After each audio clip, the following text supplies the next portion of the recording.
So earlier it was OpenSpan, and then Pega acquired, then it changed into Pega RPA. So after acquired by Pega Robotics, I mean Pega, then they renamed as a Pega Robotic Process Automation, and then they have interlinked their application with the Visual Studio. Visual Studio will be a .NET application or C Sharp application, C++. So everything we can develop in that Visual Studio application, right? So all the components, whatever has been developed and present in the Visual Studio, Microsoft Visual Studio. So it has been came into our Pega Robotic Studio. So the design of the Pega Robotic Studio, it seems like similar to the Microsoft Visual Studio. So the components, whatever it is there in the Visual Studio, so those will be replicated into the Pega Robotic Studio. Even we can use our Microsoft Visual Studio by using our Pega Robotic Studio application plugin as a in the Visual Studio. So by using that also, like we can use our we can create our applications, we can develop the flows in the Pega Robotic Studio. So here I will go with the step by step. So first I will go with the installation after completing our intro on the Pega Robotic Studio RPA. Then we'll go with the installation, and we'll go with the overview, high level on the Pega RPA, like what can be done, like what is the usages, like pros and cons in the application side, and also like what can be, the process, how to start, like the difference between the few applications, in the sense like here in the RPA we have two type of automations. So those automations will categorize and will explain. We'll go ahead with the example wise. So after example wise, like we'll go with the complete setup installation. So I will share the installation setup, the latest version, and then we'll install the studio. It's a community edition, not the enterprise edition, whatever we are going to share. So after that, like the structure, the how to before that we'll go ahead with the um, i mean uh, Pega Robotic Studio um, interaction, like the studio, how it looks like, and what components and whatever the menu we have, and explorers like object explorer and solution explorer. So all those things will cover before interacting with the project. So then we'll start with the project, like how to create a solutions, and how to create a project under the solution. So the same way how we are going to create our projects and solutions under C Sharp in the Visual Studio, Microsoft Visual Studio. The similar way we are going to create in the Pega Robotic Studio. So and then after creating a project and a solution structure, then we'll go with the application creation and configurations. Like configurations in the sense nothing but the properties which we need to make a change as per our requirements, as per our need. So we have to make the configuration changes, and then creating a project, and then we have to add a few items to interact with the applications. So here interacting with the applications in the sense like whatever the the applications which currently we are looking, like Flipkart or Amazon or Google, or some other applications, like the user interface applications, the front end applications, whatever we are using in the daily based. So those applications we have to get into our Visual Studio or Pega Robotic Studio, because that has to be automated. Like whatever the applications the client asks to automate, so that has to be get in the into our Visual Studio and Pega Robotic Studio. That is how it will work. That is how we can going to create our automations. So we'll go with the basic interrogation. Basic interrogation in the sense like the application has to be interrogated. It means it has to be integrated into our Pega Robotic Studio. And then we'll look for the match rules. Match rules in the sense like if let's say we have our login screen, like username and password. So that has to be captured. So that has to be integrated into our application. So for that, let's say we have two text boxes in the particular form. So those two are the text boxes, but it is categorized in the backend. In the backend code, it has been categorized as a one text box is for username and one text box is for password. So that has to be uniquely identified, which means the match rules is nothing but to identify the controls, identify the elements uniquely.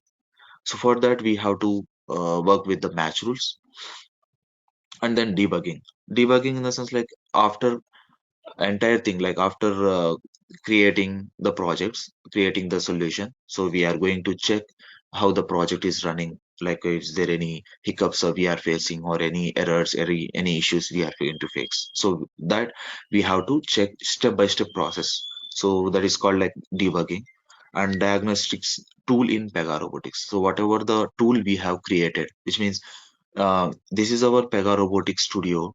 So in that we are going to create a tool. It's, let's say we can say it is an application and also it's a tool. So for the business we'll say it as an application and tool.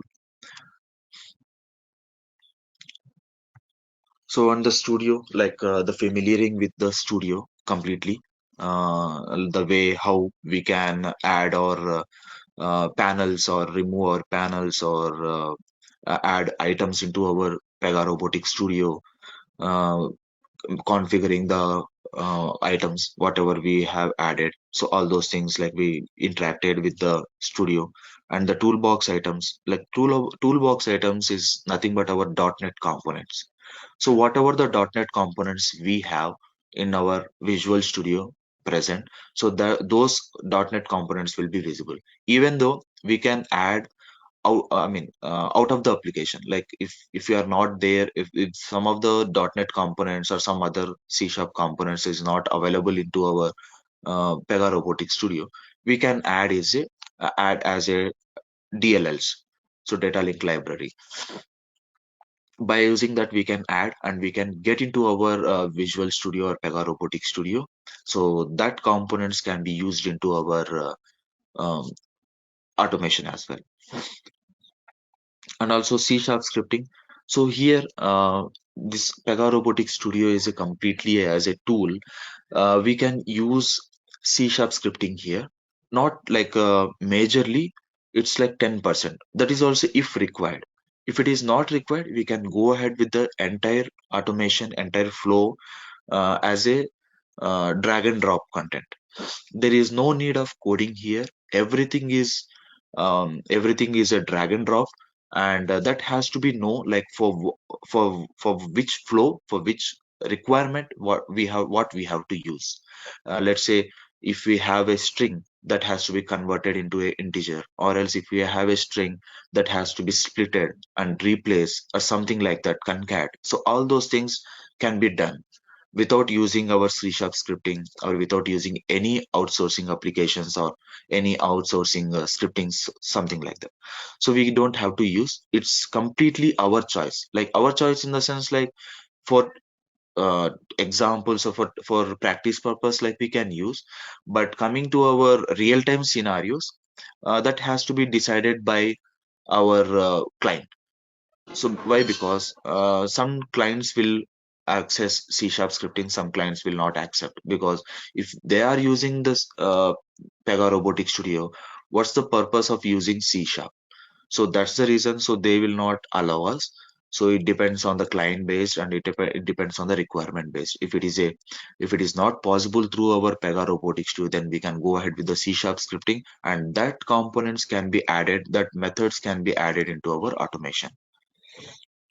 And also DB connectors. It's purely related to the database, SQL, and Oracle, and also Excel connectors and Word connectors. So here we have Excel and Word, right? So that also can be automated, not even the applications. So that also, apart from that, the Excel and Word documents also can be automated into our Pega Robotic Studio. So let's say like if we have a huge data, around 10,000 or 20,000 records, so that has to be copied into some other um, sheet in the some other master file, some other file which is already maintained by the team. So that can be copied within a fraction of seconds without opening the Excel, and even with opening the Excel. So that is the one thing. And automation best practices. So we will go ahead with the best practices, like how the automation has to be created, like how the um, solution has to be created and the project has to be created, and what naming conventions we have to maintain. So those all things. And I will explain about the RPA and RDA. Like here, as I said earlier, we have a two type of automations here, which is the RPA and RDA. So we'll categorize that, like how to create a RPA and RDA automations, and we'll see the difference on that. And deploying the projects. So after completing all our development, so we have to deploy. If it is need to be run in the server based, like whatever we are going to create, it's completely a dummy projects, and also like it's only for practice purpose. Like once we'll go with the live projects, so that has to be deployed and that has to be called from the server side. Server in the sense like let's say if we have a Flipkart and Amazon applications, right? So those applications are running in the server based, so that has to be handled by the server. So the similar way, our applications also has to be handled by the server. So if it is a RPA, RDA, we can do multiple things. Like we can run through our server, and we can run through in the locally, like without connecting with the server. So I will after completing all the things, like we'll go ahead with the Q&A, and also like I will provide few of the Q&A for the interview purposes. So interview assistants will give like how to perform the interview and what all the questions we'll have based on the experience based. Like let's say if we have a 3 years of 4 years of experience, we'll get the minimal level of questions, and expectations will be less. If it is more than 5 years, like we'll get a higher level of questions, and expectations will be few more comparatively 3 years of experience. And resume preparation will assist on the resume preparations. So here we'll go with the introduction of the our Pega Robotic Studio, Pega Robotic Automation.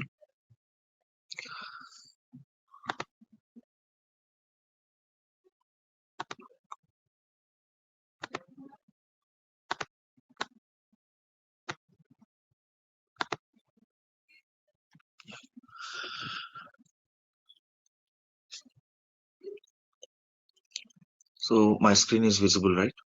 Uh, the content which I'm showing.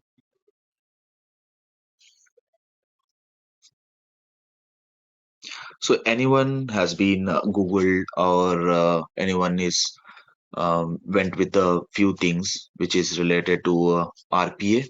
Like, does anyone knows about these tools? Like whatever the tools we have in the RPA, under RPA, by any chance?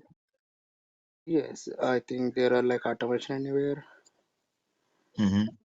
Uh, uh, I think we Others, have a any? Blue Prism. Yeah. Mhm.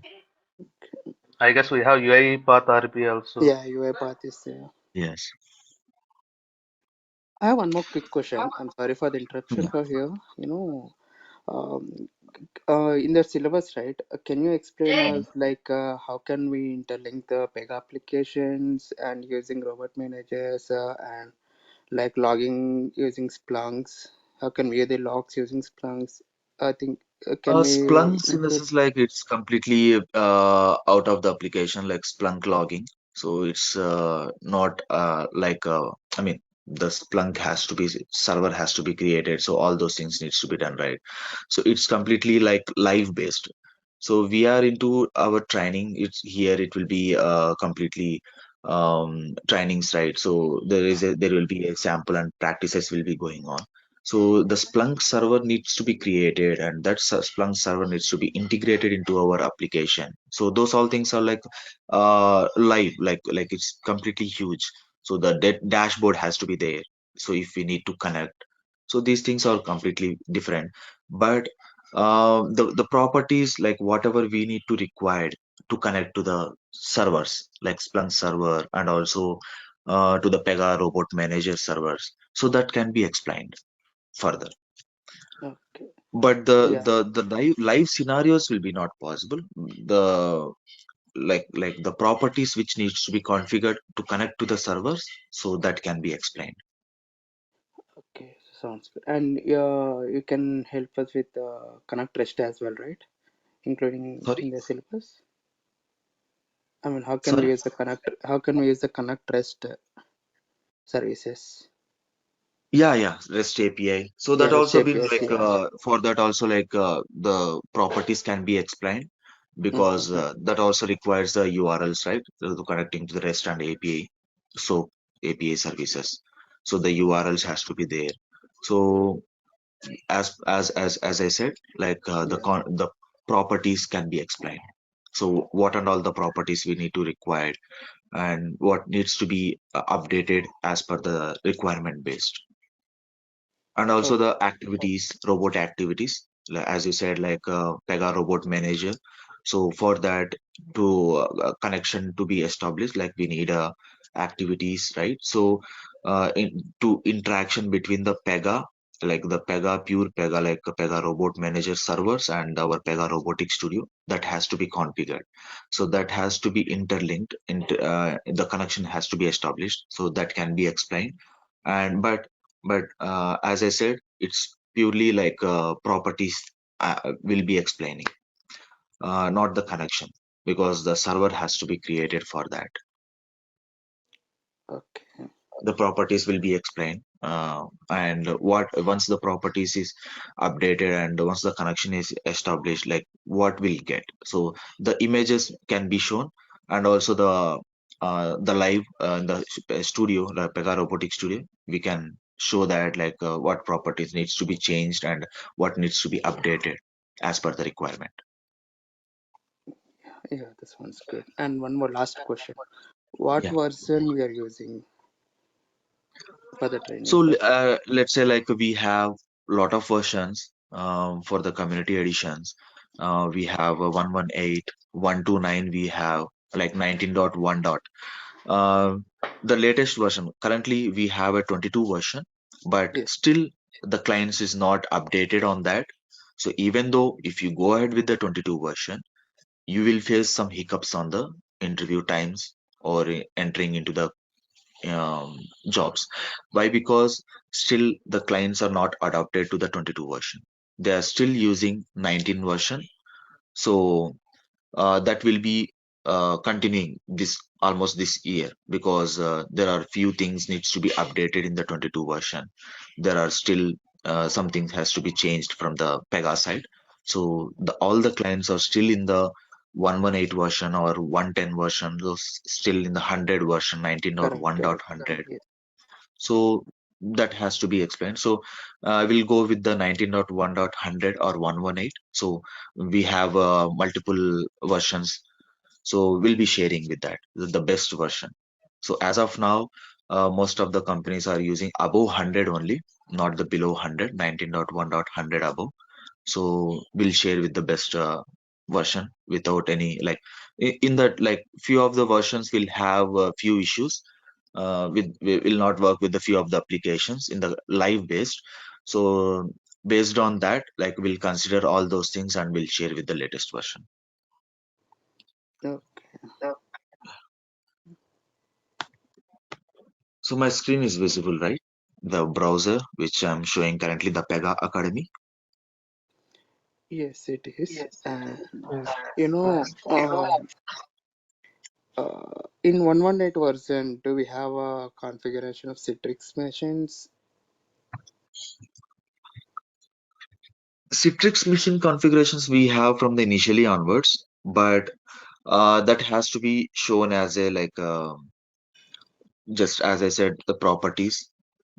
We can't go ahead with the live based scenarios. Yeah, even like text adapters as well, right? Yeah, even text adapters as well, Okay, this because one's good. Yeah. the text adapters has to be there. Uh, that's completely a different way.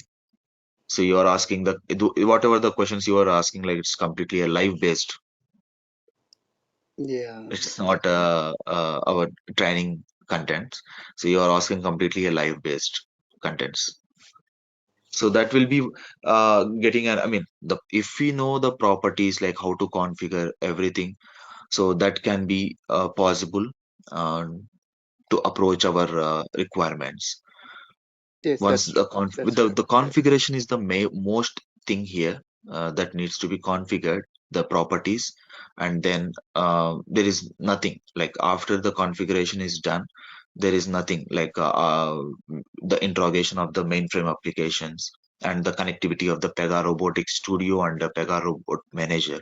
So that's completely a one or two steps after configuring. Okay. Yeah.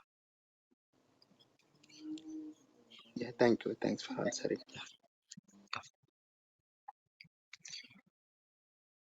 Yeah, hi, this is Shiva here. So, Yeah. what are the certification do you have for RPA Pega?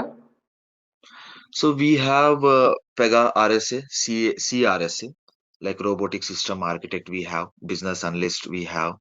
So if you go ahead here, so in the academy.pega.com under the training, if you go here, so you can see few of the things which is related to our Pega. Here, the relation of the RSA, like RSA is our Pega Robotic Studio thing. So system architect, which is related to Pega, pure Pega. So business and architect is also related to Pega. So this is the one which we need to take in care, the robotic system architect. So this is our certification. So under this, like we'll get about Pega Robot Manager, robotic system architect, and high level on the Pega RPA. So these things will be covered. Okay, what are the prerequisite of this RSA? I mean, to do this So RPA you're saying RSA about certification. the certification or Yeah, the yeah, certification only. so you can complete this robotic system architect training in the Pega Academy, even though like if it is not done yet, so you can directly like you have to purchase your token through our academy.pega.com. Then you have to visit any in-person center, and then you have to do your certification. No, actually, my question is like to do CWC certification in Pega, so you must It's complete a CSA, CWSA. right? You are asking about CWSA or RSA? No, RSA only. Like, I Hmm. mean, do you need to complete any certification to do RSA? For suppose if you want to do LSA or CWC, Here you we must have complete CSA, right? Shiva. Same way. You Yeah. don't compare with Pega. It's completely a Mhm. Pega robotics, right? So here we Yeah. have only one single certification, which is the RSA. So Okay. here this is a RSA thing. Like we don't need any. As you said, like for Pega to complete a CSSA, we need to do Yeah. CSA. For LSA, we have to do CSA and CSSA, right? So here we have RSA, so you don't need any prerequisites like to complete RSA, you need to do some SA or something else, not required. So this is a directly starting up, certification which we have to do in RS under the Pega RPA. There is no prerequisites here. Just you have to taken care about your token things. That's it. There is no prerequisites. You Hi. got my point, Harsha, right? Hi. this is Rohan. What are the Rohan. competitors in the market for this Pega robotics? Yeah, we'll go ahead with that. Like as of now, like the differentiate between the RPA tools and the current market in the Pega Robotic Studio and the difference between the automation processes. So we'll go ahead coming. So after the Yeah, Q&A is but completed. yeah, my question is, what are the competitor vendors like Blue Prism, UiPath, as you said? So what are Hmm. other vendors and other products available in the market to those are competitor for this Pega RPA? Yeah, for Pega RPA, we have Ford Motors coming to the Motors side. And electrical side, like we have a General Electrics, and for healthcare side, we have a lot of clients. Most of the things are here. Pega RPA using by healthcare departments, healthcare domains, and also the banking domains. In the banking domains, we have a Standard Chartered Bank, ICICI Bank. We have from coming to the healthcare, like we have United Health Group, Legato, Sagility. We have, and also we have a Cigna health insurance company, which is a lead company in US, and also the United Health Group. The that's also a lead health insurance company in US, and also we have Health First. So we have a lot of vendors, a lot of clients we have in our current market. Sorry to interrupt. Till my question was not about the vendors; those are consuming this product. My question was, what are the competitors' products means like Blue Prism UiPath? Those are competitor for this Pega RPA. So apart from those, what are other products available in the market? Those are the competitor for this RPA. Under RPA. Not under RPA means competitors means parallel Familiar, product. similar to RPA. Yes. Yeah. So we are not comparing the RPA with other tools because RPA is completely automation based. So here under that RPA itself, we have competitors like, yeah, as you said, UiPath, Blue Prism, Automation Anywhere. So that's the competitors we have. So it's completely a one way, like the RPA. So there are few things like as you said, the competitors, like it's a C sharp. We have that few things can be automated, and we have our first automation tool, which is a macro that can be one of the tool, but which is with this we are not going to compare, because it is already having our competitors under the RPA itself. So we don't have RPA or separate other RPA, because it's completely a one single way. In under that, like we have our competitors. There is no some other competitors to the RPA. So can you tell me the what is the scope of RPA means related to Pega development? The People related can, to I'm sorry to interrupt, but can we first go through the introduction of RPA? I mean, like to understand first what exactly is RPA. Maybe some of people have already done some research, but yes, some yes, people might not have done. Let's keep the questions for yes. the last.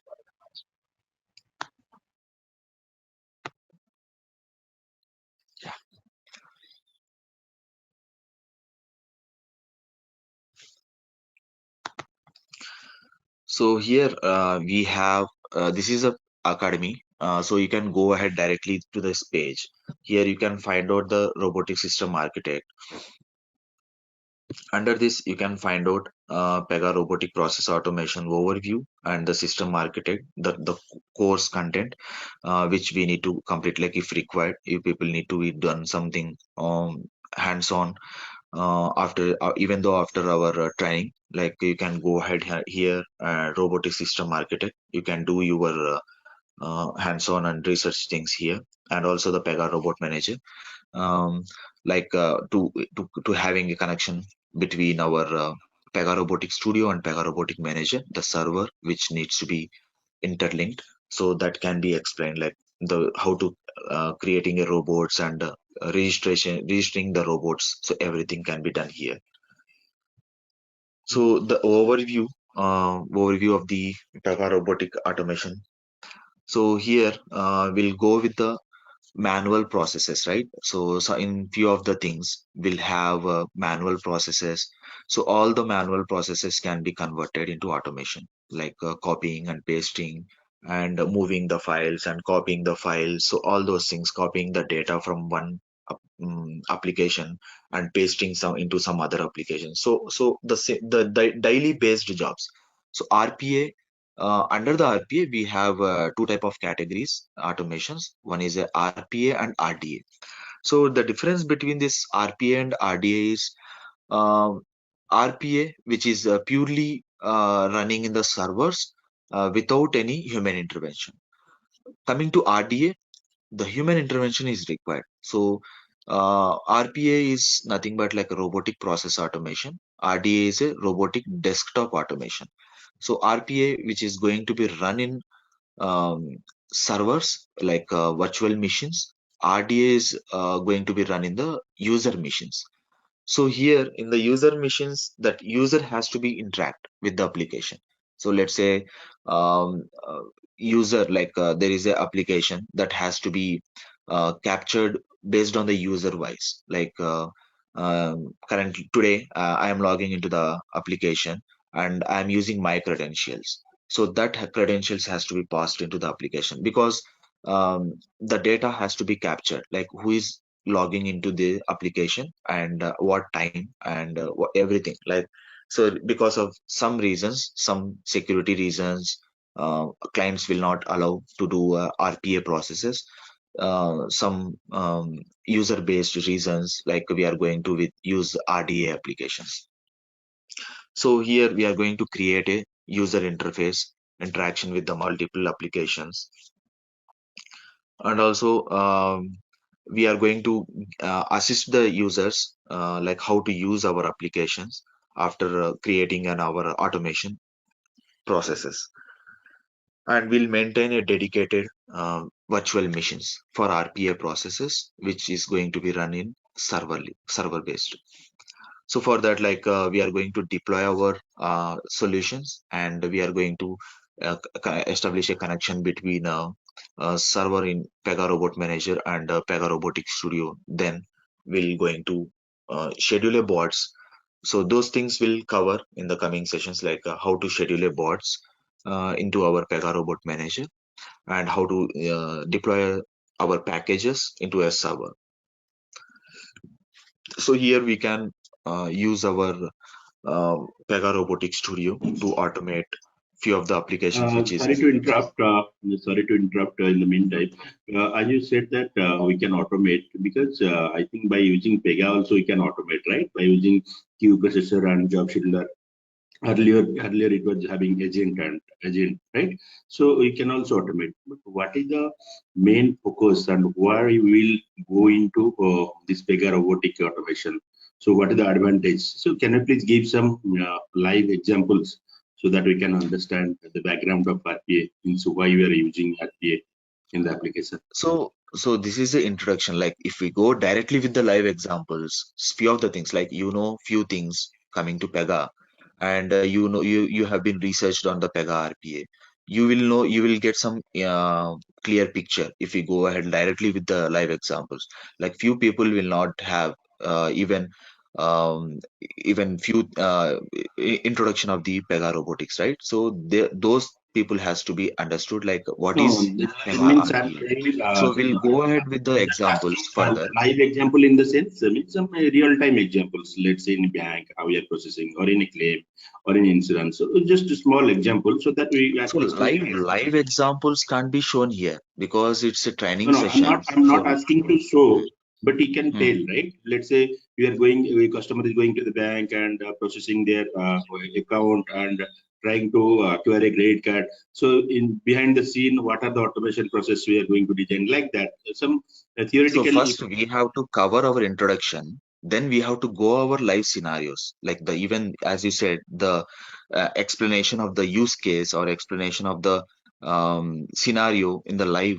So that has to be covered before that. We have to cover the introduction. What is RPA and what's the difference between the RPA and RDA?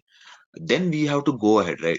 So some of the people will not know about the differences and whatever the advantages, as you said, advantages and disadvantages of the RPA, which for by using that, so that those things has to be covered. And what all the automation, I mean, applications can be involved to do automation. So those things has to be completed, right? To go ahead with the live scenario, live explanation. So parallelly, we'll cover with the introduction part and the differences part and the current competitors we have for RPA. Then we'll go with the scenarios. Then we have to start our samples or examples by using the applications whatever we have in the current market. So directly we can't go ahead with our scenarios, right? So you know the scenario based, and you know the differences between Pega and Pega RPA. Few of the people will not know even what is Pega and what is Pega RPA. So that has to be covered, and that has to be known by to the others as well. So that is the reason we have to go step by step. Okay, I because hope you understood, right?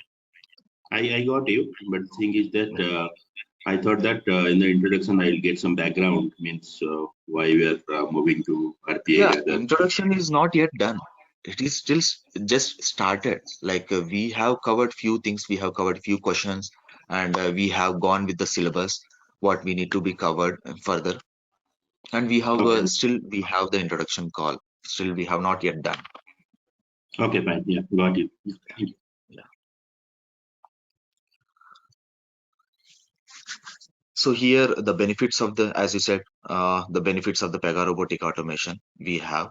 So we are going to reduce the risk of the clients. Like let's say user is updating a few of the forms, claim forms or insurance forms. So that has to be few of the mistakes can be done by the human. Like let's say um, someone is typing the name as a John, John. So bot will, I mean, he typed in, he's having a typo mistake. Instead of typing a HN, he has typed some HNN double N he has given. So that can be a typo mistake by the human. But coming to bot side, like bot is purely doing copy pasting. So whatever the data we have into our other applications, like the input we have, the same will be replicating into the our target application. So there is no mistakes. There will be a whatever the risk we can reduce by using our automations, and increases the compliance. The things we have in our organization, the as part of policies, so we'll cover and will increase the our usages, whatever the applications currently users are using. So that can be automated, and we can increase um, our company's policies, and everything will can we can covered in under the compliance policies. So, and also the errors by the network, like sometimes let's say user is working on the one of the application and it's completely having a network issues. So, and also like the user has to be rework. So again it has to be done after some time. But coming to the bot side, like let's say if we have schedule a bot at 8 a.m. and it is having some network issues or connectivity issues, so it can be retried after 1 hour. So like that we can configure our bots, and we can retries, we can use retries, but we don't have to assign to the users. Like let's say like few of the clients will decide that if it is not working by the bot, let's say go ahead and assign to the users. So not all the transactions, like we'll have let's say we have 100 transactions that bot has to be processed. So in that, bot has having a issue with the ninth transaction. So it's like something like it's a business exception we have, or something related to a network, which is application exceptions. So that can be assigned to the users, and it can be skipped and it can be moved to the 10th transaction. So like that, bot can reduce the risks and rework, like whatever the user is going to do every daily basis, creating a forms and submitting, creating a forms and submitting by copying and pasting the data from Excel to target application, so that we rework also can be reduced by using a bot. So it's let's say user is doing creating a form, by he's taking like 5 minutes of time. Bot will take just 30 seconds of time or 15 seconds of time. It will take only launching the application only. Like after launching the applications, there will not take much time, because the data already in the Excel, the bot is captured, and just it has to be pasted into the target application and submit the form. So just launching an application and submitting the form only will take the time. Copying and pasting the data will not take much time. So that's the thing. Like whatever the reworking we have, for the users, so that can be reduced.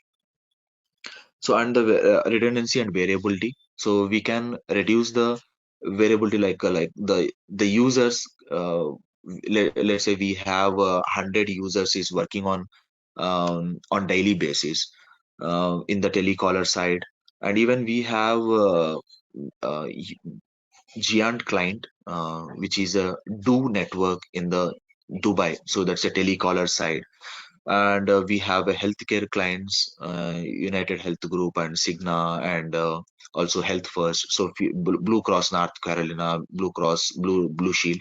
So few of the clients we have. So right, for all those things, like there will be a users will be working on daily basis, updating the claims and assistance with the users on telecaller side, and banking side also, like so something on daily basis they will be doing. So as a user, I'm working on the 100 transactions per day, so that can be reduced. So let's say we have a client is having only two licenses, and he is maintaining the timings, so that timings has to be covered, like bodies needs to be covered 100 transactions, but he's having only the two licenses. So he can't cover all the transactions. Like I'm not only the user, so we have more than 100 users, right? So that all data can't be covered by the bot on one single day. So few of the things can be assigned to bot. So the rest of the things, like it can be categorized by the business, and that can be assigned to the bot, and the rest of the things can be assigned to the user. So if we having 100 users are working on that, so 50 users can be reduced, and 50 users data can be assigned to the bot. So he can process, like a user is processing a 5 minutes, and bot can process in a minute or 30 seconds of time. So that can be completely, the 4.5 minute has been covered, and it's been processed by the bot. In 5 minutes we are covering one transaction, and bot is covering in 5 minutes like 10 transactions. So it's completely a different thing. Like if we use a bot, we can reduce the work which is going to assign to the users. And also, like the trainings, like let's say on daily basis jobs, will be the in the company is going to be giving a training to the users, right? Like in the call centers, in some other daily callers, right? We have to give trainings to the users, whoever going to work on the applications. Let's say, like you have to navigate to the application, and you have to update this, and you have to call this person, and you have to wait till he responds. So all those things, like the training has to be given in the call center sites, in the KPO or BPO sites. So there, that trainings can be reduced, so we don't need to invest that much of time and amount. So all those things, like, can be reduced into the automation side if we go ahead with the automation, robotic automation side. So if we go ahead with the next topic, so this is the architecture level. So here, the differences between the automations we can show. So attended and unattended. As I said, automations has been configured as a two types, which is a RPA and RDA. So here RPA and RDA, the both has been configured. So this is a automation which is a RDA, unattended automations. So it's been uh, depends on the human. So because user has to be interact with the application, like the application which we have created, not the application, the end application. So the application which we have created, that has to be interacted by the human. Because as I said earlier, few things has to be captured based on the security reasons. So that needs to be categorized. So for that reason, most of the banking sectors will use RDA projects. Let's say we have a Standard Chartered and ICICI, right? So those clients, those giant clients are using a RDA automation because their data is a secure data, and they won't share any data in the servers. They have their own servers, but they don't want to interact with the other application servers. So for that reasons, like they will go ahead with the RDA automations. And for security reasons, like username and password security reasons, they don't want to store their credentials in some other applications. So they don't want to go ahead with the um, out of the box applications. So that's the reason they will do automations. They will use the other applications to automate their applications. But for some of the security reasons related to policies, so they will not go ahead with the RPA projects. So let's say if we don't have much sensitive data, so they will go ahead with the RPA projects as well if they have licenses.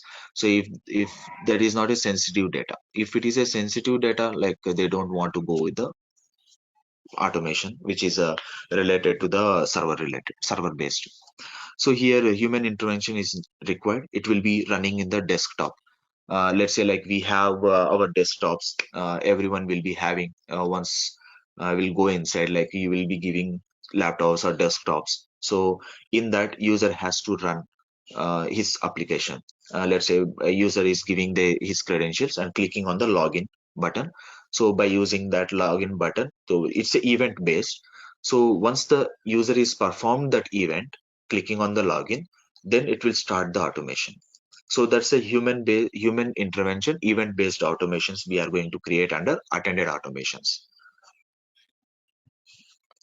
So here we can create we can improve our productivity and quality in the sense like let's say we if we schedule a bot in the workstations in the virtual machines, so there could be a chances that uh, errors can be occurred.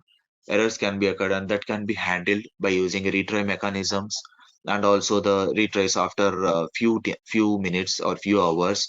Like that we can do. But coming to the our RDA automations, however, like RDA is running in the desktops, so user is monitoring that.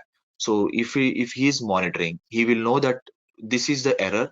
It is getting, so immediately he can notify that, and or immediately he can notice and he can rerun the process by stopping the process.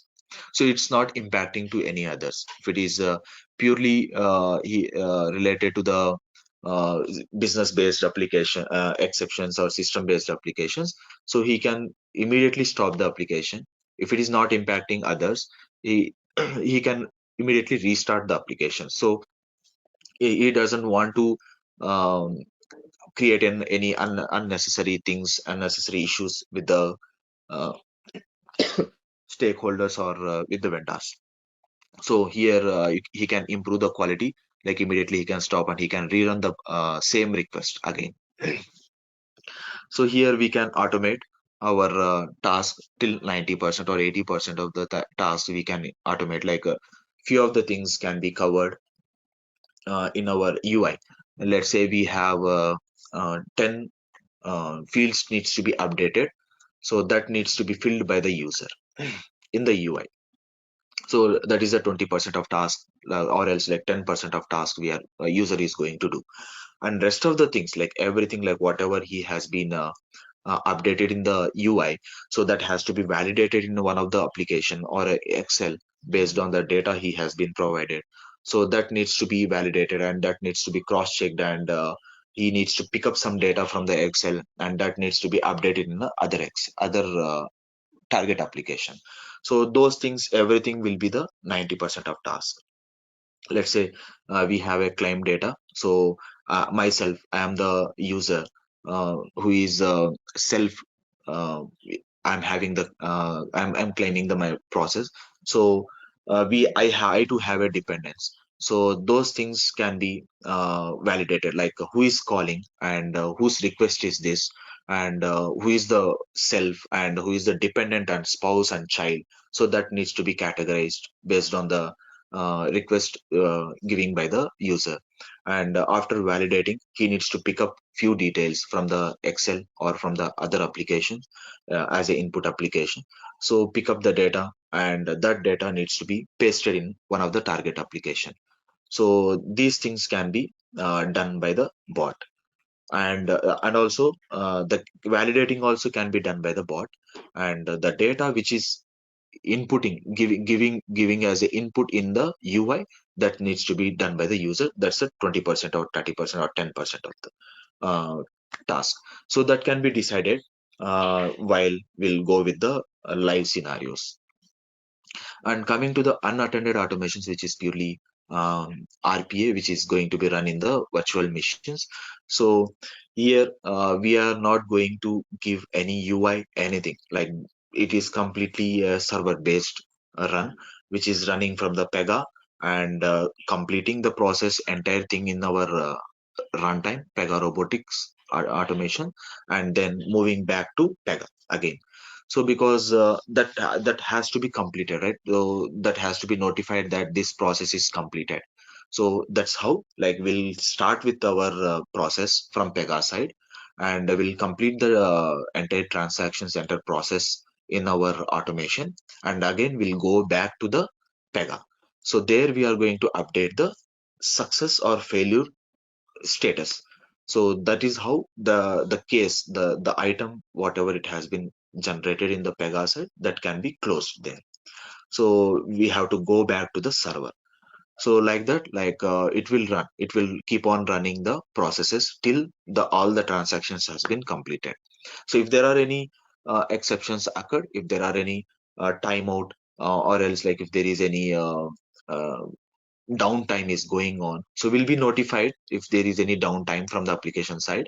So at that time, like we have to reschedule the bot, or else like we are not going to the run the bot on that time. We have to notify that to the production team, and those things will be taken care, like in the life cycle SDLCs. So we'll have covered, we're going to cover everything, like the development process and the discovery sessions, after discovery, development, after development, the UAT, after UAT, like we are going with the production deployments. So after completing the production deployment, we'll be having the warranty period. Few of the things, like will know few people about these things. Like few people will not know about the SDLC process, how it's going to be happen, the warranty period. So after completing the warranty period, few clients will have a 40 days, few clients will have 60 days of warranty period, depends on the clients.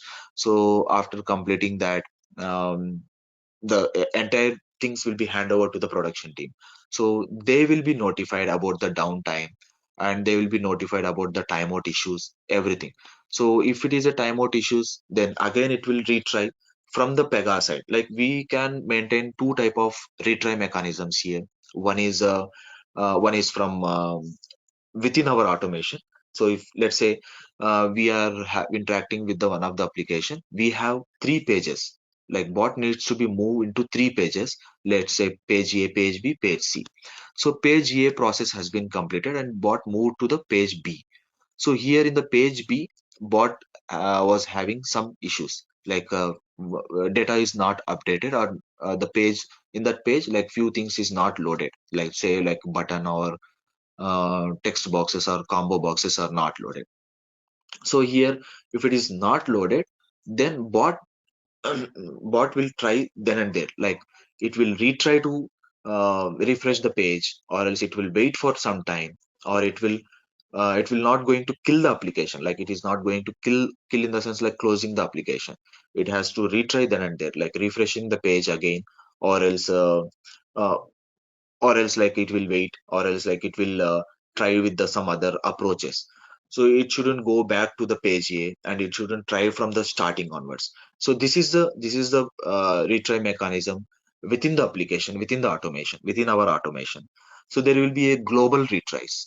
Let's say we have got an error in the page A itself.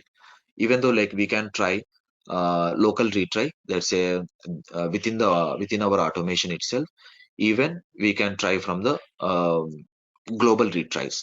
So we don't need, let's say, we don't need a retry mechanism locally for the page A. So we can go ahead, we can kill the process, we kill the application, and we can go back to the Pega, and globally we can retry. So we can come back to the application again, relaunch the application, and again we can try. So we don't have to, I mean, if we are getting an error in the page B and page C, we don't want to interact with the page A, and we can save for some time. Um, Again, going back to the Pega and coming to the application, and again restarting our page A and page B, page C.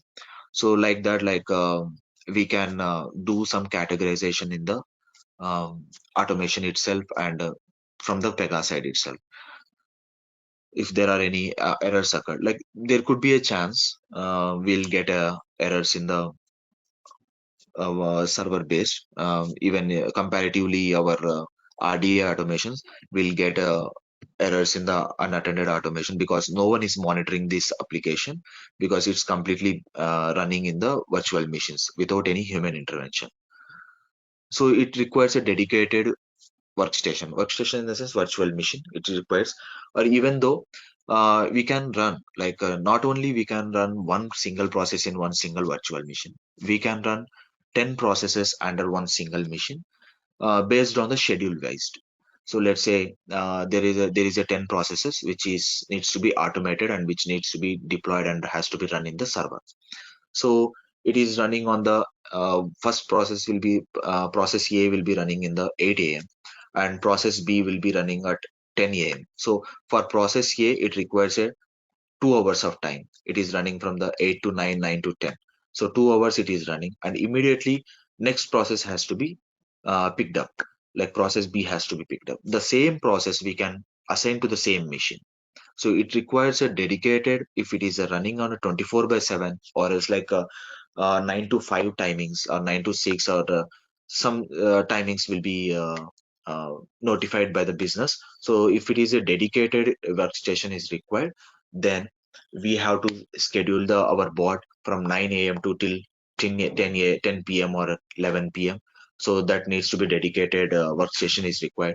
And if there are any like half an hour job, 30 minutes of job, or 1 hour job, or 2 hours of job, like that workstation can be utilized for other processes as well.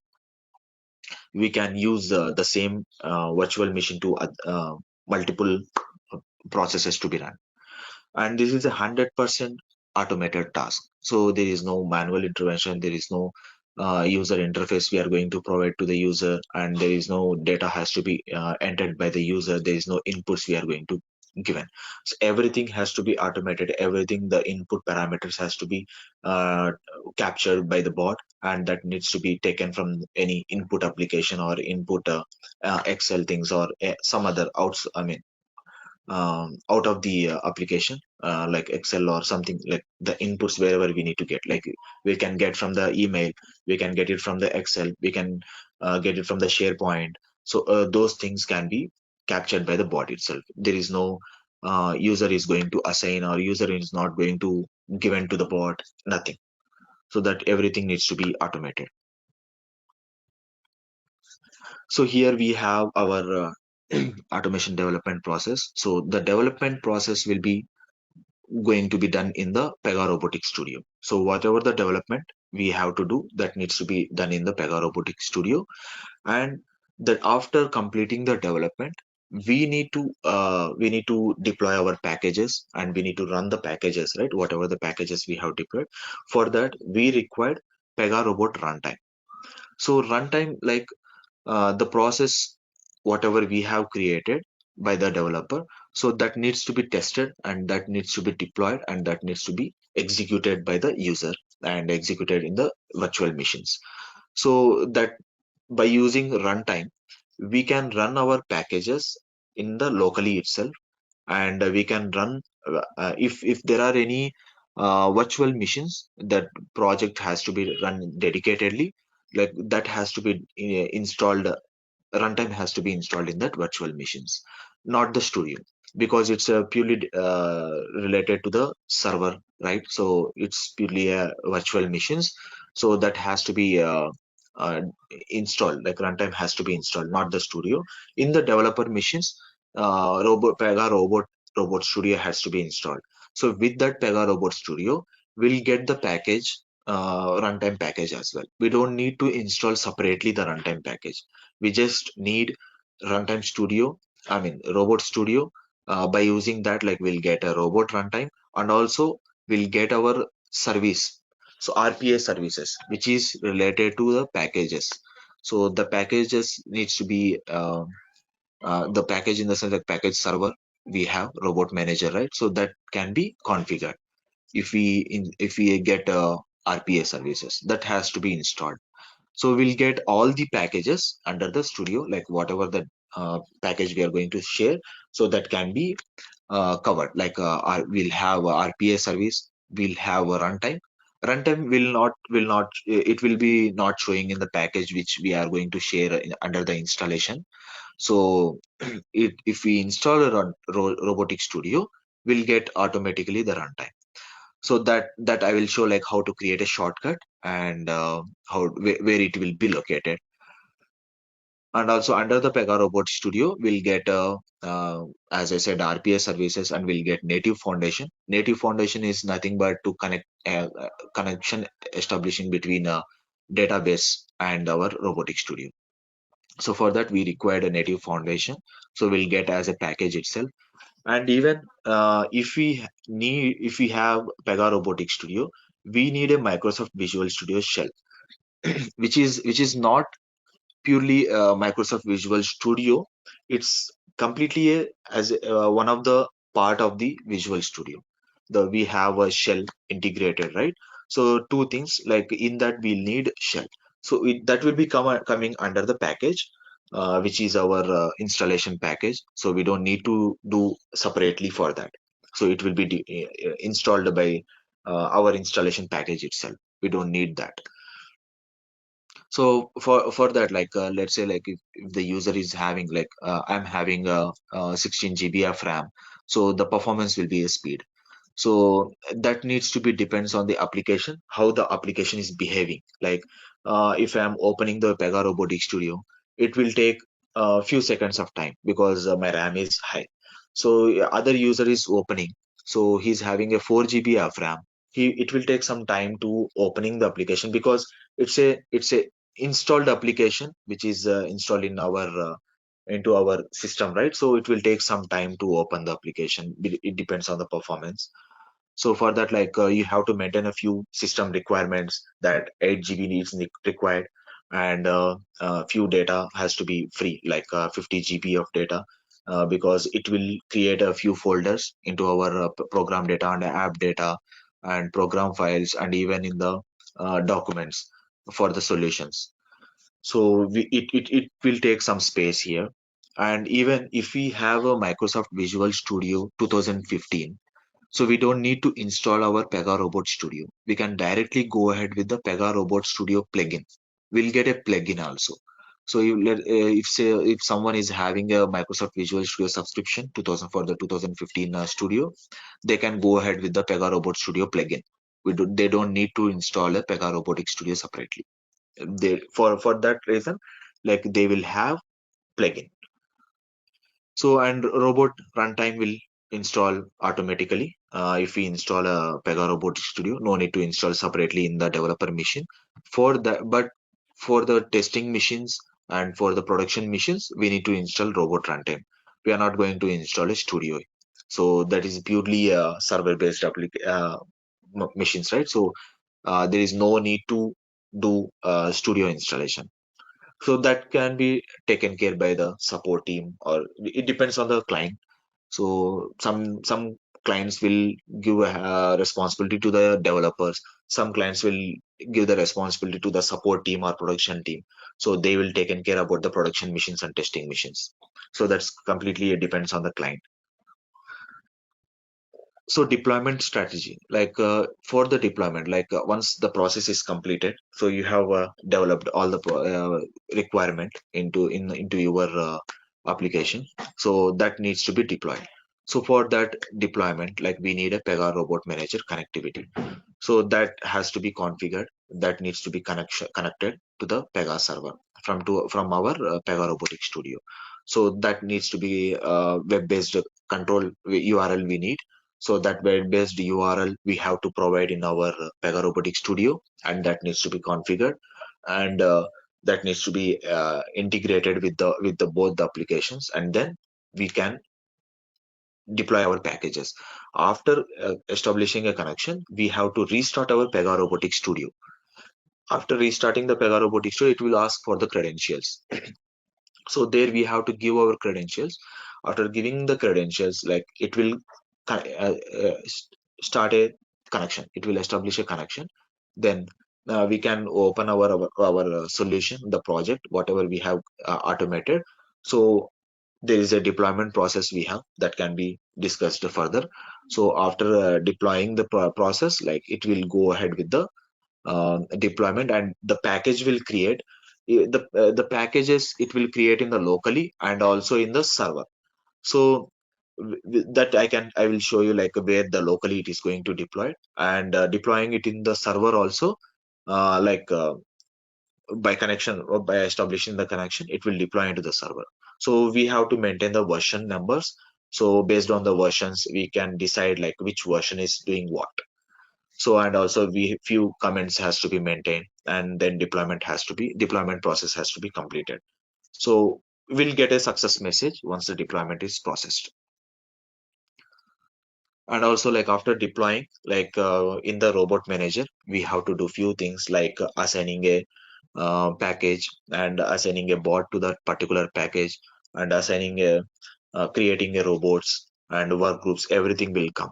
So that has to be controlled in the Pega Robot Manager, not into our Pega Robot Studio. So few clients will assign these roles and responsibilities to the developer, and few clients will assign those roles and responsibilities to the support team. So it depends on the client. So here runtime desktop automation desktop. So as I said, uh, for runtime desktop automations, we don't need a Pega Robotic Studio, but developer can do that in his machine itself. Like he can test for testing purpose, he can test because he will be having a runtime and also the studio. Both he will be having. So by using the same setup itself, he can test RPA, he can test RDA projects as well. But coming to the user side, like user needs to be installed runtime, not the studio. And even in the servers, it needs to be installed runtime, not the studio. If it is installing a runtime, so then we can use for both, for RPA and RDA. So if user is installing a studio, he can use, but it's not a suggestible thing. It's not a it is coming under the policy. It's completely out of the policy. Like so, we have to install runtime only in the user's machine to if he needs to run Pega robotic desktop automation. Okay, so here after installing, so he can run the automation process within his machine. So by using a Pega robotic runtime. So here you can see the runtime desktop has the same Pega robot runtime application requirements for both unattended and attended implementations. So if we create in attended and unattended automations, we can use our runtime Pega robot runtime itself to run in the local machine or virtual machines. So any questions, guys, here?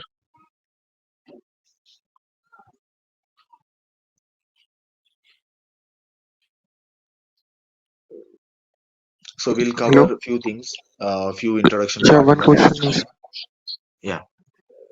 so can you tell me what's the scope of Pega RPA related to Pega development? Means what's the rules available in the market for Pega RPA?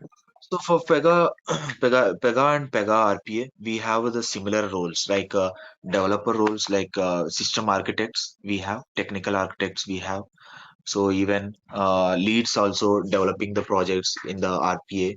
Even the managers also developing the projects in the RPA because it's completely a I mean individual based project, like individual contributors. You have to work as an individual contributor, not as like a team based, because the project whatever we have, so it will be not running on the whole year.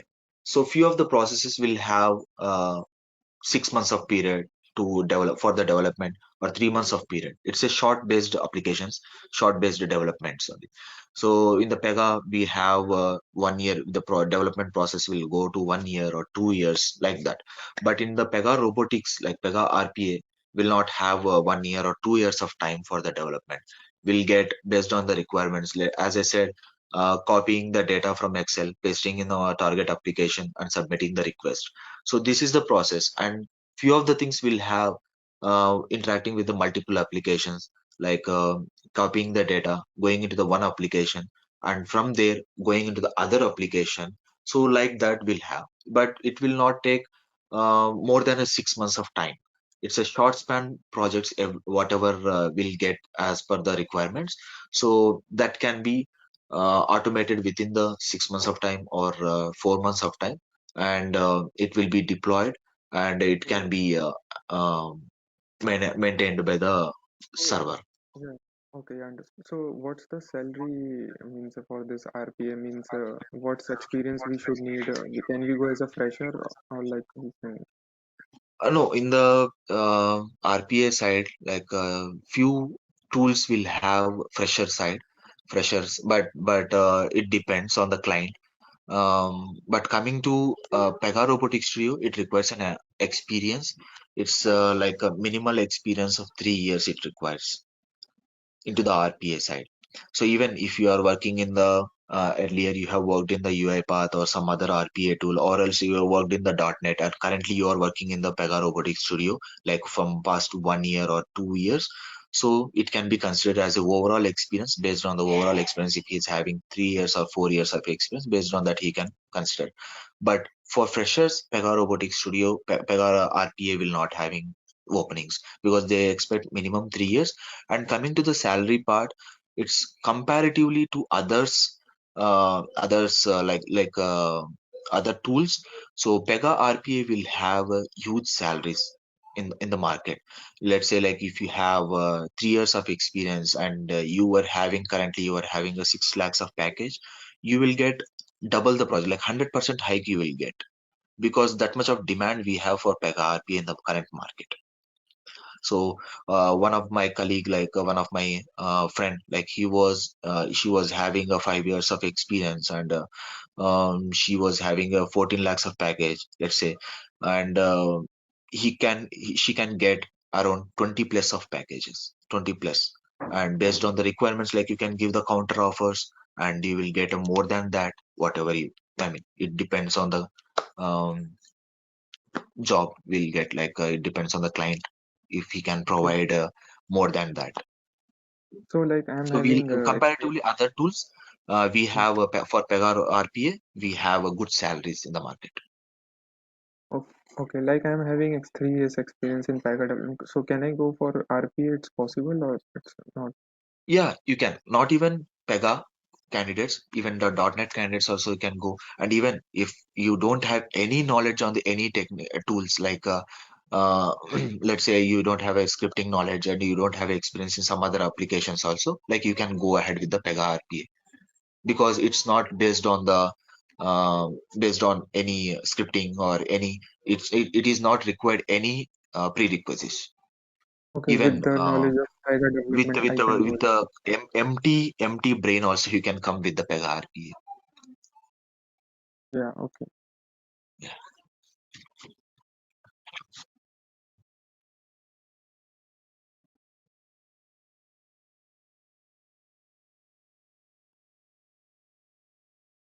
Any questions, guys?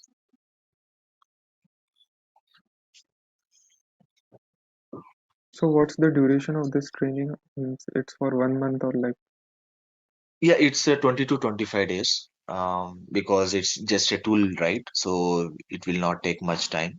It's 20 to 25 days of duration. So now we'll go ahead with the studio, intro of the studio. So here,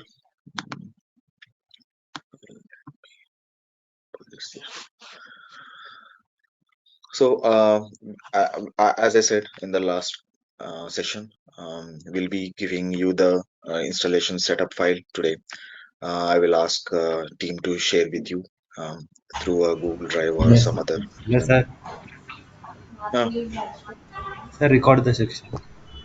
yeah, I've already started recording. Okay. It is recording is in progress. Okay, sir. Say loudly, sir. Okay. Okay.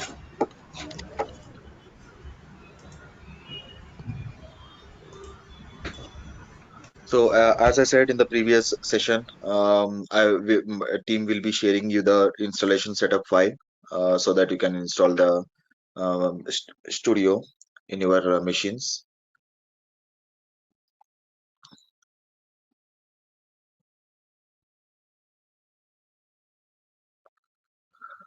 And the version, as I said earlier, version is a 19.1.118. So you can see the version.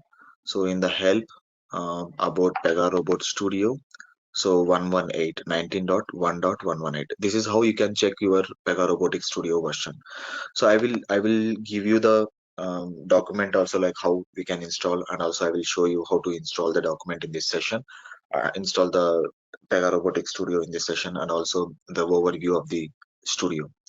So this is the agenda for today.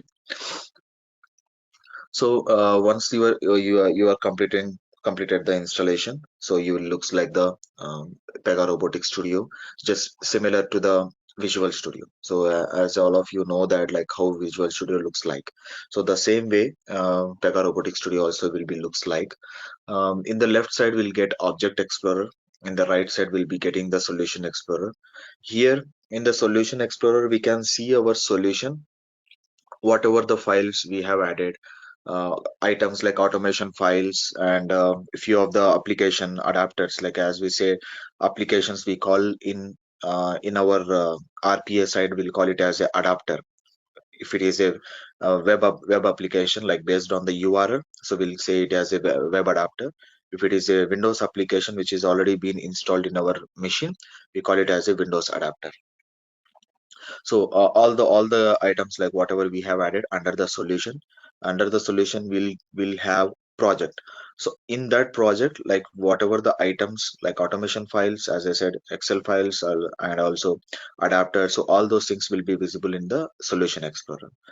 So here in the solution, we can add multiple projects. Let's say you have 5 applications. Let's say like application A, B, C, D, E. So you wanted to split those into 5 different projects. So you don't need to create it 5 different solutions. You can directly create a 5 different projects under one single solution. So in that single solution, you can use all the 5 projects by using your DLLs. So we say like data link library. So the reference. So the project which you wanted to use in other projects, so you can add that as a reference DLL, so that you can get all the automation files under that project. Let's say you have a project A is the main project. So B, C, D, E are the sub projects. So those 4 sub projects you can add in the main project A, so that these all the items like the automation files or adapters, all those things can be visible in the project A. So under one single solution, you can add multiple projects, but under one solution project, you will be having like one solution itself. So there is a difference between that. Under one single solution, you can add multiple projects, and those projects can be used in other projects as well, like within this project.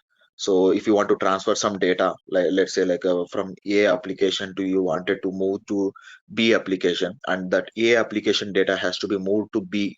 So that data also you can be moved by using one of the component which we have in the toolbox, that is a interaction manager. So like that you can move the data, like input data from one project to another project, one application to other application. You can paste it, you can copy it, you can fetch the data, and you can paste it, you can save it. So all those things can be done in the Solution Explorer. And also like moreover thing, like in the Object Explorer, so whatever the automation files, adapters, so you have created, you can see in the Object Explorer. But here whatever you have added under automation files, so let's say you have added one variable under the automation file, so that can be seen in the Object Explorer. Let's say you have added adapter, and in that adapter you have interrogated few things, few elements from the application, so that can be visible in the Object Explorer. I will show you like how it will be looks like, just a sample thing. And also like after captured the elements, so you can see those methods, properties, and events. So as I said earlier, like there will be a few automations for RDA automations. It will be on event based. So once that user clicks on the button, so it will start the automations. It will start the process. So that will be a event based. And methods like if you want to click any button, if you want to um, um, if you want to do any other actions like clicking on focusing, like refreshing the elements, so refreshing the page and passing the URLs, like navigating to one URL to another URL, so within the application. So all those things can be under in the methods. The properties like which we say passing the values, like let's say you have a text box and you wanted to pass that value, so you can pass that text value, and also fetching the text value from the element. So let's say you have a non-editable text uh, in the application, so that data you wanted to fetch from the application, so that can be used as a properties. So like that. And also like let's say if there is any element like is already been created or visible, so such type of things can be validated in the properties. So this is a solution explorer and object explorer, and also the events, methods, and properties. And after like uh, after adding few of our items like automations or adapters or few of the our project related items, so the properties which I said like earlier, few things we need to be configured. If it is a um, UI related, Windows application related, and also like text adapters yesterday, as I said.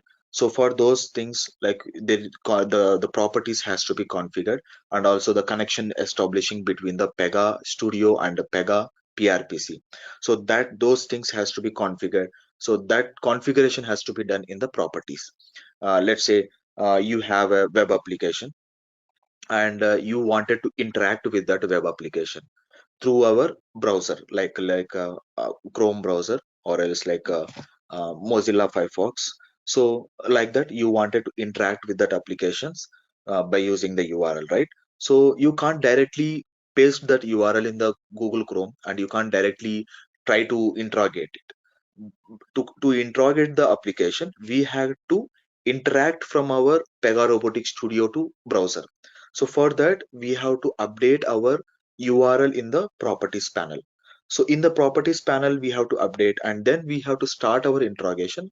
If we click on the start button, then it will going to launch um, our browsers. So from there, you can interrogate our elements. So based like that, it will be interacting with the application. So that properties like configurations has to be done in the properties panel. So after the properties are updated, then you have here to creating a new projects, and opening a existing projects, and also like editing, like replacing or bookmark to do any URLs or something, files you wanted to do. And also here view, like if there is any panels are missed, like a solution explorer, object explorer, properties, or toolbox, or output. Output in the sense like whatever the things is going on in your studio, you can see that here.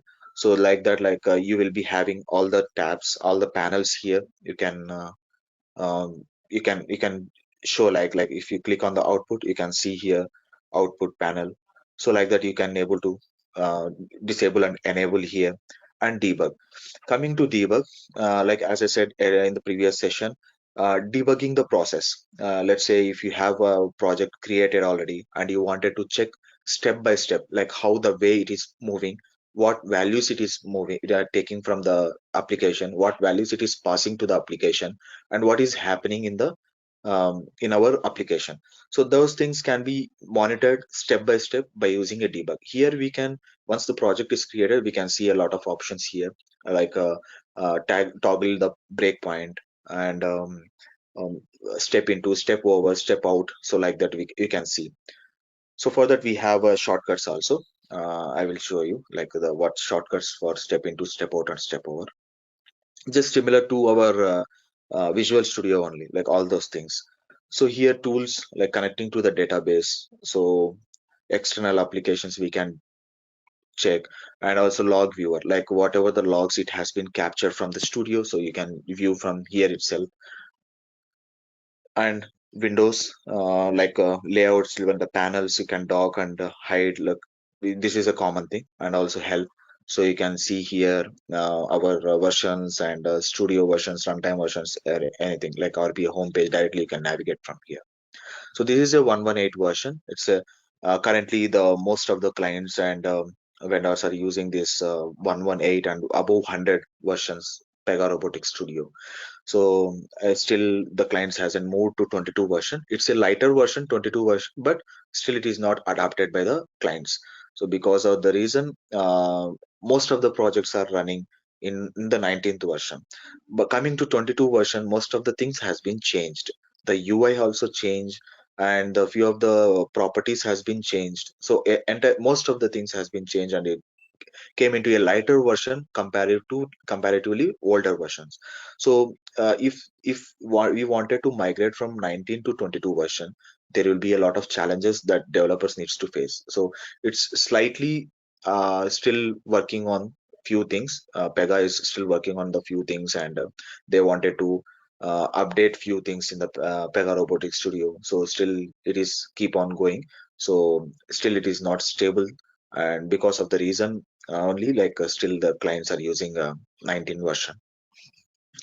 So here we had completed these panels, and we'll go and try to create a so before that, let me uninstall the Pega Robotic Studio, and let me show you how to install Pega Robotic Studio. So before creating a project, like I will show you how to install. Give me a few seconds of time.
So this is a 118 version. So including like while we are going to install, so it will give us a all as at a package.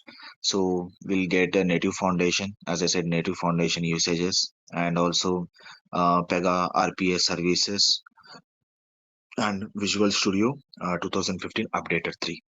and also shell, Visual Studio integrated shell version. So everything will get as a package, and whenever you try to install, so it will ask for the install the missing C++ drives, and also the RPA services and native foundation, Visual Studio, everything like whatever you have, it has been missed in your machine, you can download it from here. I mean, it will take the package from here. So before installing, so you have to you have to install Pega RPA services before installing the studio. So you have to like let's say um, if you install Pega Robotic Studio, it will ask for Pega RPA services to install. But even though, like before that, if you install, like before installing our Pega Robotic Studio, if you install Pega RPA services and Pega Native Foundation, it will be a good, because there will be some hiccups while installing our Pega Robotic Studio. So before that itself, if it is possible, you can install it. So I'm installing Pega RPA services first. So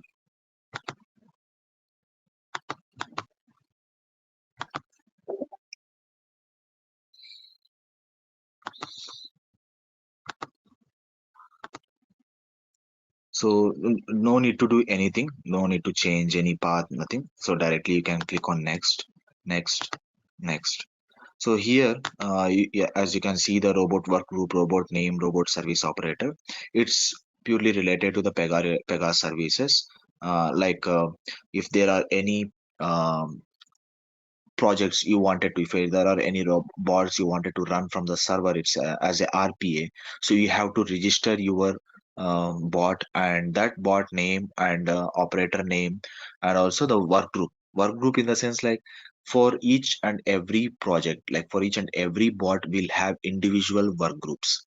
As you know that like in the Pega we have work groups, work queues, work baskets, like that. So for that, like we have to maintain individual work groups for each and every project, each and every bot, so that that is a unique one which we need to maintain in our Pega site. It is not a Pega robotic site, it's a purely Pega PRPC site thing. So there it has to be created as a work group, and that work group has to be assigned to our project. So that will be a unique one for each and every individual projects. And also here you can see authorized RPA group. So this is all related to general things, like you don't need to maintain, you don't need to change anything here. Directly you can proceed here. Enable RPA logging. So no need to change anything. Directly click next and click install.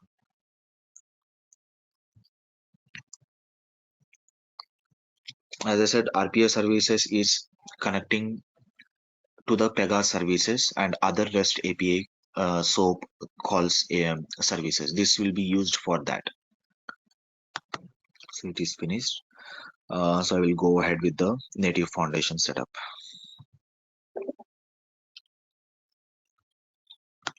So here also you don't need to change anything. Click on I accept, and no change in the folder. Click on next. So here also click on next. So you will connect this native foundation to all these Pega related applications like runtime, studio, plugin, and messaging host and translator. Messaging host is like which is used for establish a connection between the application and our Pega Robotic Studio. Click on next and click on install.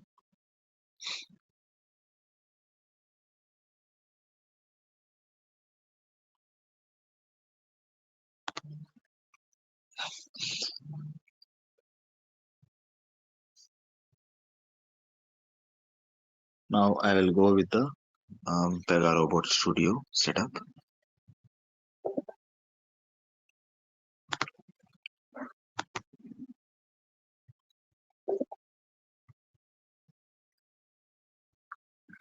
So here you can see these are all available in my system. If it is not available, like .NET version 4.6.1, it will check automatically. You don't need to check. So you can see here the status of the found. So installed, installed, installed. So installed. So these things, it is already there. You can skip. I mean, it is already skipped because it is already available in my machine. So this is a mandatory thing, like it needs to be installed because in the earlier installation setup it has been missed. So I'm clicking next. So it is asking for a native foundation.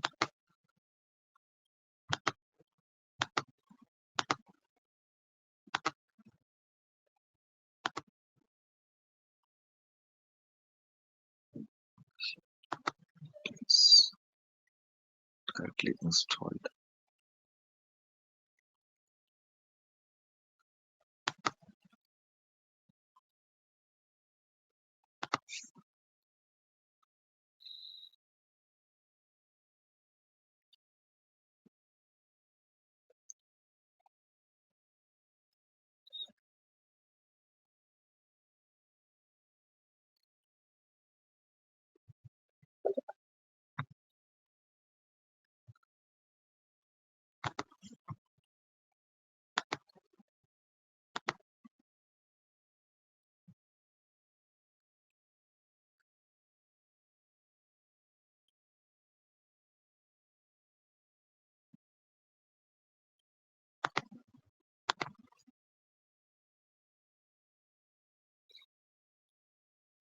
It's weird.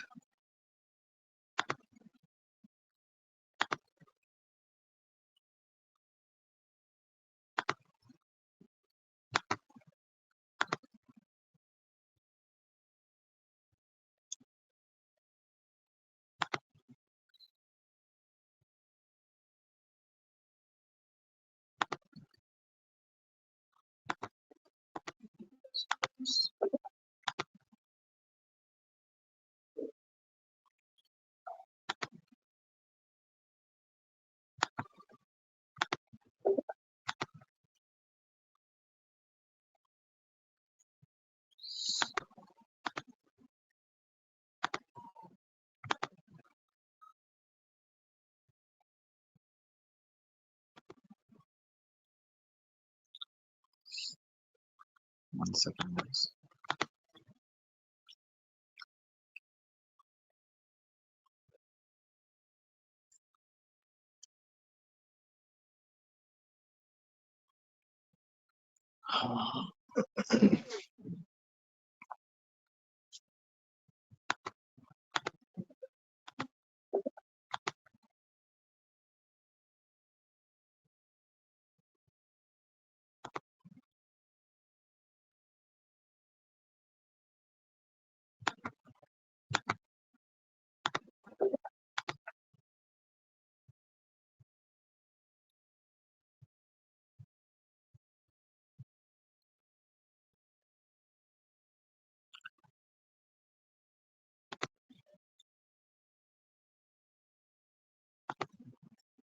Be here, guys. Like actually, I have to restart.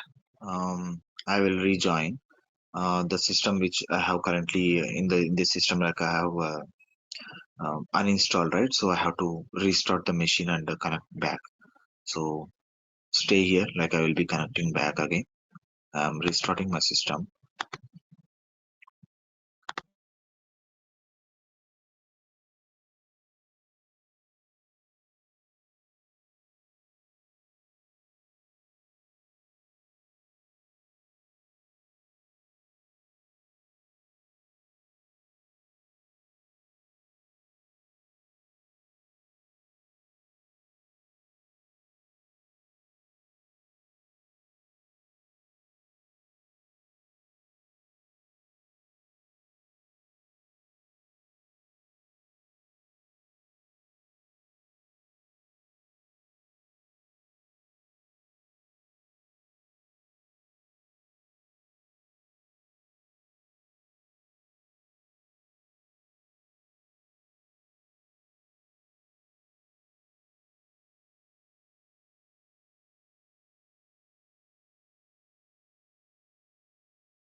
Yeah.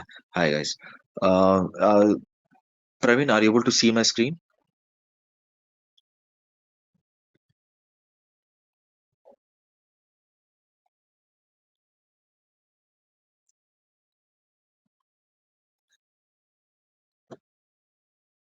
Okay, good.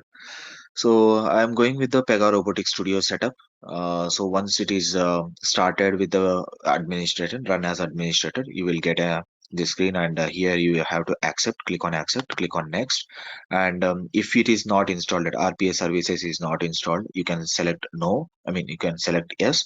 If it is already installed, you can skip that. You can select as a no, because it will, even though if it is already installed, it will not ask for this page. So you can directly go ahead with the next. So here I have uninstalled the Pega RPA services. So again, it is, that is the reason it is asking for the installation again. So I'm clicking yes and moving with next. And here this is the key point which we need to follow. I mean, in our laptops, there will be a Microsoft Office will be installed. So let's say you have around 2013 version or 2016, 2019. So whatever the versions we have, so you have to select. Because why we need to select, why it is asking for us, you have to work, if you wanted to work with the Excel, Word or Outlook, then you have to choose this. Otherwise, like if you don't want to run, and if you are not using Excel and MS Office related things, like you can skip this. Otherwise, if you are wanted to work with Excel, Outlook, Word, or whatever the MS related products. So you have to select this.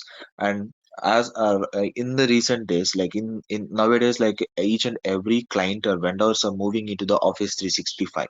365. So they are not using 2019 16. Like some clients and vendors are using, but most of the clients or vendors are moving into the Office 365. So here you have to select none for Office 365, only for Office 365. Other than Office 365, you have to select the versions. Like you can see the versions uh, uh, from the control panel, or else from the application itself, like in the Excel or Outlook. So there you can check help, and from there you can get the versions of the MS Office. Otherwise, if it is a 365, you have to select a none if you wanted to work on that. Yeah. Move further, and this is a as I said earlier in the previous session, to establish a connection between the Pega Robotic Studio and to Pega PRPC. So we have to maintain these URLs here. Robot Manager URL and Package Server URLs. You have to add it here. So if you are going to add the URLs, then only it will ask for the credentials, and that by giving the Pega server credentials, you can able to connect our Pega Robotic Studio to server, Pega server.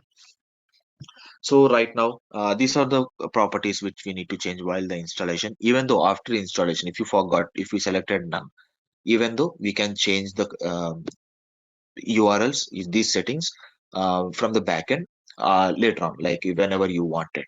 Otherwise, if you don't want, you can skip none. If you wanted to connect from the client servers, so you have to give your client URL servers here. Otherwise, you can select none, because these are the properties we need to change. So right now we don't have a Pega RPA servers, right? So here you can select as a none, or also you can select default option.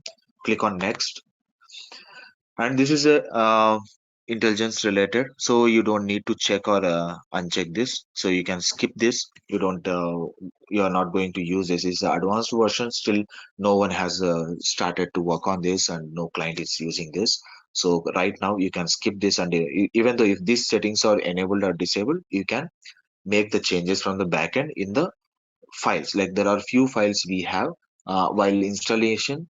You will get, you are going to be, I mean, the board Pega Robotic Studio is going to be created a few folders and files in our systems. So from there you can change these settings in the Pega systems program data common config file will be having. So in that file you can change these settings, enable or disable. So click on next. So here also, like, you can change these settings. You don't need to enable this right now, because all those things related to the server connectivity, because Pega server connectivities are not here. So you can work on the live scenarios. While working on the live, you can make the changes from the backend or from the installation time itself. Here, you have to enable this RDA integration and JSON Web Token security. Why? Because if you wanted to work on the RDA related projects, it needs to be integrated with Pega. Then you have to enable this, and also like if there is any JSON related service calls or something like need to be done from the uh, Pega Robot Manager side, so you have to enable this and click on next. And here this is a mandatory one which you need to install, like a C++ 2012 visual. So if it is already there, it will not ask for you to install. If it is not there, it will ask for you to install. So this is a prerequisite you need to do. So click on yes and click on next. So there is no need to change the path. So here, this is also a main key point which we need to select. So whenever if you where you wanted to interact with the browsers like Chrome browsers and Edge browsers, you have to you have to select this Pega browser extension.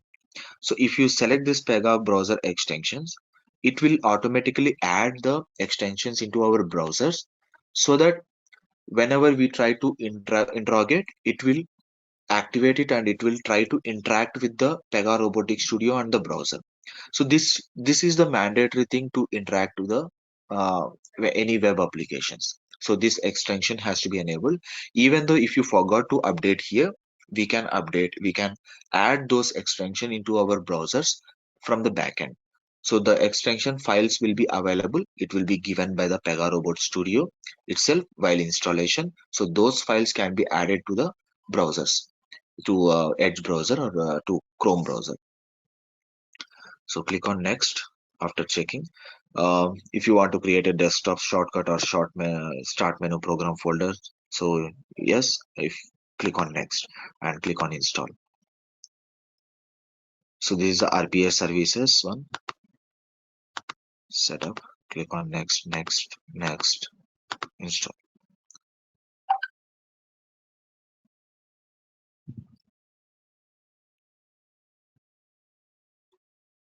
Service installation is set up, completed.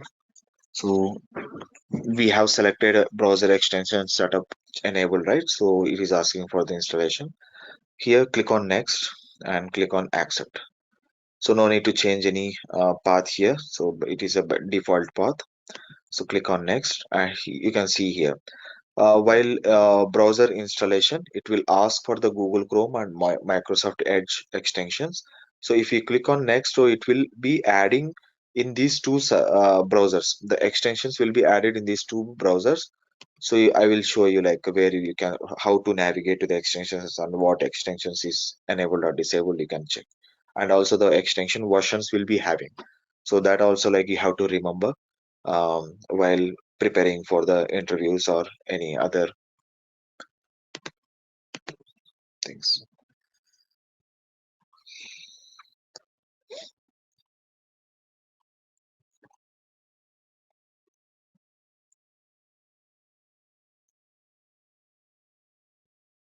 So extension successfully installed. So click on finish and it will go ahead with the Robot Studio installation.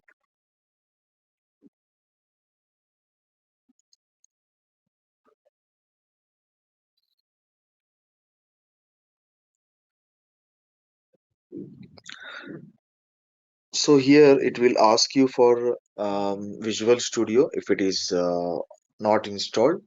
So you have to install. Otherwise it will not ask for you to install, because in my system it is already been installed, so that is the reason it is not asking. So I will share all to all of them, like I will share you the document, and so that you can follow that document and you can install by your own. And also like in the client sides, you are the responsible to install the applications. Some places, like a few of the clients will have a support team and production team, and so to install our not as a production team, support team, to install the applications into our VDIs, in the, I mean, applications in the sense Pega Robotic Studio. Otherwise, like if there is no support team, like the developer is the responsible for that, and he has to install the application by his own.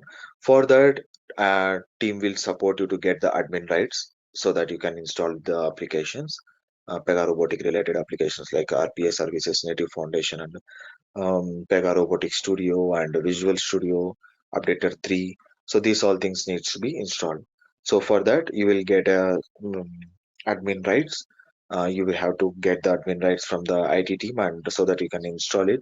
And once the installation is done, so you can use that. So for that purpose, um, you need to go through this installation setup document.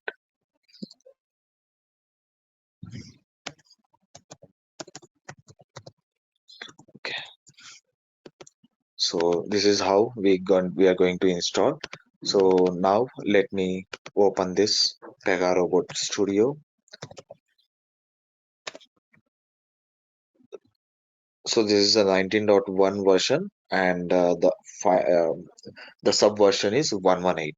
So if you try to, like as I shown you earlier, there is a server details. So if you give the server details there, like I have enabled it. So if it is enabled, then it will ask for the connection establishment credentials.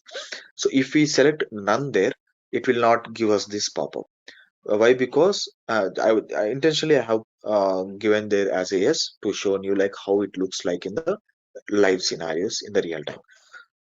So if we select yes, it will ask you for the credentials. So there you have to give the URL to connect to our particular servers, robot manager. So once you gave that URL, so here you will ask for credentials, and you will get the credentials from the client side. So those credentials you have to mention it here on user basis. Like if you are using your studio, you will have your own credentials, and you have to give your email and password here. So even though if you are not having, if it is already enabled from while installing itself, you don't have to worry. You can just click on the cancel. So if you click on the cancel, it will launch the Pega Robot Studio. So as we have already seen this Solution Explorer, Object Explorer, properties, and file menu, everything, right? So now we'll go ahead and try to create a simple project, just a project, and adding an items. That's it. So here you have to click on the file and go to new and click on the project. So it will show you two different types. So let me explain what is the difference between these two, like Pega Robotic Studio and empty Pega Robot Automation project.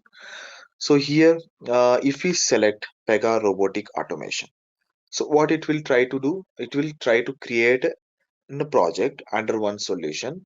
So in that project, you will get one automation file, empty automation file by default, so that you can use that automation file. Here you have to check whether you need a automation file. You can create that automation file manually, even though like if you wanted by default one automation file just to quick work, so you can select this Pega robotic automation project. If otherwise, the best practice is to select empty Pega robotic automation project, because sometimes there could be a reason, there could be some compile errors with that automation file, even though if it is a null. So better to select empty Pega robotic automation project. So the difference between these two, let me create both the projects. So I am clicking OK,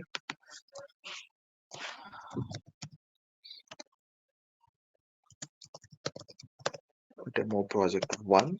So you have to choose your project name and the solution name.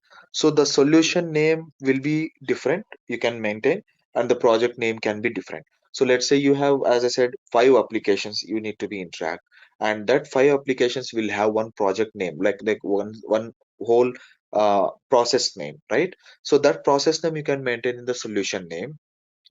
And coming to the project name, so you have the 5 applications, right? So you can select the main project is the controller project, you can maintain that controller as a name, or else like if it is a having some application name or from some process name you are doing in that, application, so that you can mention for that project. Why? Because it should be a the name has to be give a justification that what you are doing in that project, so that you have to maintain. So I am selecting it's a demo project, it's the solution name, and the name is the demo project underscore one.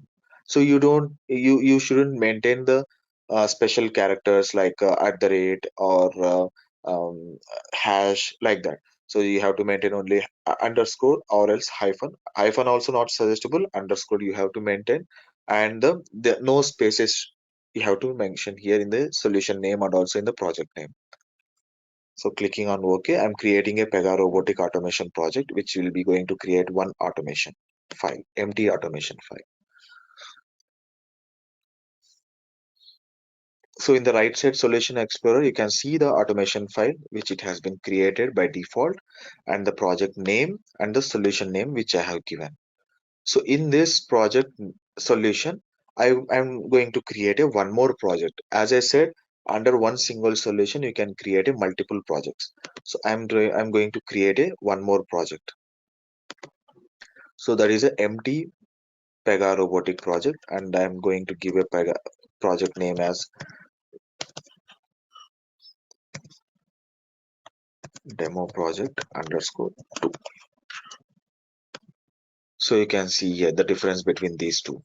So there is a automation file. It is already created in the demo project 1. Now automation file has been created under demo project 2. So I think you should have know that like why the demo project 1 is highlighted and demo project 2 is not highlighted, because demo project 1 is a main project which we have created first. Like you can change that preferences also. Let's say you have to select this demo project 2 as a main project. You can set as a startup project so that you can change that into demo project 2 as a main project, and from here it will start. Let's say you have the demo project 1 is the main project. From that project 2, the process has to be started. You have to select that as a startup project, and from there you have to maintain your events or activities, all those things to be started. And you can call this demo project 2 under demo project 1. So like this you can create a multiple projects under one single solution. So the project, you can see the versions here, right? The framework, .NET framework, and the our studio version, you can see it here. So this is how, like the as I said, the files whatever we are going to be added in the project. So you can see those files here. You have one automation file here. You can see the automation file. If you double click this, it will be opening. From the solution explorer only, you can open the files, and you can open the adapters, applications, all those things. So here you can see as we have already discussed all those things, and edit also, the view also we have discussed. So project, so deploying the project. So here you can see this is the project one tab you have got after creating the solution. So you will get a deploy project, and unit test. You can do some unit testings here by selecting the automations itself directly, and you can change the preferences, and the toolbox, everything you can. I mean, these all things can be managed, which is related to project specifically, and the build. So you can see like earlier we have got only three options, which is a batch, build, configuration manager, and other option, like three options we have got, but now we have got few more selections.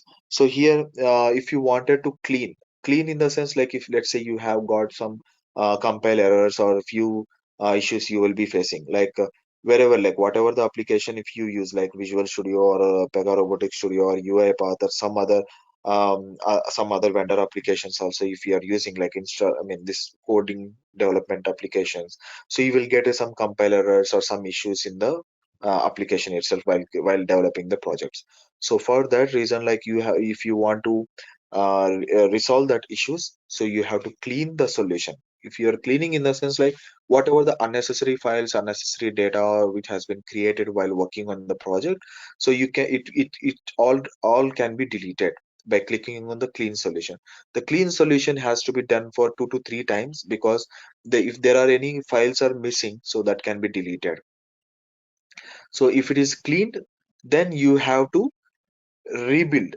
Build or rebuild, both are same. So you can build the solution. Why? Because build we have to do. So whatever the unnecessary files and the DLLs, everything has been deleted, right? So again, if you click on the build solution, you will get required files, required data link libraries, DLLs, or required um, temporary files that can be created once you click on the build solution. So if you click on the build solution, it will start the building the solution. You can see it here, build started, and you can see the output here, like what files it has been started to build. So you can see we have got one error. You will get like whenever you try to build, clean or rebuild, you will get to know that what errors you have and which file you have and what the error specifically it is mentioning.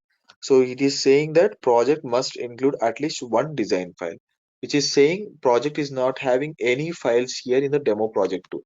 So it is asking us to add one automation file or any file you can add.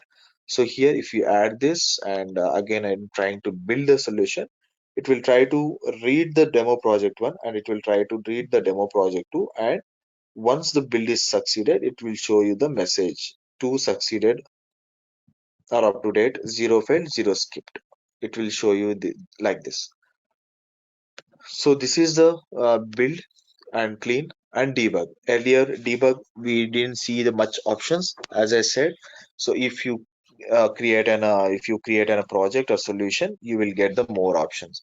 So you can see start debugging, start without debugging, um, step into step over, as I said, toggle breakpoint, delete all breakpoints, and start C# script debugging. So you can run, like, not only you can run from the automations, you can run the C# scripts also here in this Pega Robotic Studio. So let's say you have created one C# script, and that C# script need to be debugged. So you can debug that C# script from the Pega Robotic Studio itself. You don't have to go to some other outsource applications or Google compilers or Visual Studio, all those things. You can directly compile from here itself in the Pega Robotic Studio itself by clicking on this Start C# script debugging. And tools we already discussed everything. It has been same. Here you can see the few options has been created, enabled here for us. So this is the option. So you can see the files which you need to navigate, and this is a file which it's a new project to be created under the solution. So here to open the projects, open the files. So you can see if you wanted to open any file from here, you can directly open, save and save all.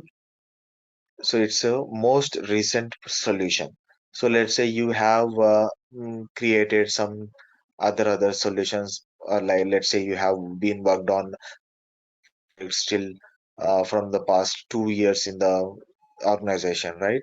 So you have been created a 5 projects, five different solutions and 5 different boards it is running. So you don't have to go to open, and you don't want to search. So if it is already been opened, you can see it here. If it is already been opened earlier, you can see it from here, and you can open from the most recent projects and solutions from here. So like that you will get a shortcut from here also. And this is a deploy project shortcut key, which you can, if you click on this deploy, you will get this pop-up, and you can add your comments. And if you wanted to deploy locally, you can deploy it from here. And if you wanted to connect to the server, deploy it to the server, you have to check, like we'll discuss these things later, the deployment related projects. So if you want to debug, you have to click on this start button. If you click on this start button, it will start debugging the automation. if this start is related to C sharp, if you wanted to debug C sharp scripting, you can click this start and it will start your C sharp script debugging. And these all things like you don't have to worry about this. It's a completely like general things, settings and properties and navigating to the application, I mean files, all those things. So these two is the try and catch. So let's say if the project whatever you are trying to build, it should be in the best practices side. So you have to create uh, project in between the try catch. So if you click on this try, so if you click on here, so you will get this try, and the same way for catch also. So you have to connect these connections. So we'll discuss this later. And before moving into project creation,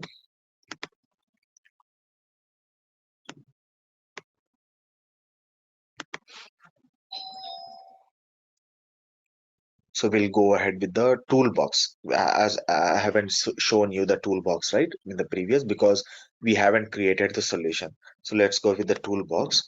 So here in the toolbox, you can see most of the components which is related to our .NET. So as I said in the previous session, we will be having a .NET components to be used in our Pega Robotic Studio.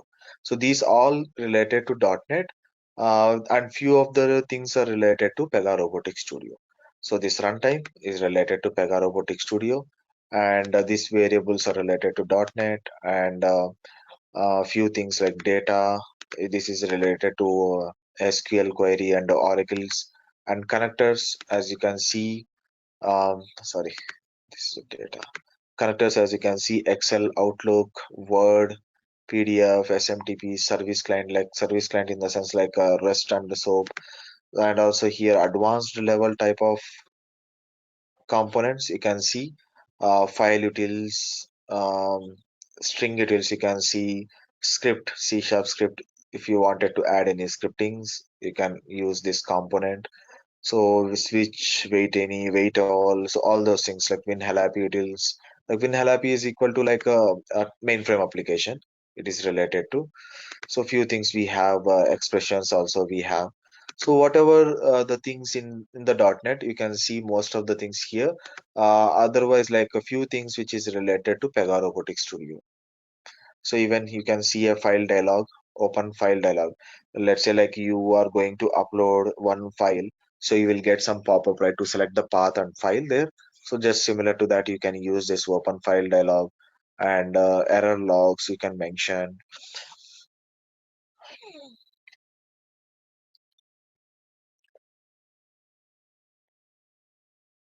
So everything like you can use here in your automation based on the requirements. So these are the properties, like you can see the property panel. So you can dock, you can hide or unhide, you can do you can play with this.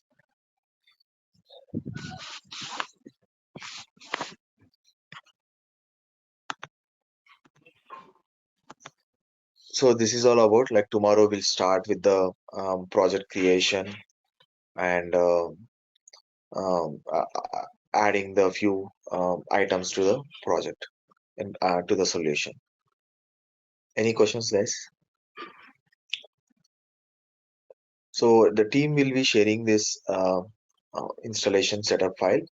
So I will be asking to share over the chat, and you can download it from there, and you can follow the video, and also you can follow the document to install the Pega Robotic Studio into your machines. Hello. Yeah. Hi. Hi. Yeah, tell me. Yeah, Who's actually, Arnold or Praveen? Who's speaking? yeah, yeah, I'm trying. Yeah, Praveen, tell me. Yeah, two versions can install. Actually, I already installed version 22. Okay. No, you can't install because you have to uninstall the 22 version, and you have to install this 19 version. Okay. Because 22 version is the advanced one, right? As I said, still clients are not adapted to that. So you can practice this. Still, the all the projects are in the production as are using by 19 version. So you have to uninstall that and you have to install this 19. Yeah.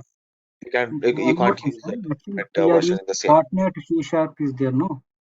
You Haha. know about that little bit, or we don't any knowledge on that? I don't have any knowledge I on mean, this. even though if you don't have any knowledge, we can manage because we are not using C sharp scripting here like 50-50. Just based on the requirement itself, we using just a 5% or 10% of the C sharp scripting we are going to use here. Even though like if it is required, if you are good in Pega Robot Studio and .NET components, how to be used, so you don't have to worry about the C sharp scripting. You can directly go ahead with the Pega Robotic Studio components itself, and you can create your own solution and project. Okay. But .NET the also we need. minimal Okay. knowledge is required for this. Just Okay. I mean, if client is required to use, asking you to use C sharp, then if you have to know that, like I mean, minimal knowledge in the sense like everyone right now in this situation, everyone are using Google to get the code, and based on their requirements, they are going to change the code based on the necessaries, right? So you have to know that, like, where I need to change and what code I need from the Google and what I need to paste it, and the variables where I need to change. So dynamically how I can modify the code which I have got from the Google. Just those things you can know better. You have to know better. Okay. So Pega is backend on Java, no? This is different. That is different totally. Yes, it is completely different. Pega is completely related to Java. So Java and oops. So but this is completely different. Here there is no language it is using. If Okay. it is required only, we are going to use, and also not even the commands. Let's say you have to replace, like in the Pega, if you want to replace any values or something, you have to select variable dot replace and braces. So all those things you have to write, right? Here no need to write anything. Directly you can use the string utils component, and that component method properties itself you can use it in your automation. Us about the Pega Robotic Studio items, like what we have in our Pega Robot Studio to make our automations ready. So as we discussed yesterday about the demo projects and um, the solution and the items which we have in the main menu and the toolbox, all those things. So today we'll go ahead and try to add few of the items from the solution. So whatever we have like automation files, global containers. So we'll discuss one by one on each and every item, and we'll go ahead with the process. So today, let me delete this because we don't need a extra one.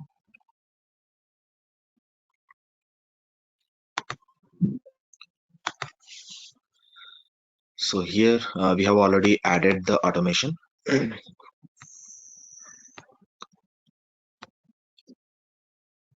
Sorry guys, forgot to share the screen. Yeah, thanks for remembering. Right.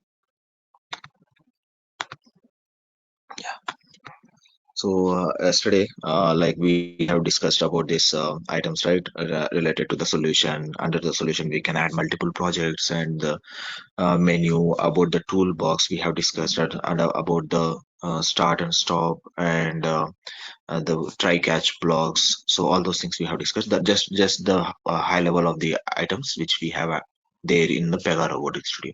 Today we'll discuss about the items which we are going to add as part of our automation flow, and what's the use of that items, and how we can use that.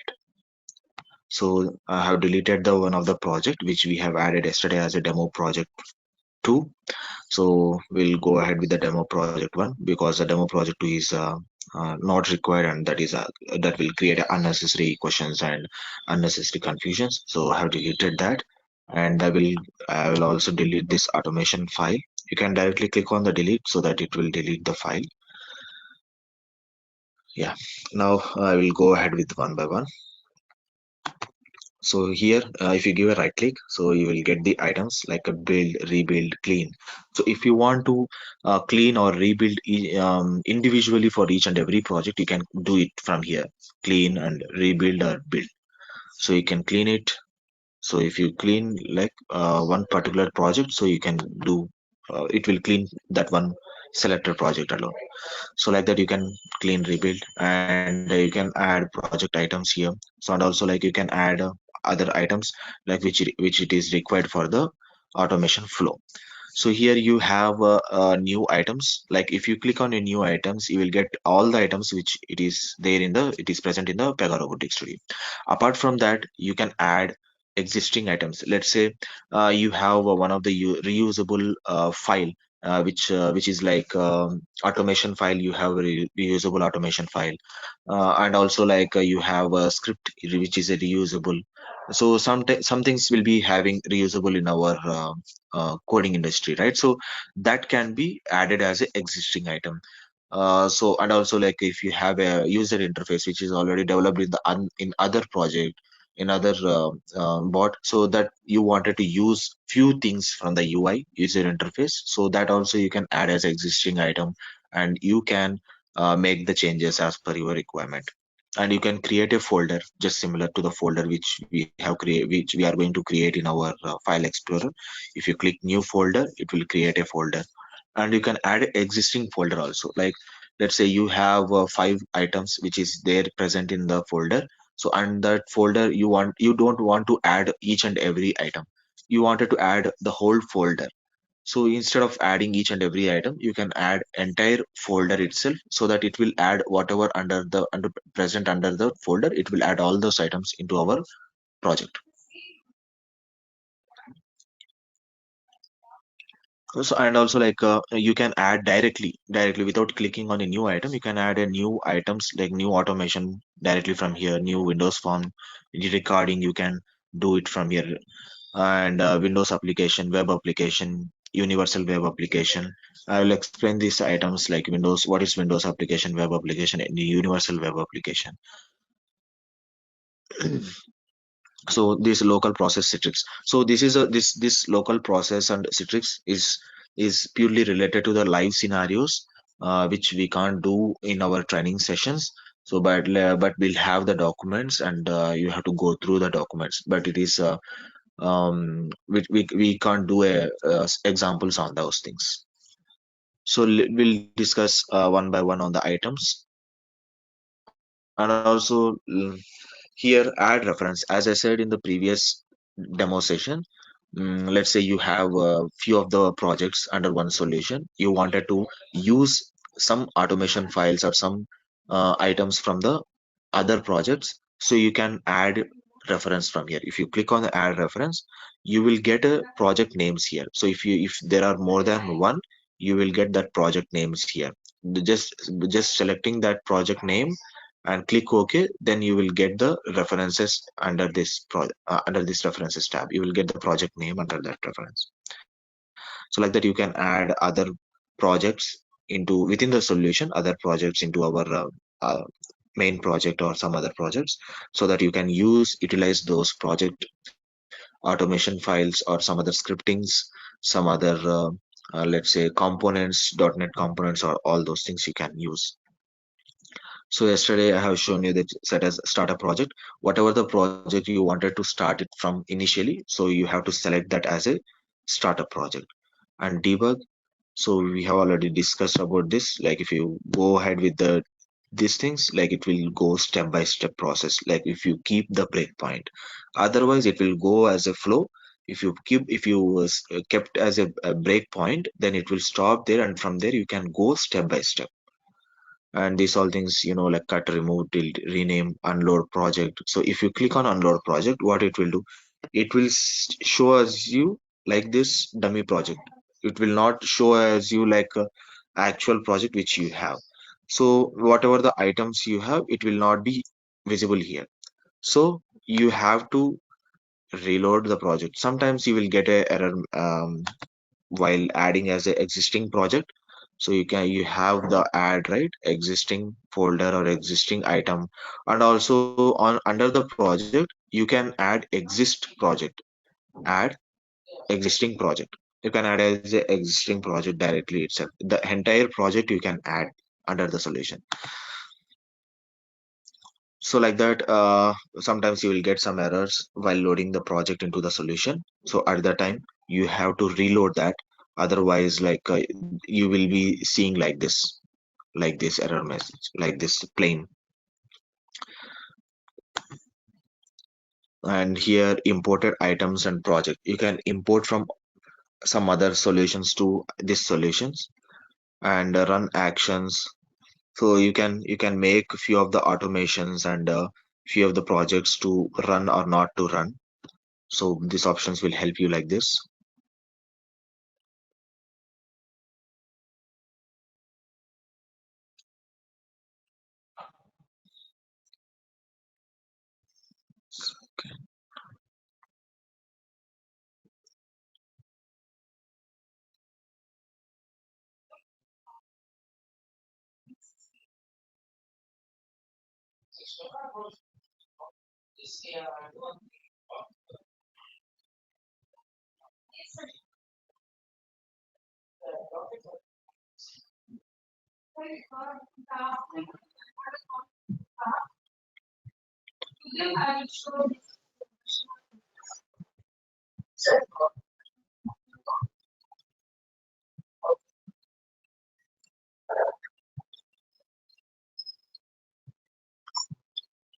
So my screen is not visible, or it is blur, or it got stuck. Okay.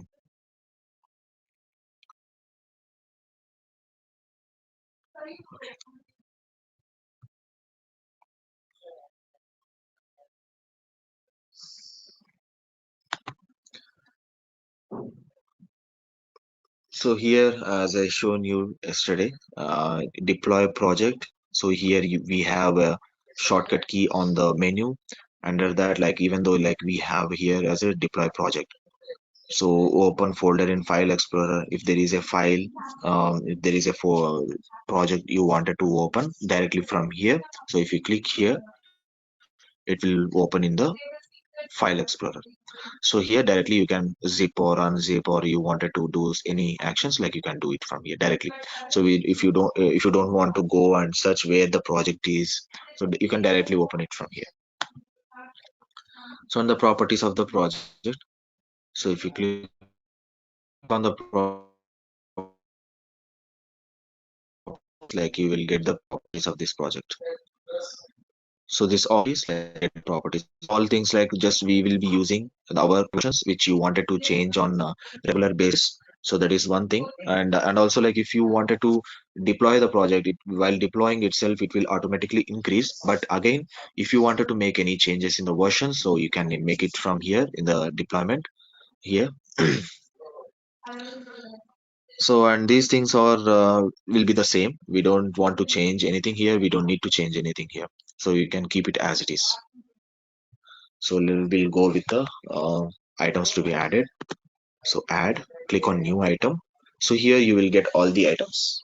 You can see Windows Form, automation, Windows application, web application, universal web application, global container, recording, so application bar, configuration and services. So these are the items which we have under our Pega Robot Studio. Okay, and here under this, like we'll be having categorization. So you can see it here. So text adapter, the multiple types of text adapter mainframe applications. So you can use it here. Like there will be a one IBM application, there will be a other Blue Zone applications you will be have. So some different IBM applications will be available, and We can't see Blue anything. Zone applications. So I Praveen, don't. are you able to see, right? No, we can't see anything. Since for the beginning, there's nobody. I mean, you can share. We don't see anything. But Praveen is seeing like he is able to see the screen. He's Let me share it again.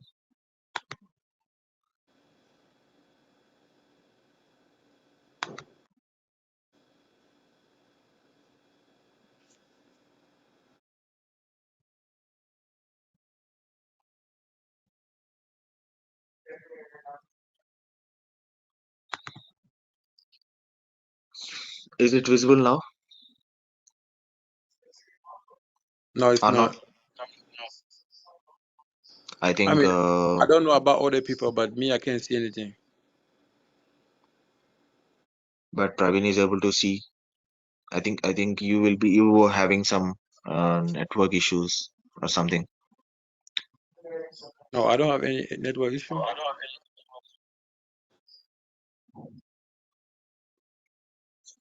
I'm not the one. I'm not the only one because somebody put on the group chat that somebody put on the chat that he can't see anything. Me, I'm on my side. I can't see anything either.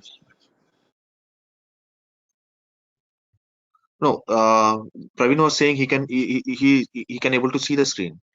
The screen is visible for him,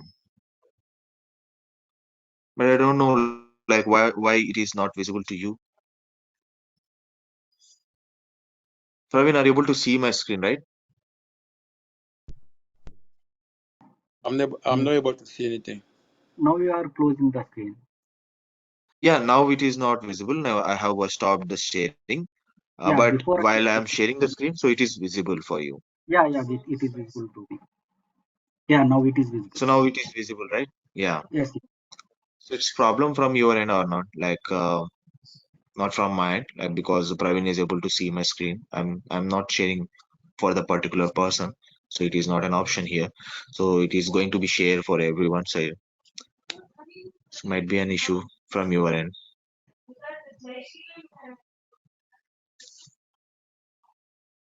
Okay, I will drop. I come back again. Can you yeah, do that thing like join back again. Once you join, okay, he left.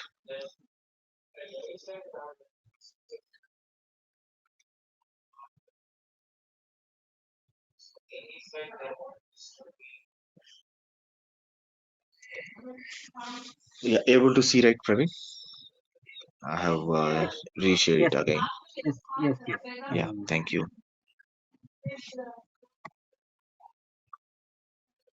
Okay, we'll wait to join. We'll wait for or not to join. Couple minutes.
We'll continue, Praveen.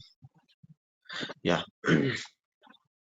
So the items like you can see a Windows form. Windows form is nothing but like a UI user interface to the user, so that you can this is mostly using for mostly not like it is using for only for RDA projects.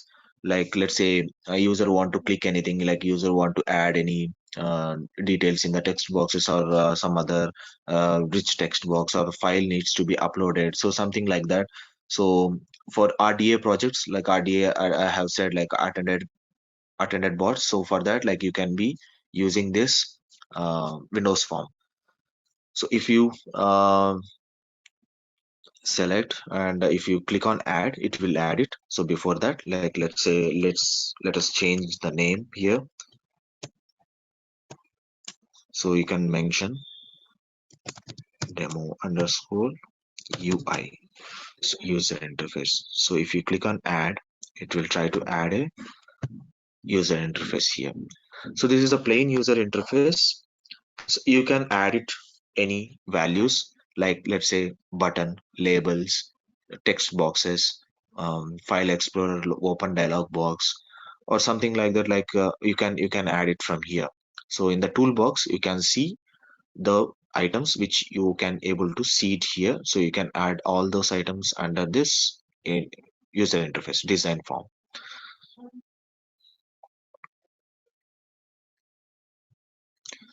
So here you can see these check boxes, combo boxes, buttons. So data grid views, data sets, date time pickers you can add. So we'll add few things, and you people try from your end few things. So here also again we have a common controls, which is categorized from the above. Check combo box, checkbox, buttons, pointers, labels, list boxes, list views. You can see it here, radio buttons, progress bar, everything. Like images also you can load it here from this user interface. So these all things, panels also, like the panels will be available, right? So to display a few of the things, like on the header, so you can add that panel also. So menus, if you want to add few menus, like a few file edit like this, like you can add it here. So just similar to the UIs, like whatever you are going to see in the applications, few of the applications, like similar to this, you can add whatever you wanted to the user. Like will not be using most of the things, whatever the necessary required automations for RDA projects, like complex projects, like we'll going to add a file open file dialogs, and file date pickers, and the menus, and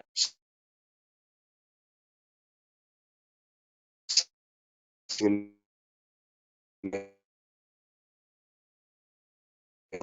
and also progress bars. So such type of things will be going to add.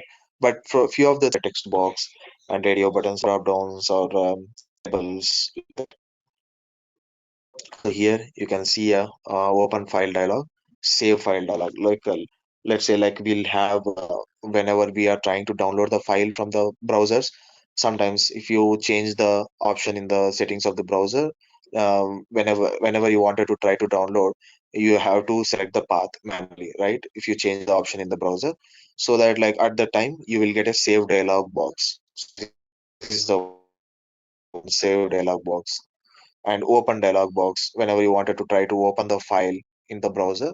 So you will get a one pop-up. So the file explorer pop-up, this is the open file dialog. So font dialog, so different things you have. So interaction management, so case in the sense like the case going to be created, or whatever, or like for each and every trans. So like that, like few things you have: table view, Excel connector, PDF viewer. So these things are not required. These things are not going to be used in our design form. So this also, like ASO manager also is not going to be used because it's a component. It's not an item to be added in the user interface. So there are few things only which we can going to be added. So if you go ahead with the label, so label, you can add it here. So just drag and drop. You don't have to do anything here. Just drag and drop, and in the label it will be showing as a label one. If you wanted to rename it, so you can rename from the properties. This is the configurations which we need to do. If you go to the properties, here you can see the name, right? So in the name you can change it here. So let's say username.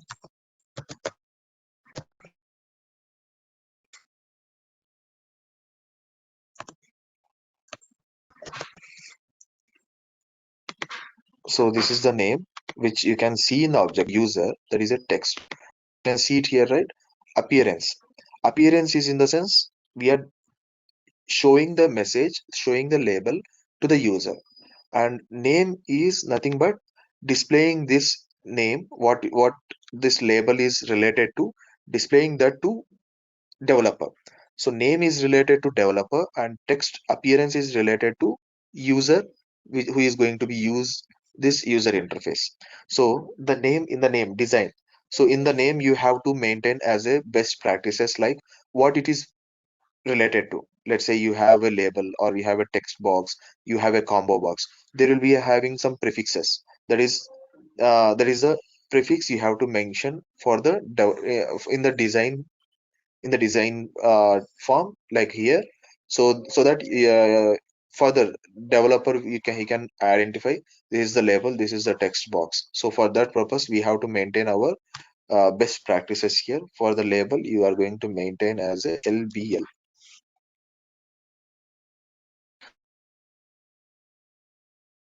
So you can see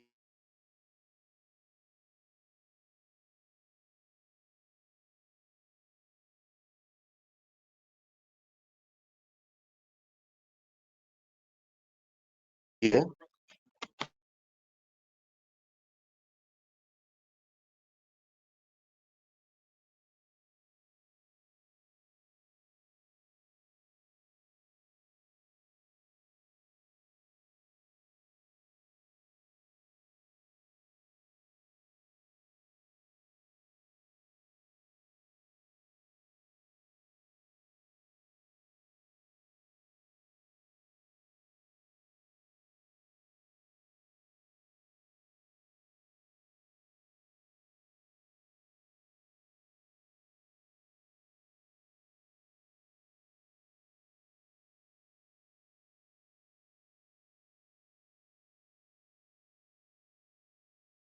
Hello?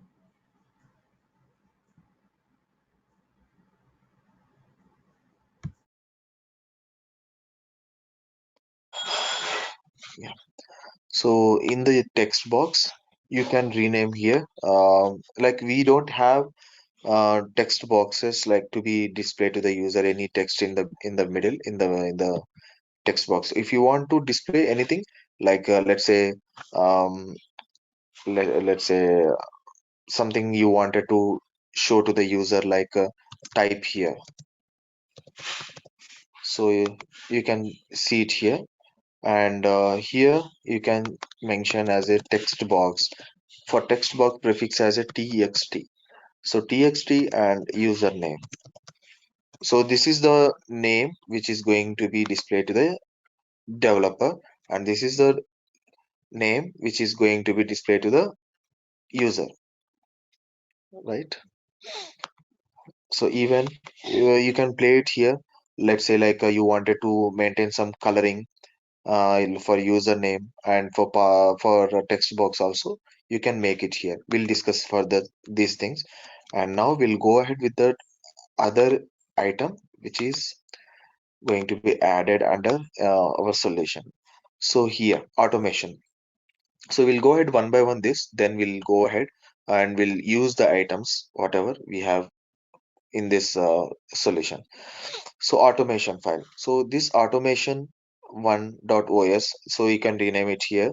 So this automation is useful for to make the flows. So to design the flows of the process. So the flow whatever you are going to be designing, right? So that flows is going to be developed in this automation file. Just a drag and drop, and you are going to maintain the flow, and that flow going to be executed in, under the executing going executing in the project. So the whatever the design you are going to be make, that can be developed in the automation file. So just you can add it here. So by renaming, and the name of the automation file should be a I mean, that has to be give a justification, the name. Let's say if you are using that automation file for login, you can mention AUTX. AUTX is our prefix, just similar to our automation. I mean, for the elements we have added, right? Components in the UI, just similar to that. For automation file also, we have AUTX as a prefix. So after AUTX, it has to be mentioned that what it is, the automation, what it is. Like let's say it's a process automation, like you are creating a process, or otherwise it's a activity based automation, or it is a event based automation, or let's say it is a wrapper automation, wrapper procedure automation, which means you are including all the procedure automations under one automation, that is called as a wrapper procedure automation. So you have to mention that as a that in the automation also. Let's say you have AUTX as a prefix underscore, and if it is a activity based automation, so you have to mention AE, or else EA also is enough. Okay. And if it is a procedure based automation, you have to mention as a P underscore login. Okay. So if it is a no, if it is not a procedure based automation, and if it's a event based automation, you have to mention as a E. And if it is a wrapper procedure, WP. So and then name in the sense like what you are doing in the automation. Let's say login, or else like fetching a data from the one of the form. So that has to be mentioned here. So as of now, I will maintain this as a event automation. And why? Because we have added a UI, so we are going to be used this automation for user interface. So further we'll add more automations based on the our process. So I will be adding as a event automation here. So main automation. So I will maintain this event automation as a main automation, because from here I will be going to start the process. So if I click add, so it will be adding the automation. See, you can see in the solution explorer, automation, AUTX as a prefix, event automation and main automation. And we'll go ahead with the other item. So Windows application. Windows application, let's say if you have installed few of the applications. See, we have installed our Pega Robotic Studio yesterday, so which is called a Windows application. And just similar to that, we have some other applications also, whatever we have installed. Let's say calculator. So this is also a Windows application which is being installed by us. So like that, whatever we have installed in as a application in our machine, so that we'll call it as a Windows application. And that Windows application which needs to be interrogated, for that purpose, like we have to add our Windows application item, because this has to be the Pega Robotic Studio has to be interact with that application. Then only we can able to interrogate that elements, whatever the elements we have as per the requirement. So that elements, if you wanted to interrogate, so for that reason you have to use this Windows application, and we'll call it as a as per our technology term, so we call it as a adapter, Windows adapter. So here you have to maintain this name also, like which application you are going to add. So let's say if you are adding calculator, so you have to mention that's calculator name. The application name has to be here. So you can click directly add, so that it will add our Windows application calculator.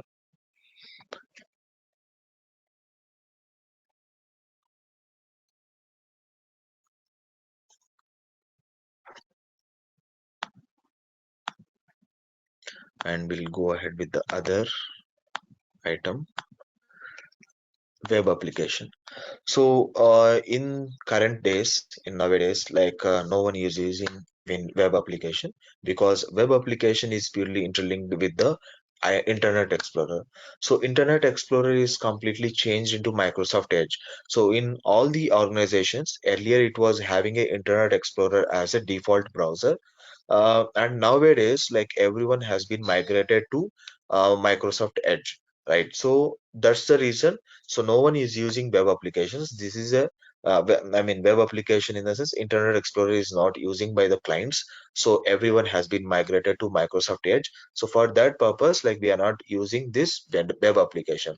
In the older days, like let's say in the 2022 or 2021, so few of the clients are using still Internet Explorer. So at the time, like web applications are the key role is playing a key role. So in that scenarios only they have used the web applications. Even though in nowadays they have been migrated to web applications, which is using in the Internet Explorer to Edge, which is going to be used now as a universal web application. So web application is only specifically for Internet Explorer. And coming to the universal web application, this universal web application can be used under four browsers. So one is a Google Chrome, another one is a Edge, another one is a Firefox, another one is a Electron. So we can use these four browsers in the universal web adapter. So here we are using four browsers, right? That's the reason we call it as a universal web application. So in this universal web application, for even though if it is a web application or it's a universal web application, if you are using a Internet Explorer, if you are going to use a Chrome or Edge or Electron or Firefox, you have to maintain URL. So whatever the URL we are going to pass it here, right? So that URL has to be added into our adapter, into our application item. So let's say I'm going to add it here, Flipkart. So I will be adding Flipkart. This is a universal web adapter. So just click on add. So you have been got this right in the solution explorer. You can see it. Flipkart universal web adapter has been added. And here, if to interact with the Flipkart application, you have to add a URL into our Pega Robotic Studio. So this is not only for Flipkart. So even if you are using Amazon, you have to add your URL. So this is why this is just to be interact with the application from our Pega Robotic Studio to get those elements to be automated. So here you can see Flipkart. You have to select that in the object explorer, not in the solution explorer. To open the items, to open the automation files, to open the adapters, you have to double click on the solution explorer so that you can open it, you can see it in object explorer. So in the object explorer, you have to select this and you have to go to the properties. Here you can change into advanced. So in the advanced, so you can see few of the properties which can be used by the developer, and few of the properties will be remains same. There is no use of that, so you can maintain as default as it is. And if you want to make few changes which is related to our application, I will show you like what all the properties you can make the changes here. So here the name of the application, the name of the adapter which you have added, and you can skip this because it is already been renamed. If you want to rename it again, you can rename it from here. And the browser type, which browser are you going to use, like a Chrome or Edge or Firefox or Electron. So four browsers you can see it here. So and moreover, so few of the clients will be migrating from IE to Edge or Chrome, right? And few of the clients also migrating from Edge to Chrome or Chrome to Edge, right? So in that scenarios, you don't have to rework on the elements to be interrogated. You can directly switch the browser name here and directly you can check whatever the elements you have been interrogated in the previous version so that it is matching or not.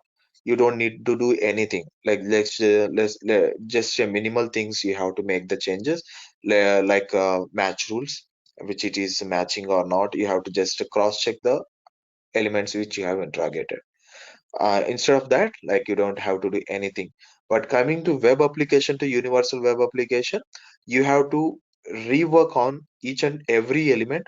You have to reinterrogate the application because it's completely a two different type of adapters.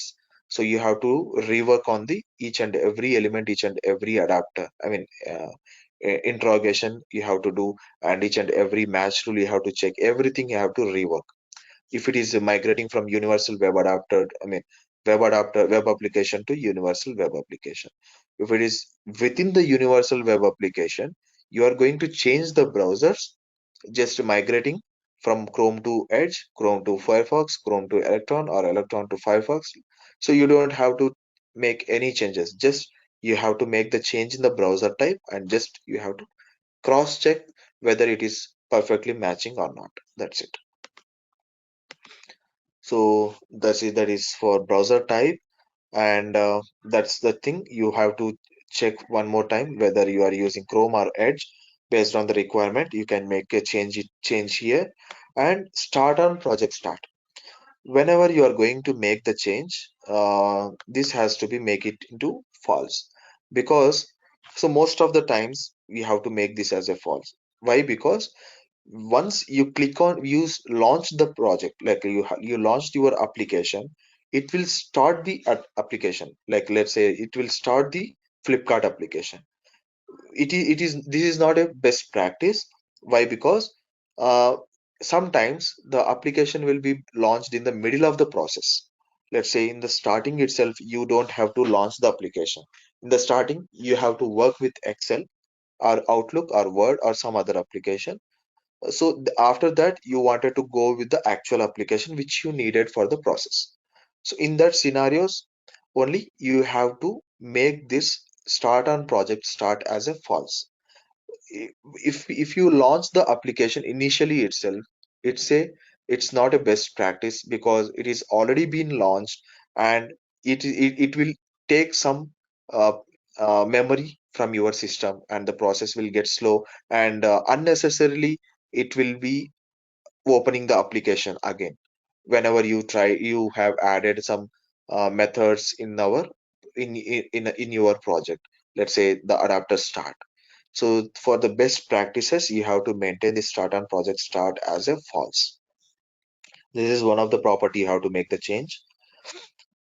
And here a browser start method. So you will get two types of start methods. One is a start and one is a monitor all.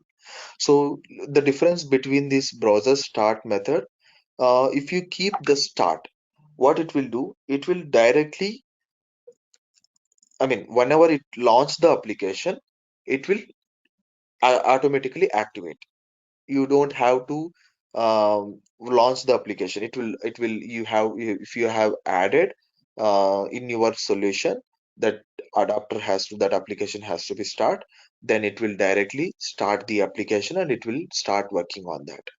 If you select the monitor on, what it will do, if it is launching the any application from other source, like from other applications, through this application, let's say you have a application and B application. A application you have launched. From A application, you are going to launch B application. In that scenario, if you use monitor all, what it will do, the adapter, whatever the property you have selected, the browser start method property as a monitor all, it will keep on monitoring the application when it is going to be launched. Once it is launched, it will activate their elements and it will start processing work on start processing on the requirement.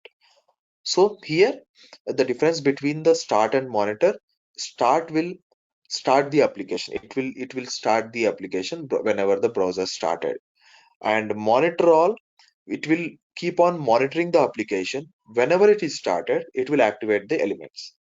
So this is the difference. So this will be asking in the interview questions. what is the difference between a start and monitor all in the browser start method. So this needs to be taken care, like, and this also, like, you have to change based on your requirement. So if the application is launched in the middle of the process, it is launching from one application, from the A application, the B application is launching from A, then you have to select as a monitor all, because you are not launching the application from your solution, because it is launching from the other application. So you have to select as a monitor all here. And the start page, this is the main thing you have to look into. So the URL which you are going to be automate, so that property, the start page, the URL has to be mentioned here. So if let's say you have a Flipkart, right? We have given flipkart.com. So the URL, this URL has to be copied and the same has to be pasted here. So flipkart.com. And this is the one, just as it is, you have to maintain. So you don't have to make any changes here. Just copy and paste the URL. And the start timeout, this has to be changed. Why? Because let's say the Flipkart application will be launching within a seconds of time, but few of the application from the client side, it will take some few minutes also. Let's say 3 minutes, it will take 5 minutes. Based on my experience, I am saying it will take 5 minutes also to launch the application. Some of the application will take within 10 seconds. Some of the applications it will take 1 minute. So you have 20 seconds. It's not a second, I mean, it's a milliseconds. 20,000 milliseconds. Let's say 20,000 milliseconds, in the sense each second is equal to I mean 60 milliseconds, right? So this has to be changed. If it is a 20,000 milliseconds is equal to uh, just 2 seconds. Okay, no, sorry, 20 seconds. It's a 20 seconds. So it will take time to launch the application. If it is failed to launch within the 20 seconds, it will be um, failing. It will be going to the failed scenario. So that's the reason you have to maintain some larger amount of time. Let's say if the application is going to launch in a 2 minutes, then based on that you have to maintain it here. So you can maintain 1 lakh milliseconds, which means 100 seconds. So 100 seconds is equal to 1.5 minute. So this is a larger time you have to maintain here. Okay, and this can be maintained as it is. You don't have to change it anything here. So within this time, the application has to be launched. You have to analyze that how much time your application is taking, and that time you have to be mentioned here. Okay. So this is a web application, universal web application. We'll go ahead with the other item. So global container. So this global container is nothing but the components whichever you have added into your project, that has to be used within the project overall, like in all the automation files. So let's say you have added one variable under one automation. Okay, you can use that variable within that automation file itself. You can't use that variable in the other automation file. So for that purpose only, the Pega introduced global container. That variable can be added under global container, and you can be use that variable into all the automations within the project. Okay, not within the solution, within the project. So as I said, if you have multiple projects, you can't use the global container variable in the other projects. Let's say you have demo project 1 and demo project 2, you have added a global container under demo project 1, and that variable is related to demo project 1. You can't use that demo project 1 global container variable into demo project 2. Why? Because it is purely interlinked with the demo project 1. For that purpose only, we can't use that variable in the another project. So as I said, within the project only you can use that variable if you add under global container. If you add in the automation file itself, you can't use that in the another automation file within the project. I know this is some confusion in this explanation, because I'm saying project, solution, and within the project or within the solution. So all those things can be confused. Once you're going to be start using this items, you will get a clear picture on that. So here also, like, you have to maintain your naming convention. So let's say it's a demo one, so underscore, and you have to mention what it is. GC is nothing but a global container. So you have to click on add. So as I said, it's a global container. You have to add the items, whatever it is required for your project. So let's say one variable you have to add. It's a string variable you have to add, and that to be used in the other, within the project in different automation files. So you can see variable, so string. So just drag and drop it. You will get a string variable here, and just rename it if you want based on your usage, and the prefix has to be maintained.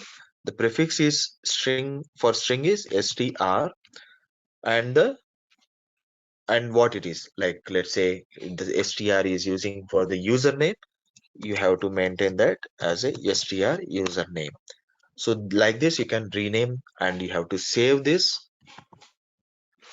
and you can see it here, the str username has been renamed. And this variable you can use in the automation files. So I have opened the automation file, go to the Object Explorer, and here in the global container, under that you can see str username variable. So here you can see your properties, event, methods, events, and properties. And if you wanted, if you're not seeing whatever you required, you can add it from here, the configuration type. If you click on this, you will get the all the methods, all the properties, and all the events, whatever you wanted to add. See, you can see it here, everything. If you wanted all the things, just check it here. It will select all these things, and it will, you can click on OK. So if you want to add specifically, so let's say ends with or contains or append, you can select it here and click it OK. And also, if you know the particular thing, let's say append, so you can search it from here, you can filter it, you will get that one method alone, and you can select it and click on OK.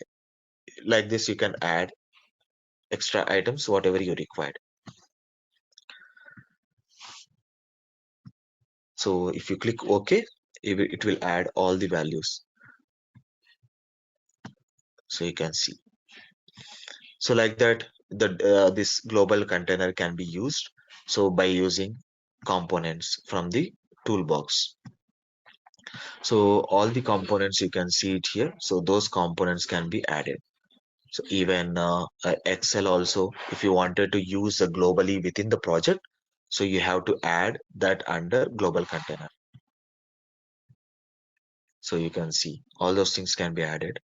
And also, as I said, advanced, if you go to advanced, so wait any, you can't add this.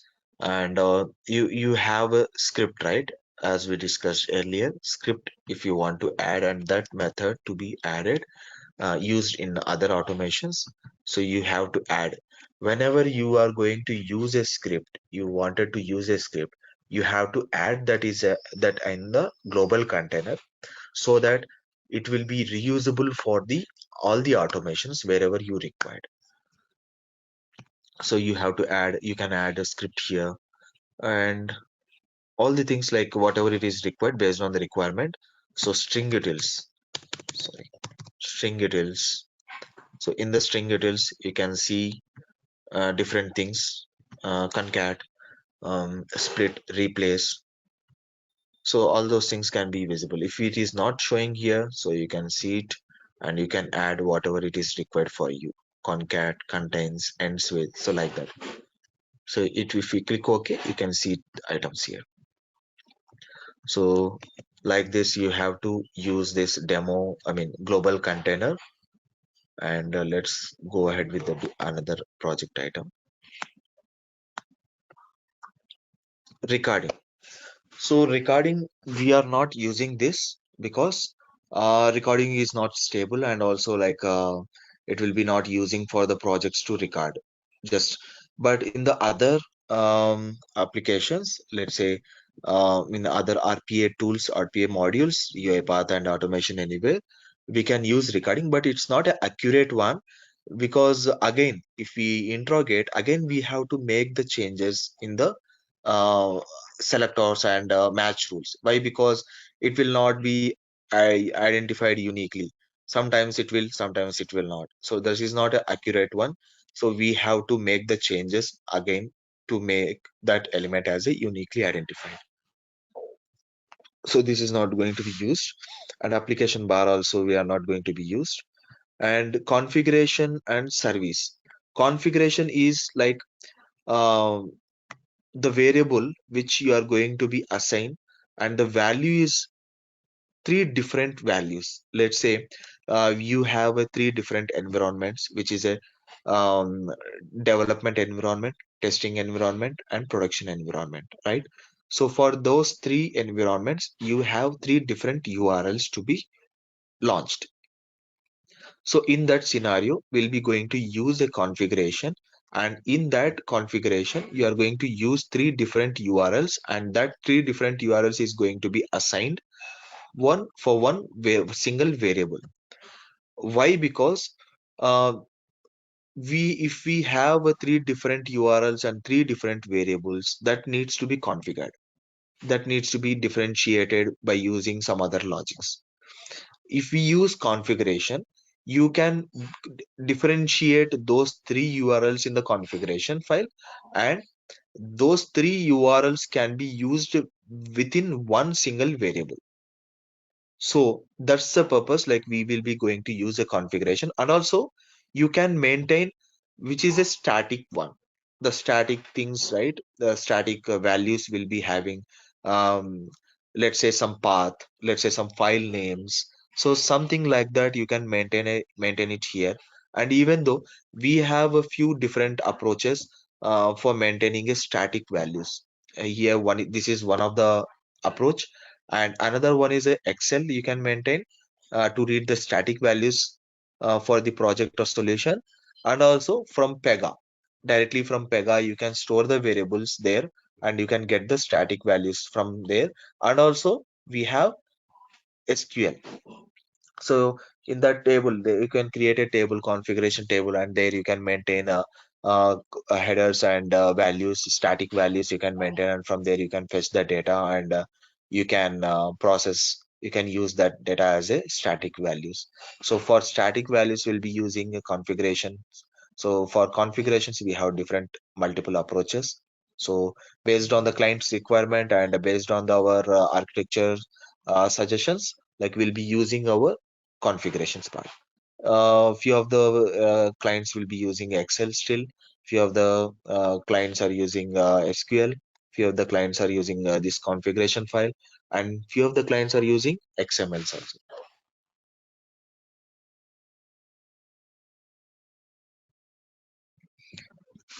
So if you use config, so just config you have to maintain. So it will add the config here. So here you can add like let's say you have a demo and it's global container, and you have this thing variable, and go to the properties, and here in the properties you have to right click, and in the right click you have to click on the configure, and here you can change, let's say username, mm, so demo Pega RPA.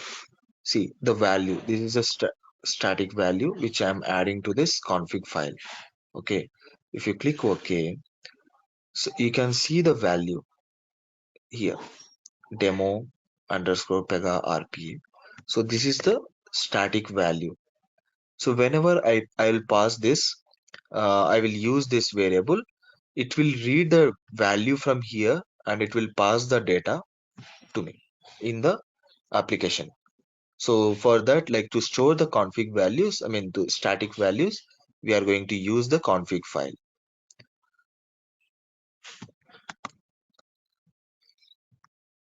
And another new item, service. So this one is not going to be used in our training sessions, because this is the live scenario config, I mean item, which is going to be used for call services.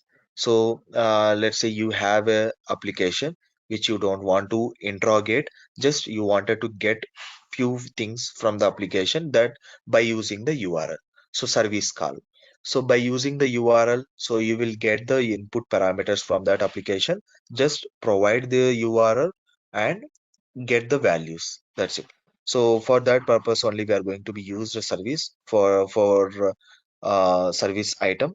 So to call the values or to download the files, even though like by using a service call, API call and REST or SOAP, so you can use URLs and you can get the data, you can get the files from there, you can download it from there. So all those things you can do it. So for that purpose, we are going to use this service.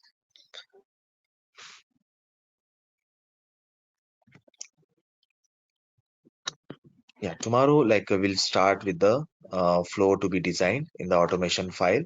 We'll use our Windows form and also the variables, and we'll go ahead with the Flipkart application to be interrogated in our um, Pega RPA. So tomorrow we'll discuss about the things, whatever we have added it here. Any questions? Oh yes. Actually, you have to check that all the things Sorry. work. I have doubts. Sorry? Hello. No, no. Once again, I listen the recording again, and I have doubts.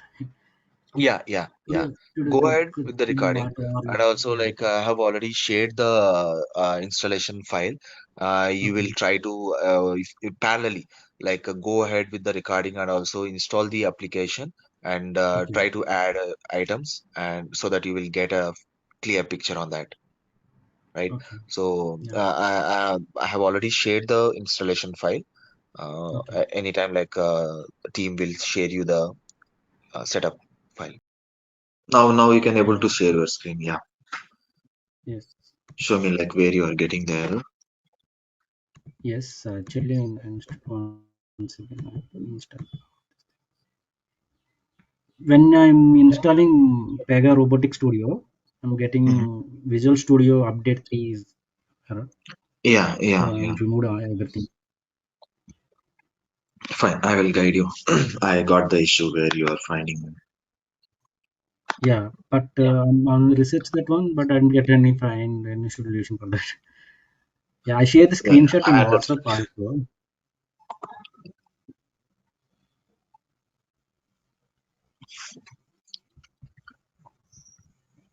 I understood where you are getting the exact issue.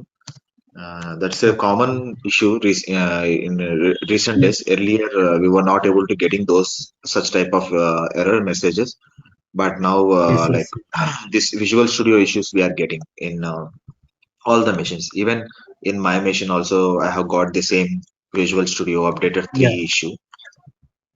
So many are telling like that actually. But I didn't get any solution for that. Give me the solution. I mean, once again, I will. Yeah, that too. Like I will share that document as well. Like people can access that and they can able to solve by themselves. So I will share Okay, that okay, document as well.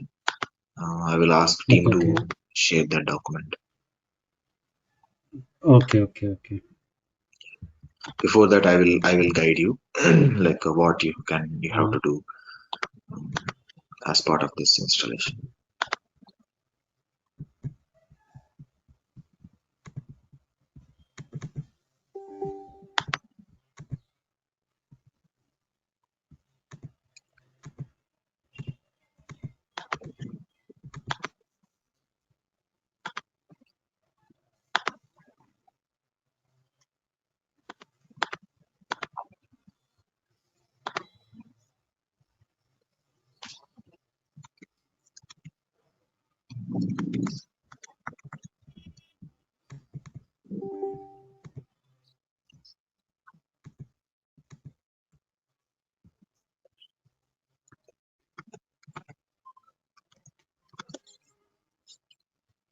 Okay, here you are getting the error after downloading, Yes, right?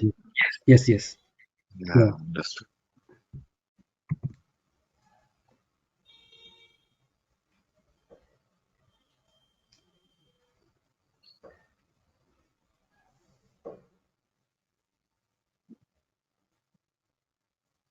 yeah.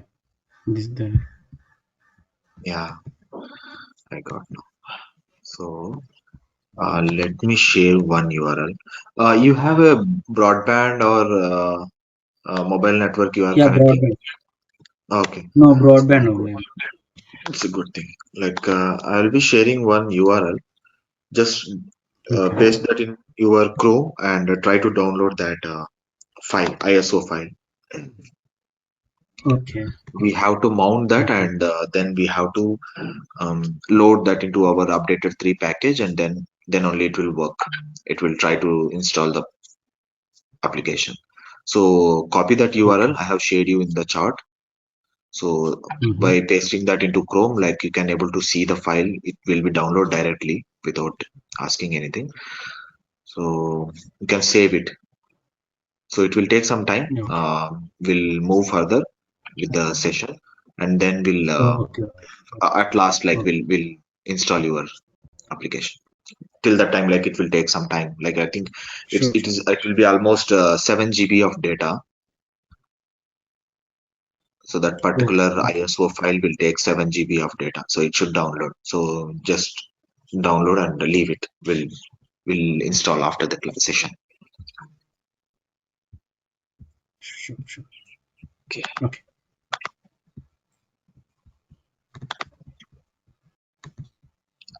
So let me share my screen.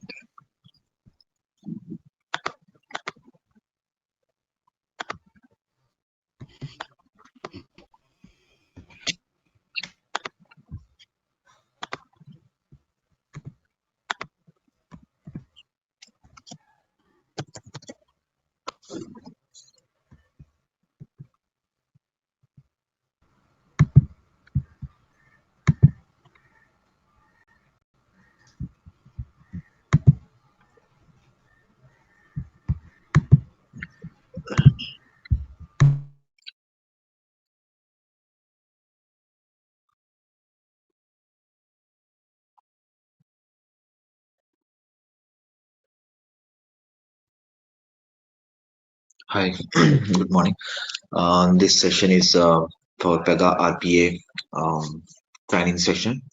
Um, in this session, we'll discuss about these solutions and projects, and then create how to creating a flows and how to do interrogation. So first of all, we'll create a new project. From here, like we are going initially onwards, like creating a project and then starting an interrogation, adding an item based on our requirement. So I will go with the empty project.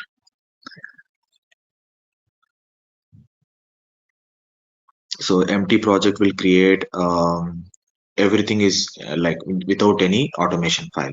So there will be no automation file in the empty Pega robotic automation project.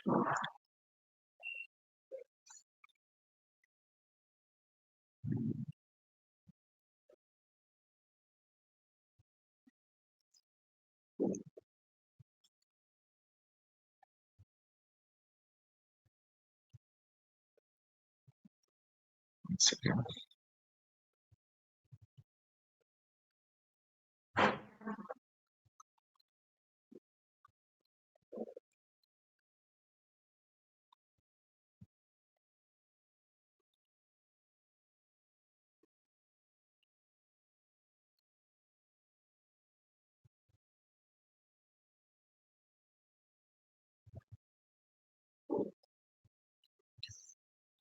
So first we'll go with the universal web adapter. So in this, like, let me create a project.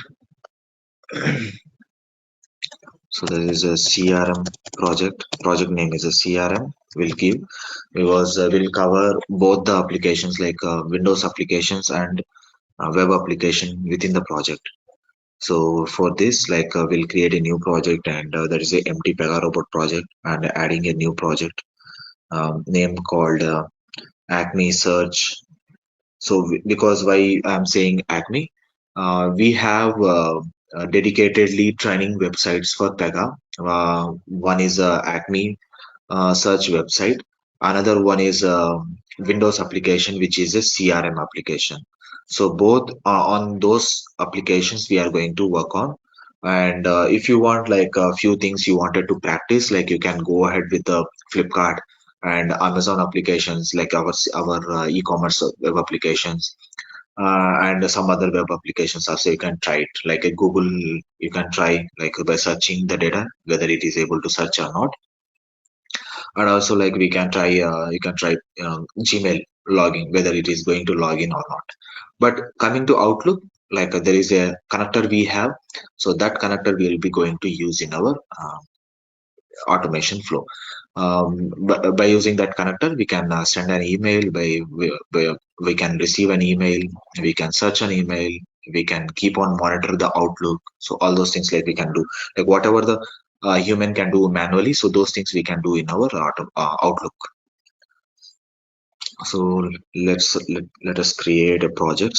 Like first we'll go with the Acme search project.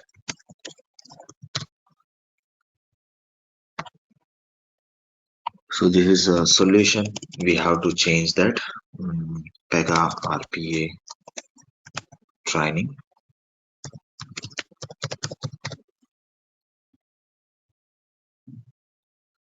So creating a empty project. So in this empty project, so I can try to add automation files. You can add global containers as we discussed about the items earlier, and also you can add adapters. So web adapters and Windows adapters, everything you can add under the project. Like, but here we are working with the web application. So right click on this project and go to add. Try to add a new item. So in this new item, by using Acme web application, I mean universal web application. So here have to add your application name. Like the name has to be as indicated. Like it should indicate what we are, which application we are working on. So that has to be properly mentioned. So here we are working with the Acme application, Acme search.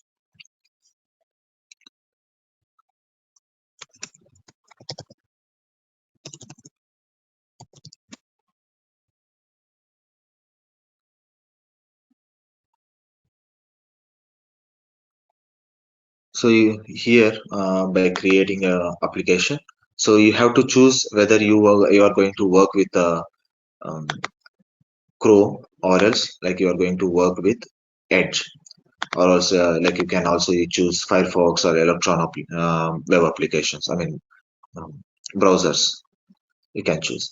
So right now I'll be selecting by default. I don't want to change anything here. I will go with the Chrome, and also like we'll try with some other applications by using Edge.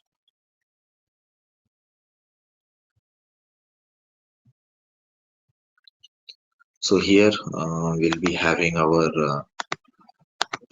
web application www.training.opensmap.com.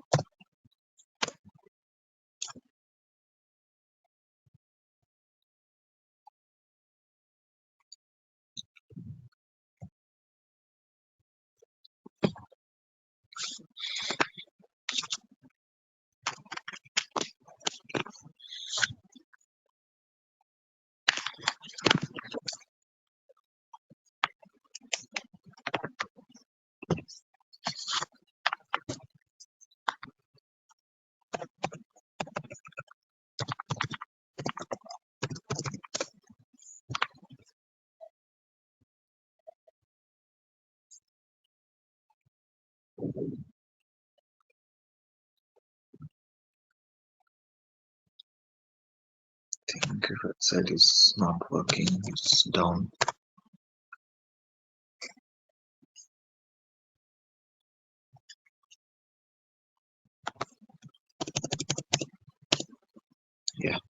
we got.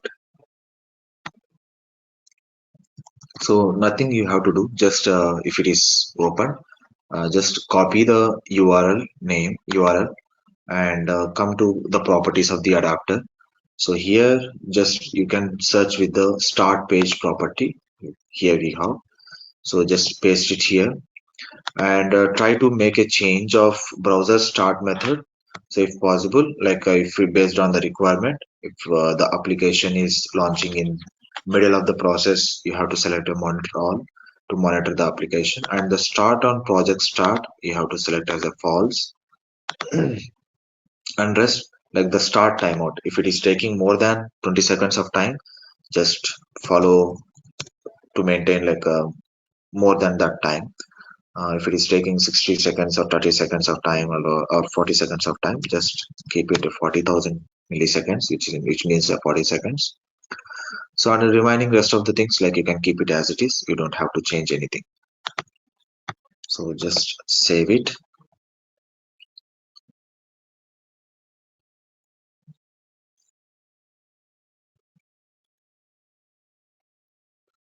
So now here we can try to start our interrogation. First we'll go ahead with the web application interrogation part. So now after updating all the properties, just click on the start interrogation part here. Like you can see the start interrogation in the green color. So just click on that, and once you click, like it will open our browser, and you can see the page has been launched, and you have got this interrogation form. We'll call it as an interrogation form. So this is an interrogation form, and these circles are called as a bull's eye. We'll call it as a bull's eye, and this is a type of interrogations. Like I will explain you one by one, and before that, like we'll complete whatever we are seeing here. And you can click on a delay. If you click on delay, it will ask for time seconds. Like this is a seconds. So if you want to add a 10 seconds, like why this functionality is, if you wanted to before interrogation, if you wanted to wait for some time, like because it will some based on some reasons. So if you wanted to wait for some time before interrogating the control, so you can add a few seconds here, and you have to check delay here. And then if you try to do interrogation, see, you can able to get the time here. So that's the purpose, like we're going to use this delay. And this is the application name which we have added. Under that you can see, if we try to interrogate, under that we can see all the elements, whatever the required elements. And these are the properties for the application. See, you can see the start page which we have added, and the start on project start we have changed it into false, and the browser type, browser method, start method. So all those things, like you can see the properties of the element. Like even if you have selected element here, so you can see the properties of that particular element, so it will change accordingly. And coming to this interrogation types, so here default. So default, which means it will not ask you anything. Like if it is a default thing, just click on this bullseye and just try to drag it here. And if you try to do, like just remove your fingers on the touchpad, and it will try to create a control here by default. So that's the one thing for default. And debug matching. So if you select this particular element, no, I mean interrogation type, so what it will do, whatever the control you have created, so that particular control, if you try to re-interrogate again, that particular control will do debugging. So the match rules, like match rules, as I said earlier in the earlier session, match rules which is trying to create a element uniquely. Which is trying to identify the element uniquely.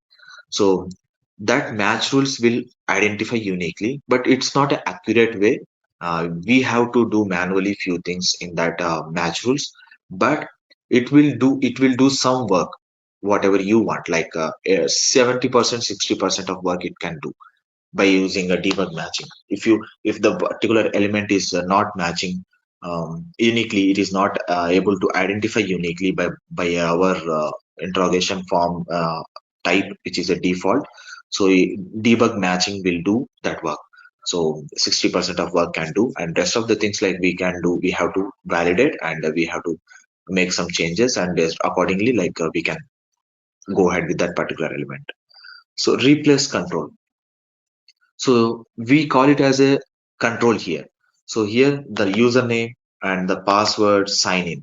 So these things we call it as a control in our Pega RPA. But some other RPA tools it will be different. But here coming to in Pega Robotics we call it as a control, and not an element, because it's a general terminology which we're going to use in other tools as a element. But coming to our Pega RPA we call it as a control. So here, replace control is like if you have already created a username control, and again you don't want to create a new control, because it will not create also, because it will say like it is already been created. It will not create a duplicate controls. So if you select a replace control, what it will do, it will try to create a control again, and it will replace the control whatever it has been already created in your solution. So that is the feature for replace control. And select element, this is the main thing, like select and default is the regular things which we are going to use in our development.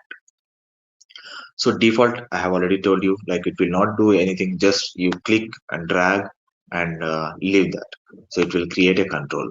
So if you come to select element, what it will do, it will ask you to choose the element. It will ask you to choose the control, whatever you required based on your requirement. So let's see.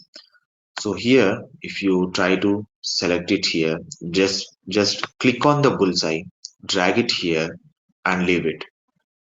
What it will do, it will open a select element form, and here you can choose your elements which you wanted to create. See, it's a input. This username is called a input, and you can see it here. By selecting that, it will change the entire form. See, so like that you can choose your specific element here. So this is the input, it is already been created. So even if I click create control, you can see it here, the control username is already created. So I will clear this error, because it is already been created. Now I'll go with the password, just drag and drop, and leave it. So here you can see the input for password. So I will click on create control. So now you have to give the credentials, because to enable sign-in. So to enable sign-in, we have to give the credentials. So it's a common general credentials which you can uh, get it, like I think admin something. Let me get the credentials.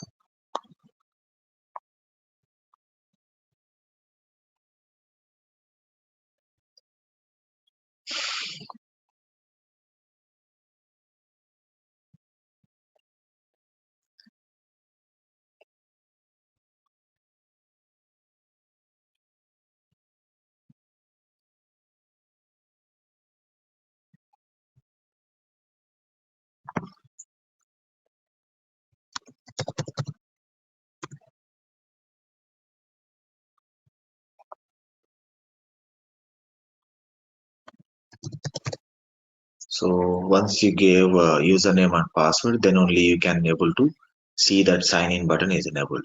Once the sign in button is enabled, then only you have to interrogate, because if it is disabled, it will be some different kind of attributes you can see. If it is enabled only, you can able to see your actual element attributes. So now let me go ahead with the password, and let me interrogate this sign in. So here you can see it's a login button. The ID type is it's a button. So you can see here clearly. So if you go ahead some other uh, controls, like it will be different. So but actual control which we require, it's a button. So let me create a control. So now let me go to our studio. So here you can see, you can neglect this warning. So by right clicking and disable use element IDs for the control. So you can disable it. So most of the things like you will get the same way. You can ignore this, you can disable this. So here you can see it is created a page. So the icon, I think you can't able to see this icon because it's so minimal.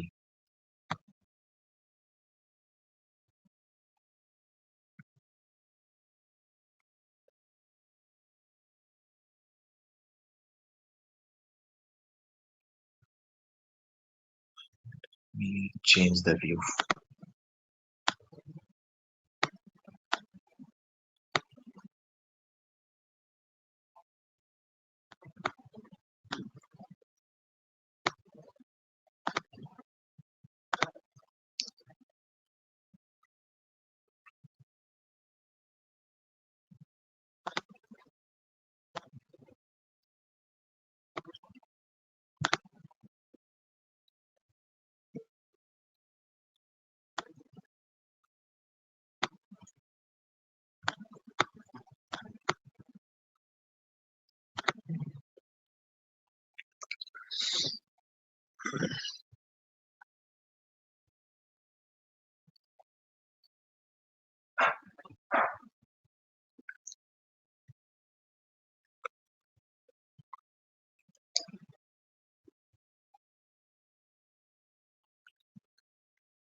So Praveen, are you able to see these icons by any chance? Yes, that little bit. Yeah. Yeah, this side Yes. icons. Yes. Yes. Small icons. Yeah. Yeah, yeah. Okay. Mm.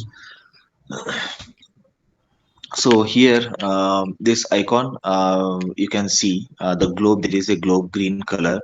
So this icon is indicates it's a page, and the globe it indicates it's an adapter application, and these are all like forms div. And now this icon, the you can see it here. This icon, the arrow icon, the cursor icon indicates as a page. You can see it here clearly. This icon, which called we call it as a page icon. This is a page, the entire page. You can see it here by highlighting. So the page, see, the page is highlighting the blue line, and now we'll highlight the form. So this is the form. So which it is highlighting by the background. So you can highlight it like that. You can check whether the control you have interrogated it's a actual control or not. You can check it. And the username you can cross check, like see it is highlighting, and the similar way the password it is highlighting, so the same sign in also. Yeah, so now here we'll go ahead with the match rules. So we have created the elements, but there will be a chance that it can be duplicates. It can create a duplicates. See, let me show you like what kind of duplicates you can see. See, so here you can able to see the two controls here, which is a username and user bar. So it can be a chance that it will not work, because you have two elements here, but it should identify uniquely. It should be a one element which needs to be work. Like if it needs to be work on, like you have to select which control is yours, and then you have to identify uniquely. So how to identify uniquely is like by using our match rules. This is the match rules tab, and here you have to identify that particular element uniquely. And before going to match rules tab, you have to check what is the difference between these two elements, username and user pass. You can see major difference here itself. Username, native control name, you can see username, and another for password is user pass. You can clearly see. And also like here, you can check in the selected target tab. There will be some differences for both. So you can see the name is username, user pass for password, and inner text, like there will be elements, inner text, so it's a null. Majorly, it will work with inner text and inner HTML, and also the class. So there are few match rules which we will be having. Common match rules, like most of the things, like mostly it will work for all the controls. So here, name, you can see a native pass and it's a input. So you can see like with these two, like you can able to identify uniquely identified. So it's a username, right? So the control is username which we have interrogated. So here in the drop down, like you can see in the drop down, there will be a three kind of match rule types. So one is a attribute match rule, property match rule, and control children match rule. So here the properties, let's say you'll be having a property for the um, any element, right? Like it's text or button or visible, something like that. Um, it will be a properties. So the same way we can see it here in our automation also. I will show you what are the properties for that particular element. So here we'll go with the properties. So most of the times, like you can go ahead with the property match rule. Why? Because it will have lot of properties. So you can see these are the properties for the that particular element.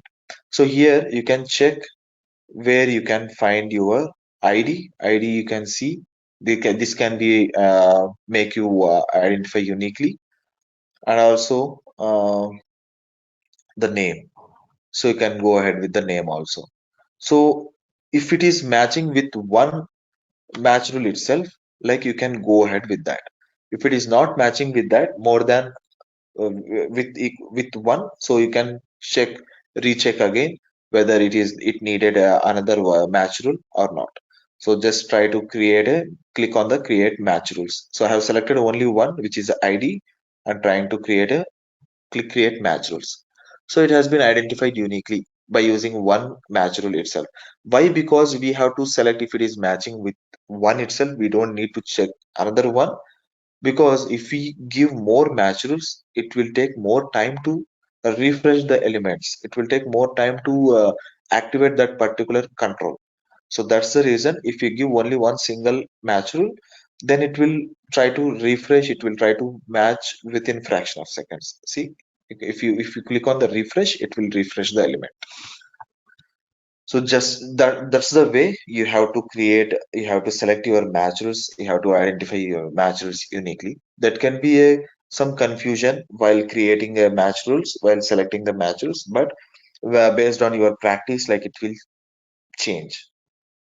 So, and also if there is any extra match rules you have by it has been created by default, then you can delete it. You can delete by just clicking on the delete button. So it will be identified uniquely if it is with one single match rule itself. And now here for sign in also, like I will go with login button. I will delete type. Okay. So now I have identified the elements uniquely for all the controls. And now we'll go ahead with the here the tabs match rules. So we completed this match rules and we'll go with the windows. So here you can see the list of windows, whatever the windows it is open for that particular application. So if you click on the list windows, so it should come the Windows tab. It is not coming. Okay, fine. So if you go to screenshots tab, you can see like where the control it is, which control you have been interrogated. So you can see the controls of the screenshot. And if you go to web controls, so if you click on the list windows and documents, you will get the pages. So this Windows is for Windows application, not for the web application. Actually, we are working with the window web application, right? So this tab is not required for the web application. So it is related to web controls. So here, if you click on the list windows and documents, you can able to see that page which you have been looking for. So actually, those are extra pages which we have, which is not related to our as part of interrogation. So we have this application. So here you can see your application called sign in Pega training. So you can see the name. You can see the name sign in Pega Studio Training Web application here.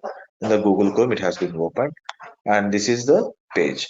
So if you select this page and click on the list web controls, you can see all the controls whatever it is available in this page. So in the behind, like hidden controls, you can see, and there will be one question in the interview, like how to create a element, how to create a control without interrogating into the application.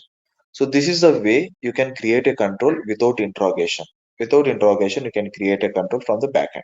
So here you can see there is a input type text which is a username, and there is a user error, and there is a user pass which is related to password and a pass error. So and the login button. So you have interrogated this user pass and username, right? But you haven't interrogated this user error and pass error. So let's say here you have given a wrong username.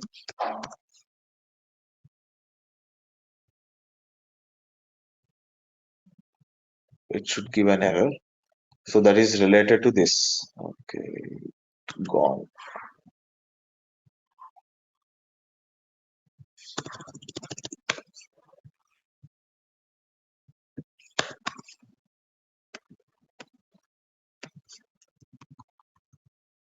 See the error. So this is the error. Let me click on this list web controls. So just click on that, give a right click and click on highlight.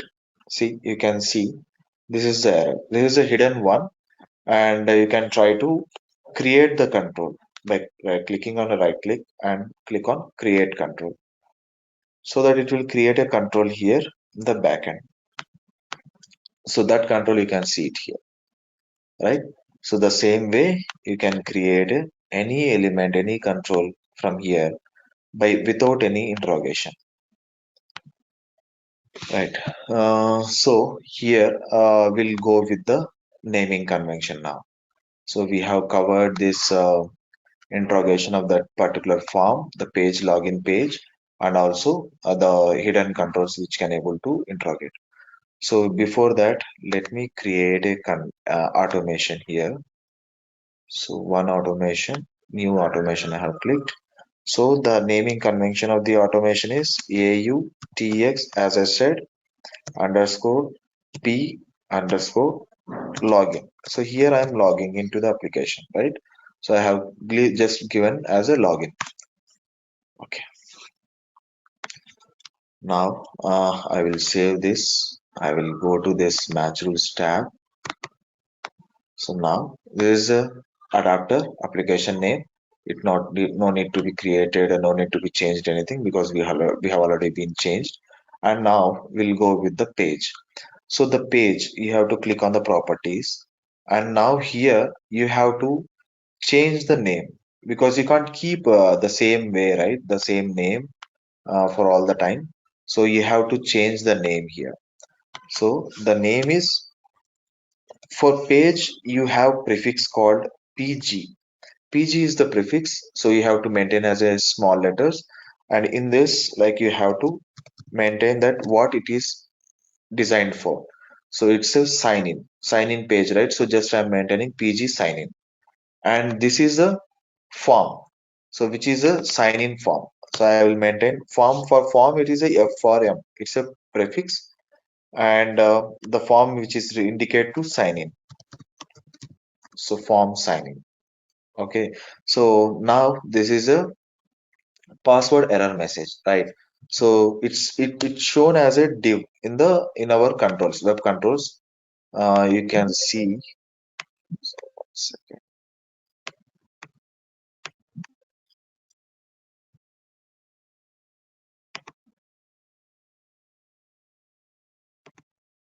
So here you have seen this, right? This is indicated as a div. So you can maintain directly that whatever the control, whatever the element it is indicating, so you can maintain that itself. So here div as a div, it's a prefix, and you can mention it's a password error, and no spaces, nothing you have to maintain here. You don't have to maintain the dot, comma, or hyphen, all those things. Like, if it is needed, you can maintain an underscore. If the name is a bit too lengthy, you can maintain an underscore. Otherwise, you don't have to maintain any underscore, hyphen, dot, any special characters, just prefix and the name. And the same way for password, div, sorry, for username error. And this is a button. So for button, we have a prefix called btn, right? So for btn, for button, we have to add a prefix as btn, and the name for the button is sign in. So we are not going to change anything here. So just as it is, I'm keeping. So for username also, so it's a text, right? Like, we have to type a text there. So it's a text box. So for text box, we have a prefix called txt, and this your name is called username, right? So I'm going to remove this underscore, and starting we are going to kept as a caps. So same for password. So it's a password, right? So I don't want to keep as a user. So I'm going to maintain this text box as a txt, and the password. This is the way we have to create our controls naming convention, right? So I have added, and now we'll go with the elements, the methods and properties. Before that, let us create our automation. So I'm going to uh, enter this username and password, and then click on sign in. So I will go with this. Now I will create an automation here. So here you are going to create an automation by entering into this, by creating the automation file called automation p login. So now here you have to click on give a right click and add a entry point. Entry point, which we call it as a so execute. So execute is nothing but the bot can enter into this particular automation. So here, if you click on the right, give a right click and click on entry point, it will create you a execute label. This we call it as label, and this label is going to create it here. So if we have this entry point, you can use this automation anywhere in the project, within the project. So I have given a execute, and in this execute, you are going to um, create a login automation here. So now we have to start our adapter. So before that, starting an adapter, you have to check whether it is already been running or not, right? Why? Because it's a basic thing which developer needs to follow. So you can see here is running. So is running property. So you have to check this and click OK and go to properties tab and just click there and just drag and drop it here. So, and after dropping it, just connect it with the yellow line. So after connecting, so whether you are checking that whether this Acme application is already running or not. If it is running, if it is already been running, just try to stop this application. So just select this stop. It's a method. You have to select this method and go to method and drag and drop it. And now if it is already been running for true connection, just select it stop. For false, you have to select this start and drag it here. So for false. Why? Because it is not running, right? If it is not running, we have to start the application. So after it is stopped, we have to start it again because the application again it needs to be launched, right? So we are going to connect it again for this yellow to yellow line. So now what it is doing, it is checking for the application whether it is running or not. If it is running it is already running, then it will try to stop the application and again it will try to start the application because we need to go on with the other steps. If it is not running, if it is not running, it is going to start the application. So this is the way you have to follow the standard. So after launching an application, so it will take some time to get this page, right? So for that you have to wait. You have to wait that particular page to be created. So which page it is? This page sign in. So you can see the method called wait for create. If you drag and drop it here, what it will do, after launching the application, it will wait for that particular page to be created. So after this page is created, then you have to enter your username and password. Okay. So for that username and password, you have to enter the text. So actually it's a text box, right? So you have to search for your text property and click OK and go to the properties tab and just try to drag and drop. So if it is created, you have to go ahead with the true. And now here you have connected for text username. So what it will do, it will go ahead and add your text in the username. So that text you have to type it here. So we said it's a hard coded. So here username I will give as an admin. What it will do, the text which I have given here, that will go and type it here. It will type it here. So the same way for password, right? The password property.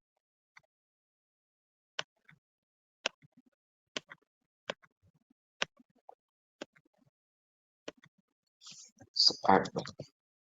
So admin. So after giving username and password, you have to click on the sign in button. So for that, to click on the sign in button, you are going to perform a click there. So to perform a click, like you have to add a method called perform click.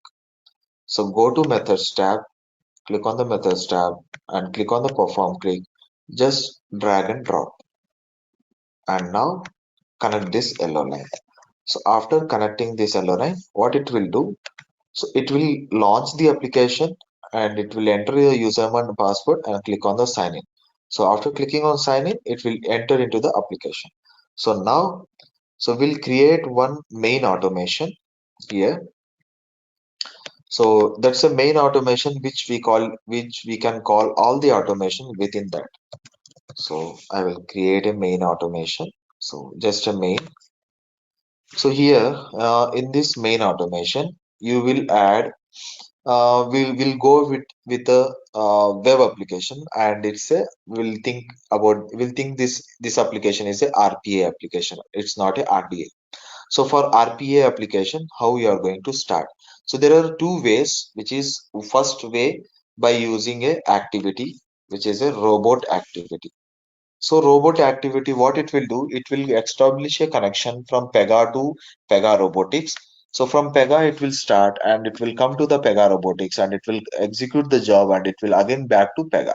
So by using this Pega robot activity, we can integrate our Pega server to Pega Robotics.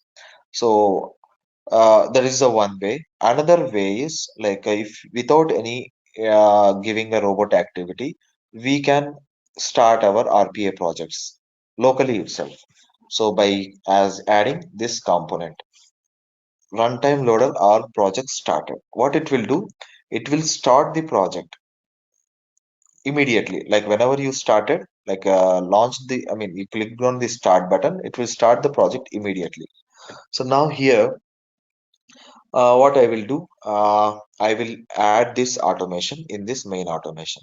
So, so if you select this automation, you can see here in the methods called execute. So just select this and try to drag and drop it here. So the usage of this execute, I told you, right? It will allow us to enter into this automation. If we give entry point, it will allow us to enter into this automation. Otherwise, it will not allow. So here you can see in the main, you can't see this execute method. But if you select automation P login, so you can see the execute method. So here, if you select this, I mean, if you select this, you can see and you can drag and drop it here and try to connect this yellow line. And now we'll start the automation. Before starting, check whether you have launched the application, whether it is already running or not. It is already in the start interrogation mode. Just if it is already there in start interrogation mode, stop it. Even though it will ask once you started the application. Now we'll click on the start button. What it will do, it will launch the application, it will enter the credentials and it will click on the perform click by in the sign in. So it should enter into the application. So now um, so here I will add one message box. Okay, so if it is done, if it is completed, it should give us a success message. If it is failing for some other reason, so it should give us a failure message. Success. So I have connected this success and I'm copying this and pasting here, and I will maintain one error message here, that is, so this sign in page is not created. Okay, so I will add a message here, sign in page is not created. So if this page is not created, we'll get this message. If it is already, if the page is created and going smoothly, then we'll get this success message. Okay, and I'm clicking on the start. So once we click on the start, it will start building our project. So after starting building our project, it will go to one by one automation and each and every files, and it will try to check whether we have any compile errors or not. If there is no compile errors, it will launch the build. It will get as a message as a build succeeded, and then the process will start. So let us wait for the some time. Yeah, it has been started. It launched the application, and now see. Second,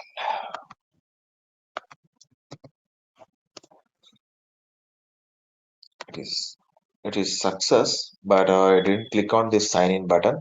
We'll see what could be the issue. What is the reason why it is not clicking on this sign in button? So go to the interrogation application page and click on start interrogation.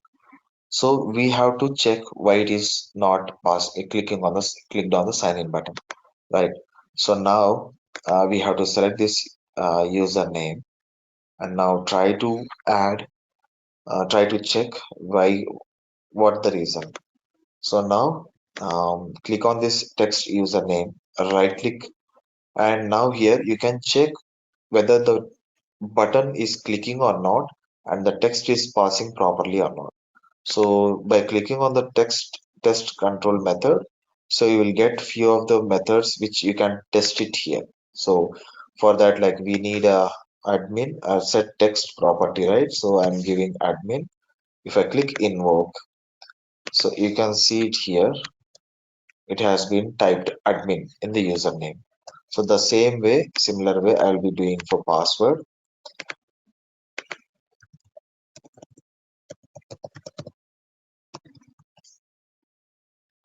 Invoke. So it has been entered, but the button is not enabled. Why? Because so no, there is a event it is performing.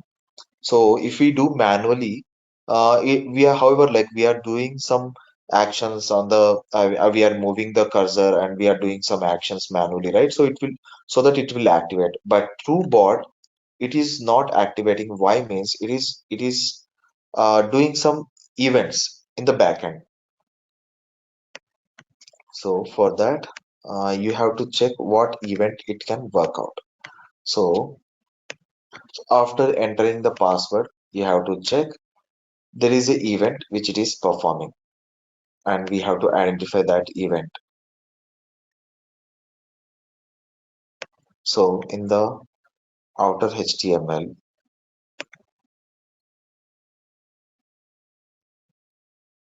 so just you can try to test.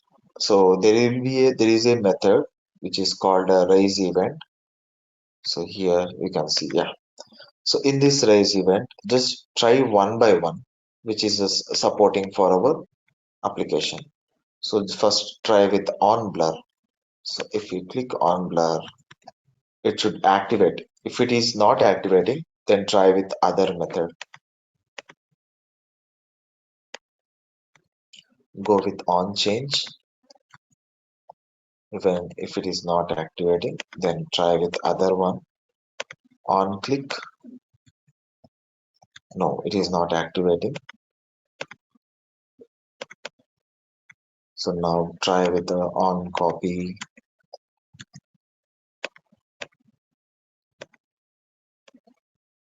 So try with other things. On drag. No. There could be a chance with which it will work for some methods and it will not work for some methods. So we have to identify each and everything. So,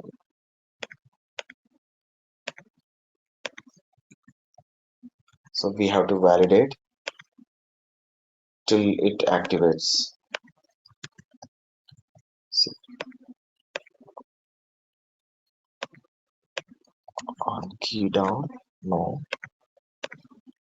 On key press, no. On key up. See, for key up, it is activating. So now we have to add this raise event property, raise event method for the username. So we have to add from our methods here. So raise event. So just drag and drop, and in this raise event drop down, you have to select what it is, key up. You have to select a key up, and now connect this. Just park this aside, and now add it here. This key up,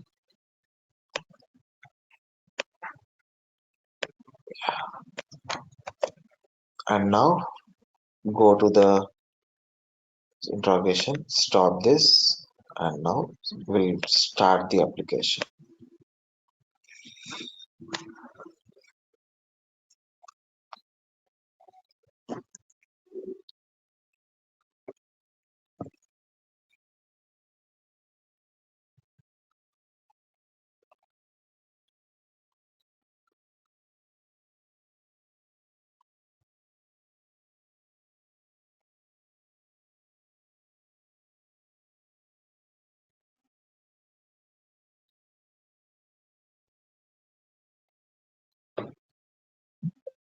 See.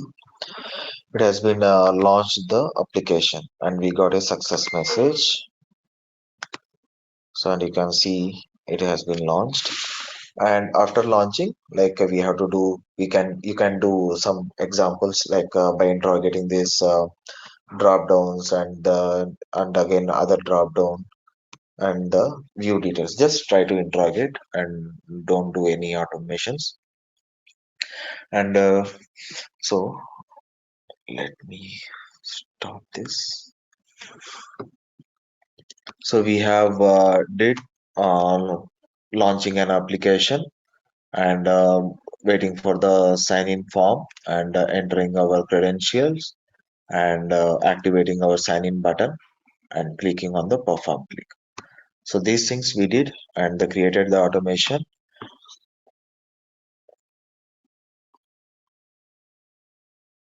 And also one small thing will do after login, what we can do.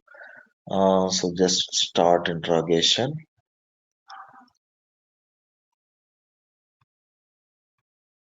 Admin. I will click on sign in. So here I will try to interrogate these two drop downs and click on view details. Okay. So I will go with the select element. This is my way, which we can choose our elements here as per our requirement. So I'm selecting this element which it is required for me. Select because it's a drop down. So create element. So we have to activate by selecting beverages value. It will activate the below one.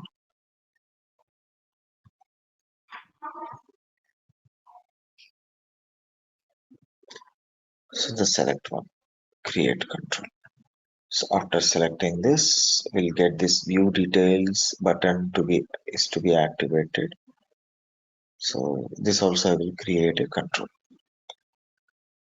So these three I have interrogated. So if you click on the view details, we'll get the data. Okay. So the same way, we'll create an automation for that.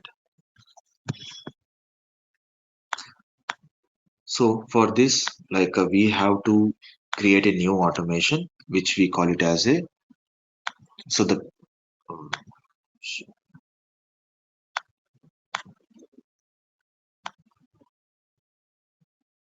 so we'll call it as a product search automation. So the automation name is a product search. Okay, I will go with the new item automation. So AUTX underscore P underscore product search. Why? Because I'm creating a two automation. We can do the same process in this automation itself, but we have to split. This is the best practice. We have to split our processes into small flows.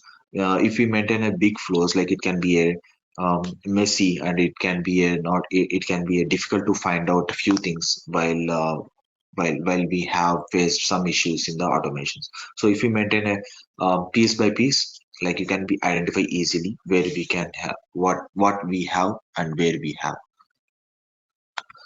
So again, in this automation, you have to create an entry point, and by clicking or by creating an entry point, sorry, you have to check this about this page. So where it is, so this page name you have to change. The properties you have to go and prefix PG and after giving this product search. This is a product search page we have. So and this form product search. Okay, and this product type and another one is a product. So for combo box, this is a combo box, right? So for combo box, it's a CMB. This is the prefix for combo box, and the name is product type.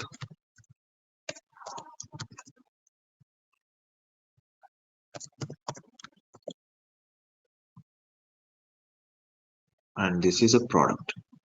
So combo box CMB and the product. Okay, so now we are waiting for this page. So wait for create. So once activating, once login, so we are waiting this page. And after coming into this page product search, we have to select the product type. So the product type, it's a combo box, it's a select.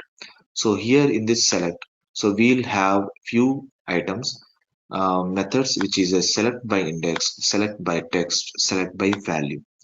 So you can choose these three options, any one based on your requirement, like based on your convenient, because these three will work.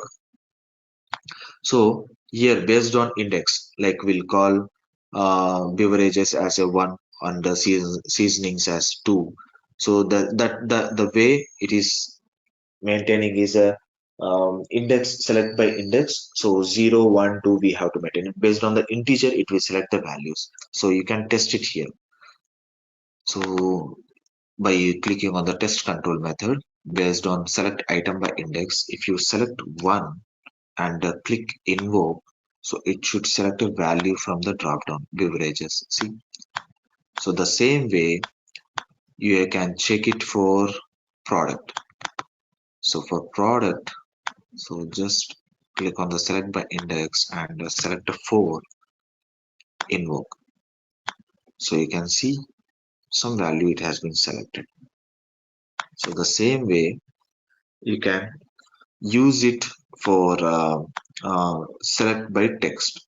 So if there is a text which you have beverages, right? So just type it here. It should match as it is, like it's a case sensitive beverages. So if you give a exact value, so it should select. So we have given a wrong one.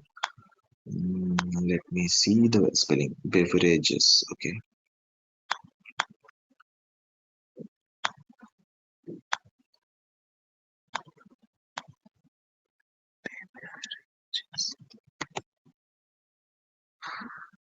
We have given a correct value, but it is not working. But we have it has been working for the index, so not a problem. Like we can choose any one.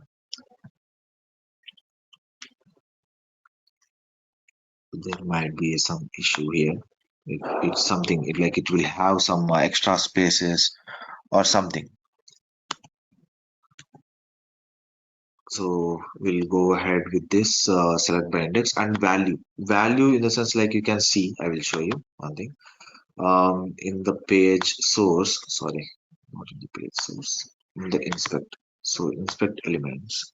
In the inspect elements, so you can see there will be some type here, like see name, product type. In this, under this product type, you can see value equal to 1 and the name is beverages.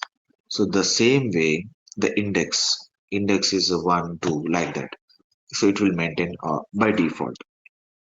So even if you give here value as a 1, so it should select beverages. See, so here the product, so sorry, we have given in the product. So the product type, sorry, we earlier also we were been searching with the product type. So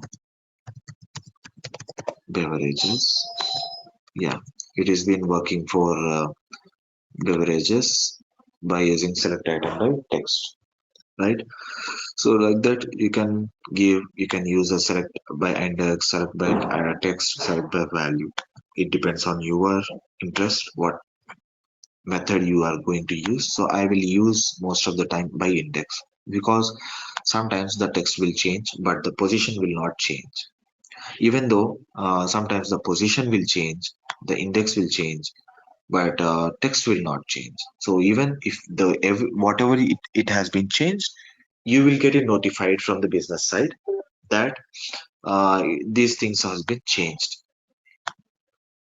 So I'll go with this, and I will select an index 1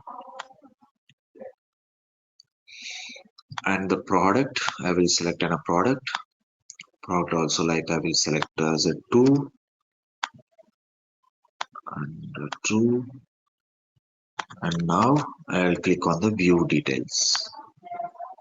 It's a perform click, so view details. And here if you wanted to out from this process, so you have a one label called add exit point.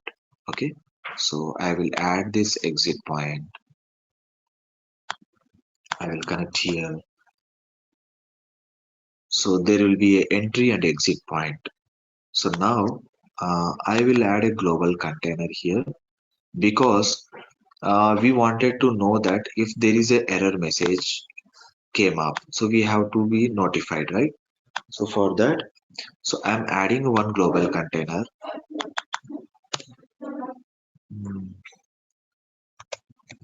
Acme GC. Okay, so I'm adding global container. In that global container, I'm adding error message dialog box. Okay, so this message dialog I'm going to use in all the automations. So I'm deleting this one. Okay, because we have a error. I mean, we have a message dialog box commonly for global container. So this message dialog we can use in all the across automations. So I will drag and drop here the method message. So page sign in not created.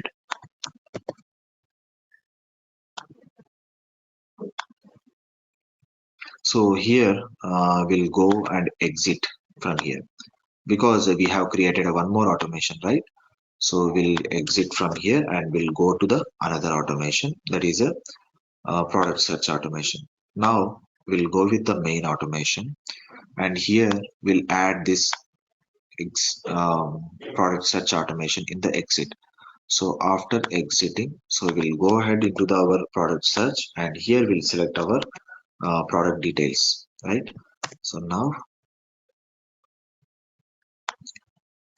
so we'll test, like before starting the process, so we'll test our methods. So I'm selecting one and invoke, so it's true. And now I'm selecting the product,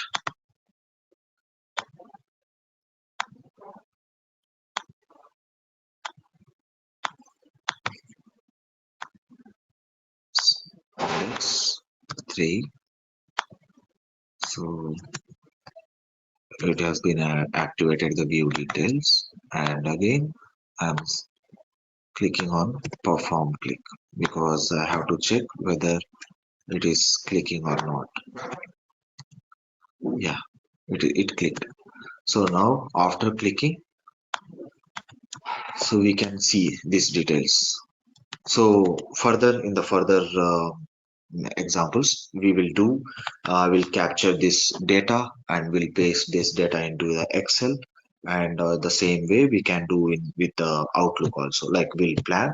And now I will run this automation till here. So everything like we did, like a login after login, product search.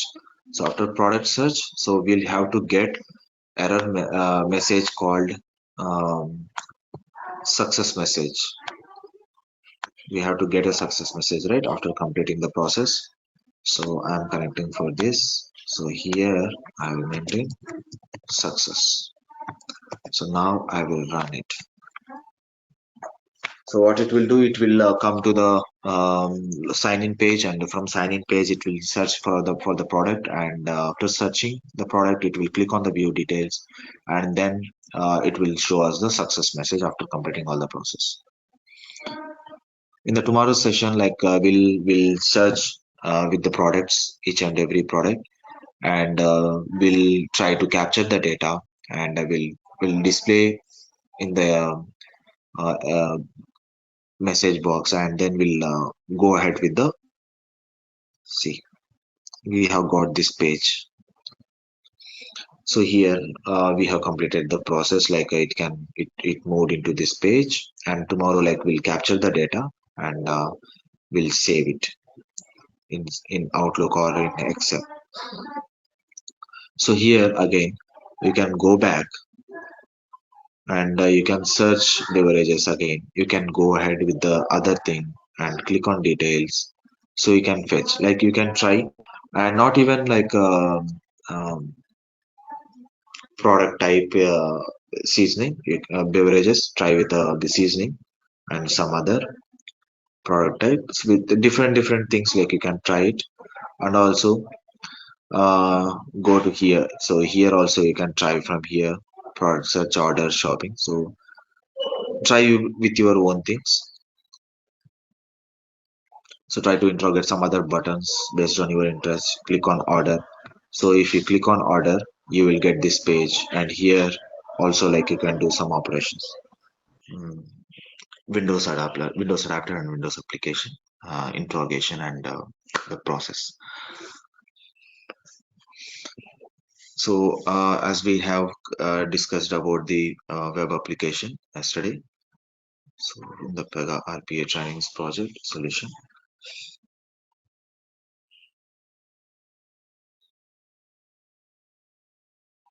So here we have discussed about the login and the product search,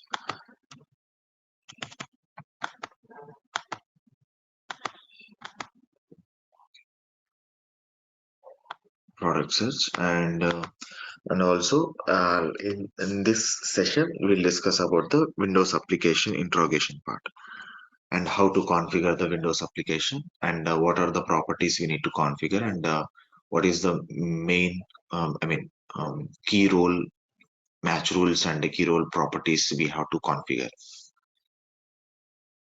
So we have for in this Pega RPA training, we have um, CRM application, which is already inbuilt application for the training purpose.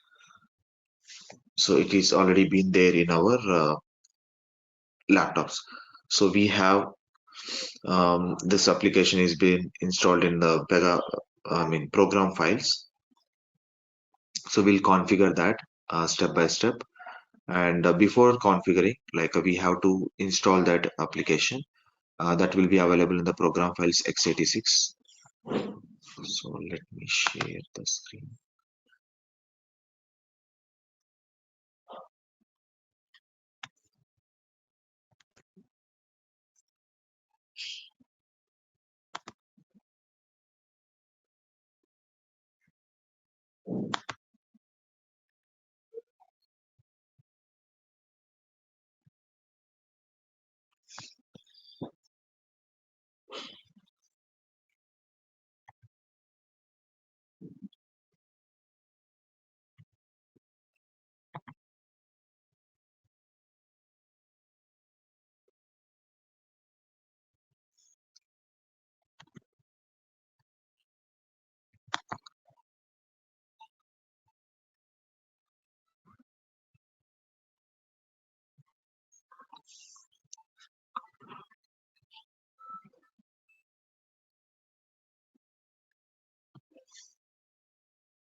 So might be you will get this error also most of the times.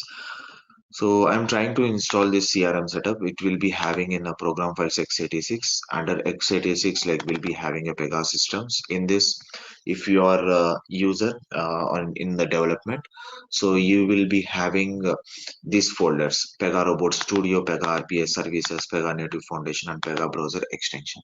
So in this, where can we find this CRM setup is in the Pega Robotic Studio. So here you will be having in the extras folder. So in this extras folder, you will have this CRM setup file. So here you have to install this. Click open. So might be you will get this same error while installing this CRM setup. .NET Framework version. It requires a 2.0.5.50727 version. So I'm installing that.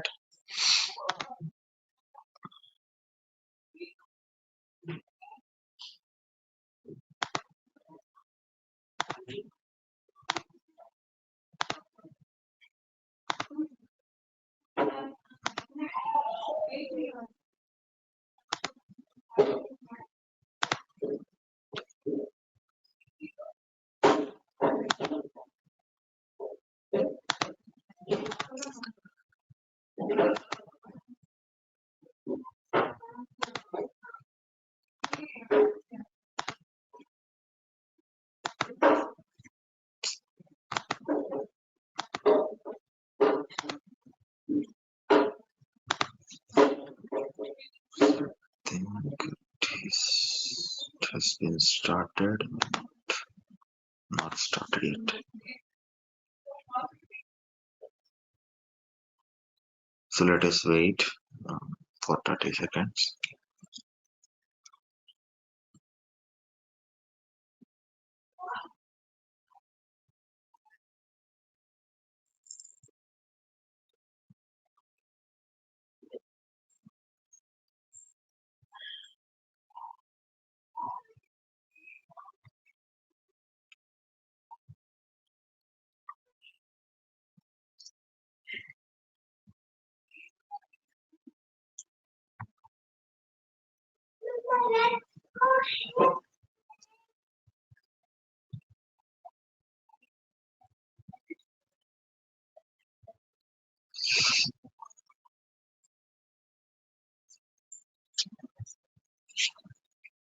So it's installed.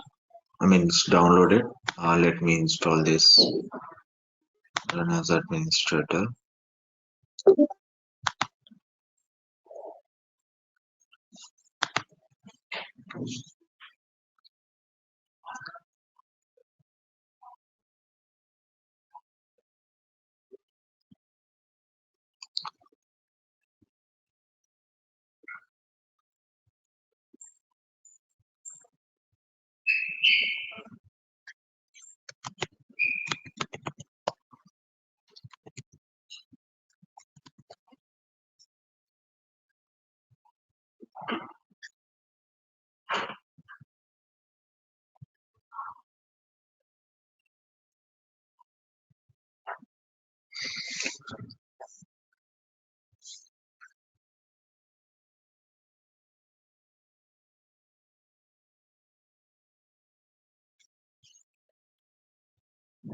Installing again your robot. No, actually, this is installing a .NET. Why? Because this CRM setup is requires .NET. Okay, So okay. in my machine, it is not there. Might be you will be having this .NET version. Otherwise, like if not, like it will be asking for you as well. So you have to install this. Okay, okay, okay. So before installing this setup and before to use this CRM setup, we need a .NET. Okay.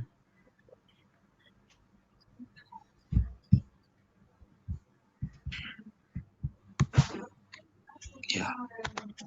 So let me try to install this. Still asking.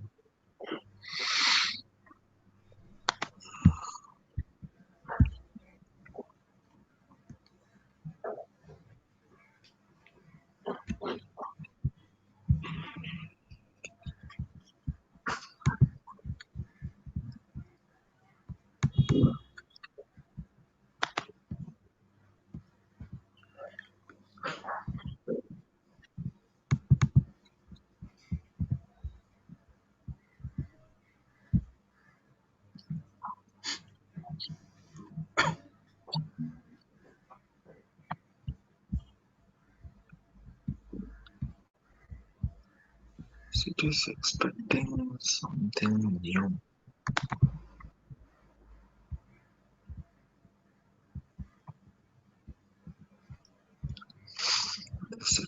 is the .NET framework 2.0.506.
Certification మ్యాండేటరీగా చేయాలండి? Not required, అవసరం లేదు certification. Okay. మనకి అదే benefit actually Pega robotics కి. Okay. So okay. పెగాకి అయితే certification mandatory, but Pega robotics కి నాట్ రిక్వైర్డ్. ఓకే.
మీ మిషన్ లో ట్రై చేయండి ఇది same location program files x86 okay. ఎక్కడ ఎక్కడ ఫైండ్ చేయాలి CRM? C drive okay.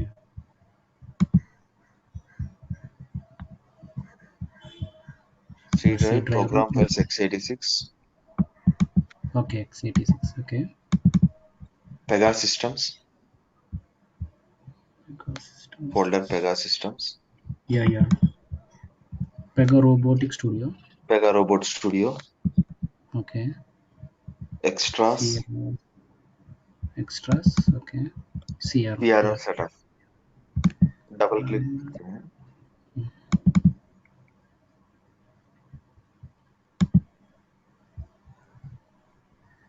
Everyone just for me. Mhm. Just me or everyone? You have to put. Okay. No, just check, Praveen. Anyone can check. Okay. Next. Just check whether you are able to launch this CRM setup or not. Yeah. Installing. Yes. Okay.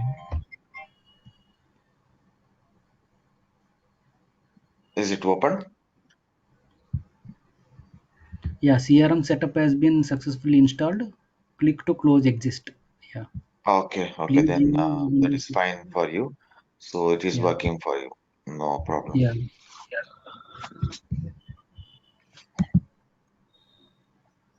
So I was having an issue with I'm having an issue with this CRM setup. So today we'll Okay. discuss about this web application only, web application Mm. extension. So I Okay. will work on this CRM setup because it is not working for me because of this .NET related issue. So we'll Sure. discuss about this web application itself, web Okay. application, and we'll try to work on this uh, Outlook. We'll start working on this connectors today. So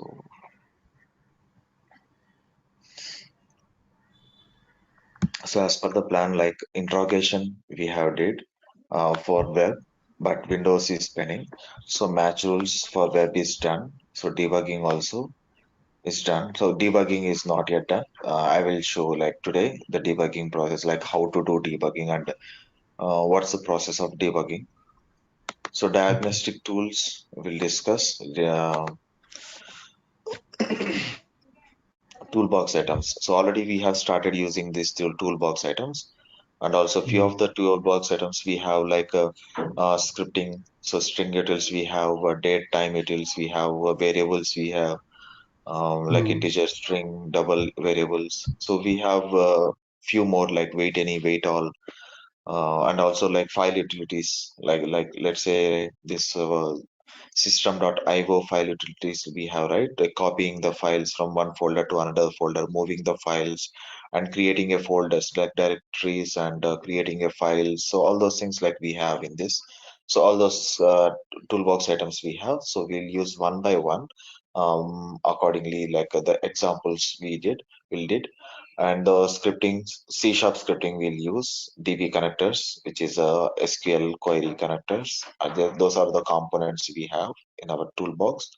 So, and today we'll discuss about this Excel and Word and Outlook.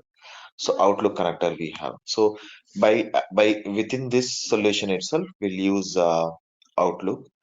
And yesterday we have discussed one of the component which is a message dialog box. It used mostly in the RDA processes. Why? Because if the process is running in the middle of the process, if we get this error I mean this message box, message pop up, So the process will stuck there till we click on any till we take the action, click on OK or cancel. Till that time, it will be idle there, and then only like it will proceed. So if it is a RPA process, there is no reason we use this message dialog, because it will be having an issue for our with our process. If we use this message dialog, it will be using only in RDA process. And now we have used for testing purpose, like for the training purpose we have used to use this component, one of the component from the toolbox. And the same way we have a message manifest also. So this message manifest, so difference between this message manifest and message dialog is,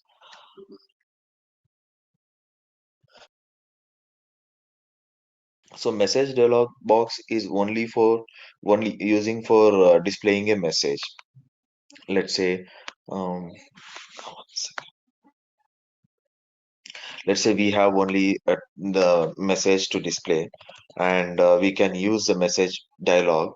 But coming to message manifest, what is the use of this message manifest is, so message manifest, we can use this any generic messages. Let's say you have login failed message, and you have there are a few of the applications are involved. Let's say in your process you have 5 applications has been involved. So those 5 applications will have one generic message which is called a login failed, right? So in that scenario, you don't have to manually add your error message for each and every application.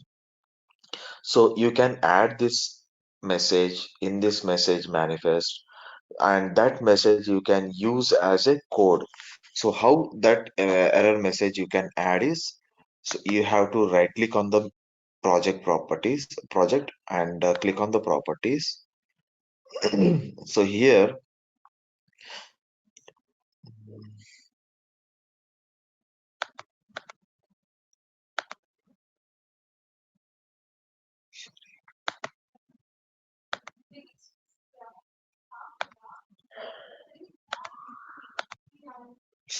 in the deployment, message definitions, you can see this message definitions, right? So here you have to click on these 3 dots. So here you can add your message. So let's say it's a RPA process 0001, and the caption you can maintain anything, and the error message which you wanted to add. Let's say um, login failed. So and the error code you have added, and the error message you have added. So if you just click OK, and the error message and with the code has been saved, and that error message you can use it in your automations.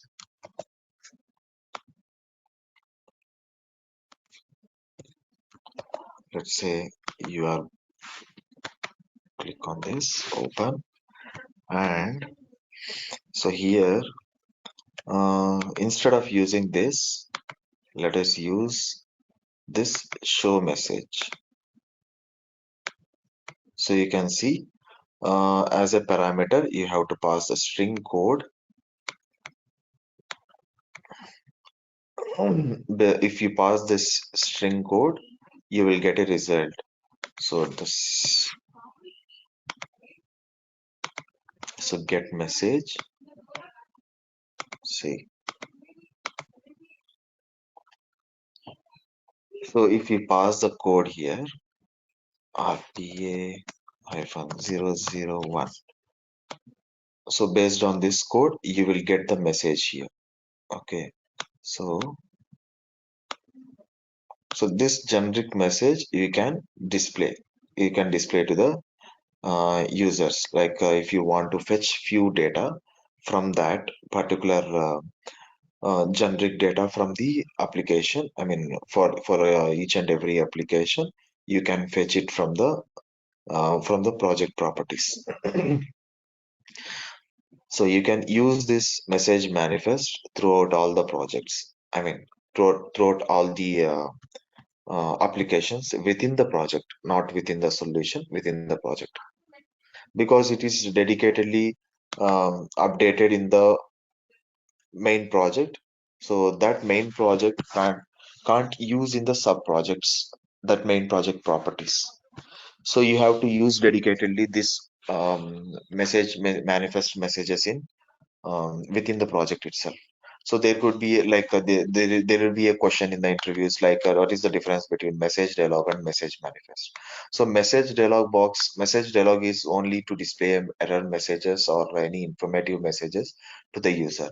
But coming to message definition, you can display the error messages or informative messages or any warning messages to the users. If, including that, you can get a generic messages from the project properties. You can get a you can display messages to the user, and also you can fetch the messages from the back end of the project properties, generic messages.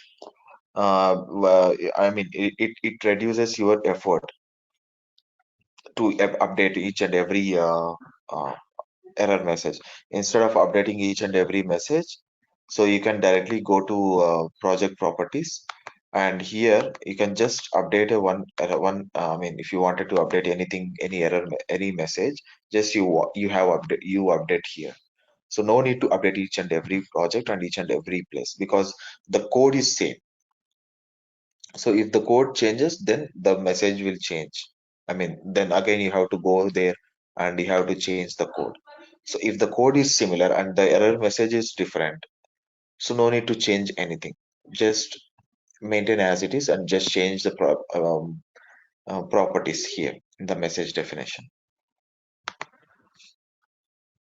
So just to fetch the data and also to display error messages or informative messages to the user.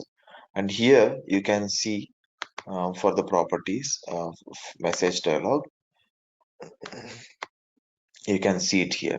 So the caption, so it's the information and the icon. So if there is any error message you wanted to display, you can change based on this error. If you are selecting error, it will display you like error symbol will get right in the red mark. So that error icon will get. So questioning, question mark will get, exclamation mark will get, and information. So this type of error messages, error types we have. So the similar way also for this message manifest will have. So you can do the same way. So now we'll use this web application properties.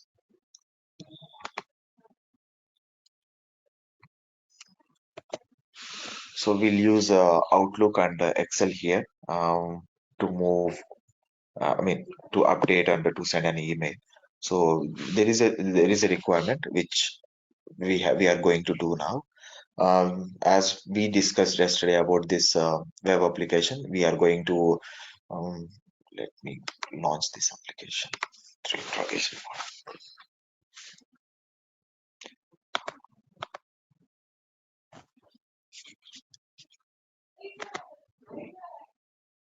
So here we are going to beverages and chai and the view details. We are clicking and we are fetching the data, right? So what we'll do, just a single process will do. We'll capture the data, whatever the data we have. So we'll capture it and we'll add that data in the email and we'll send it to user. Like that thing we can do, and also the same way we can update in our Excel also.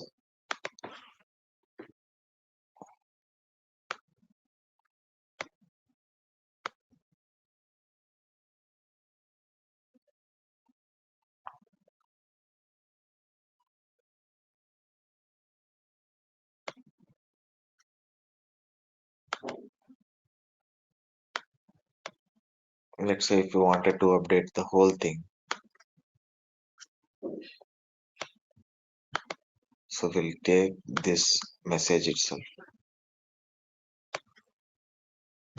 and create control. So you can see here, unable to uniquely identify the control our T is made from. So this message, it is saying that like it is unable to identify this particular control. So clear this error and we'll go here and we'll try to identify uniquely, because we have to identify it, otherwise like it will not work while testing.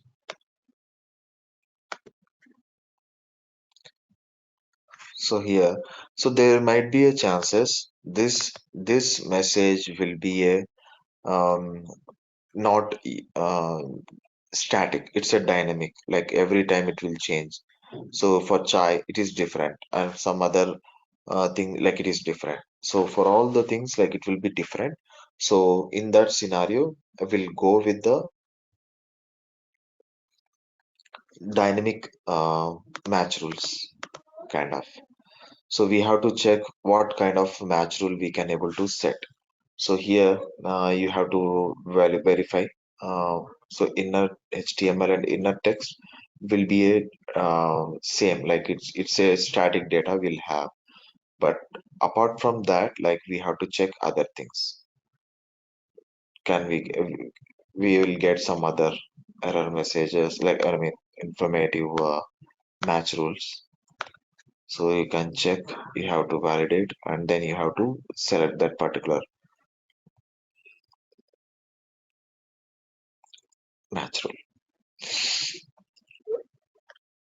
So node name. So let's see. Yeah, still we have to. So if it is not working with that, just delete it. You don't need to keep it here.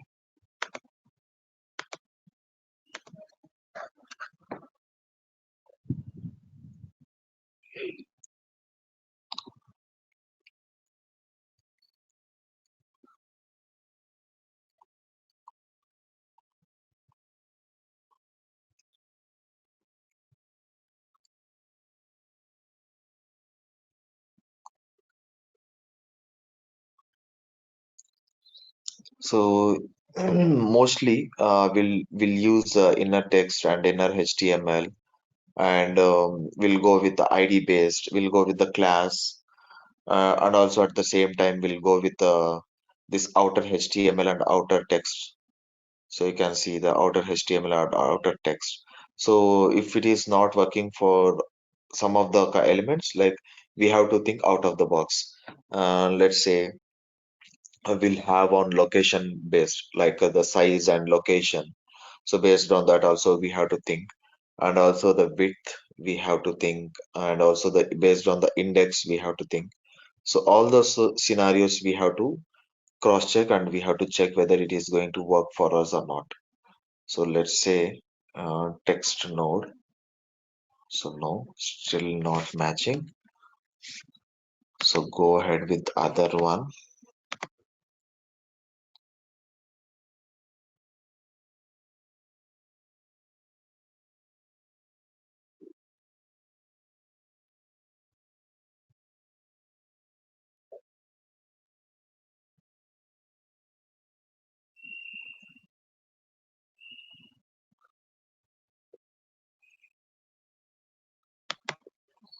Check with tab index. No.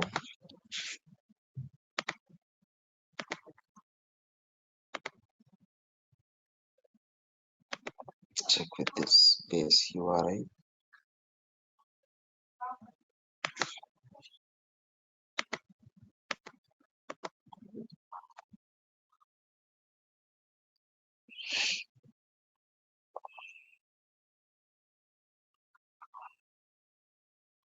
Check with cell index. No. So you can see based on the location also 721 and 233. So you can use that also for your to identify this particular element. So here we have to check where can we find this 721 and 233 on the location.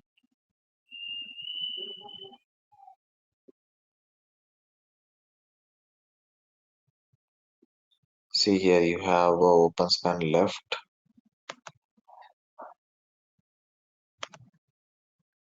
and open span right is different.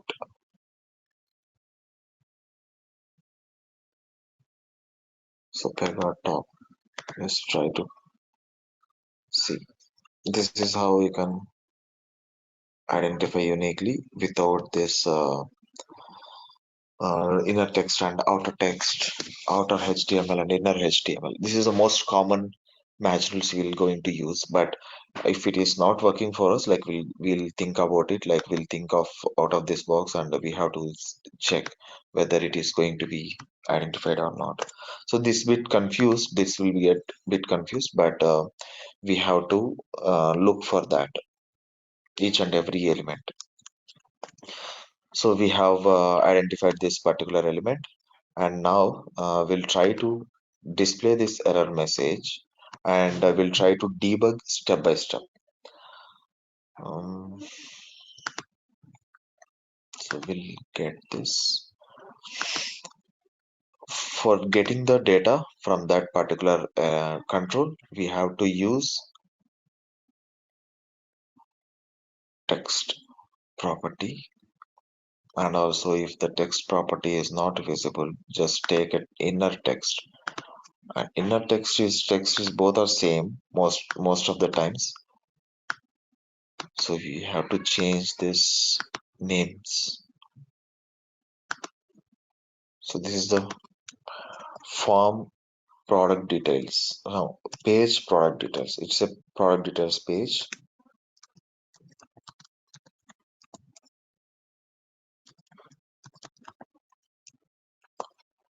And this is the product detail.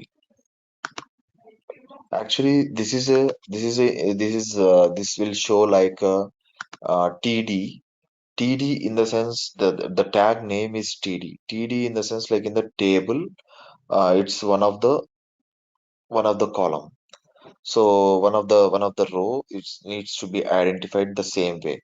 So this is not any text txt, or this is not any some other combo box or button.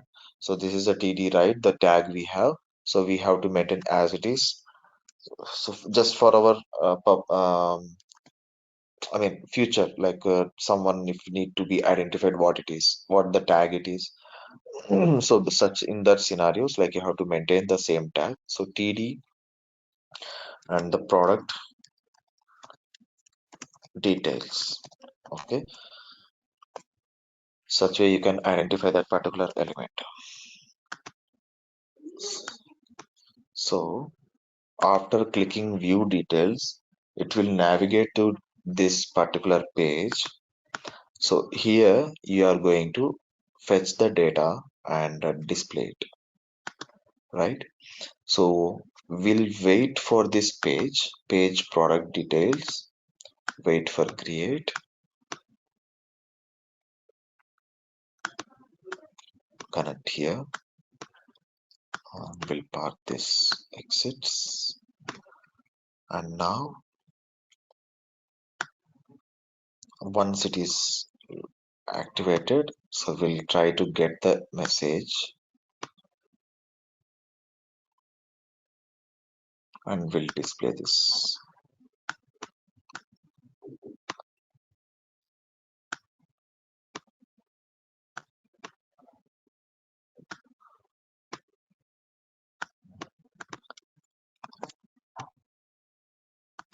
And now we'll debug.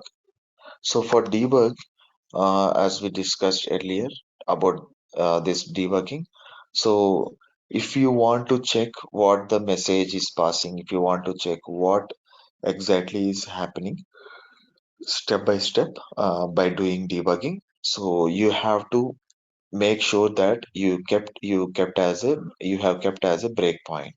So here to do debug step by step process, if you wanted to go, you have to give a right click on the yellow line, or even in the blue line also you can give.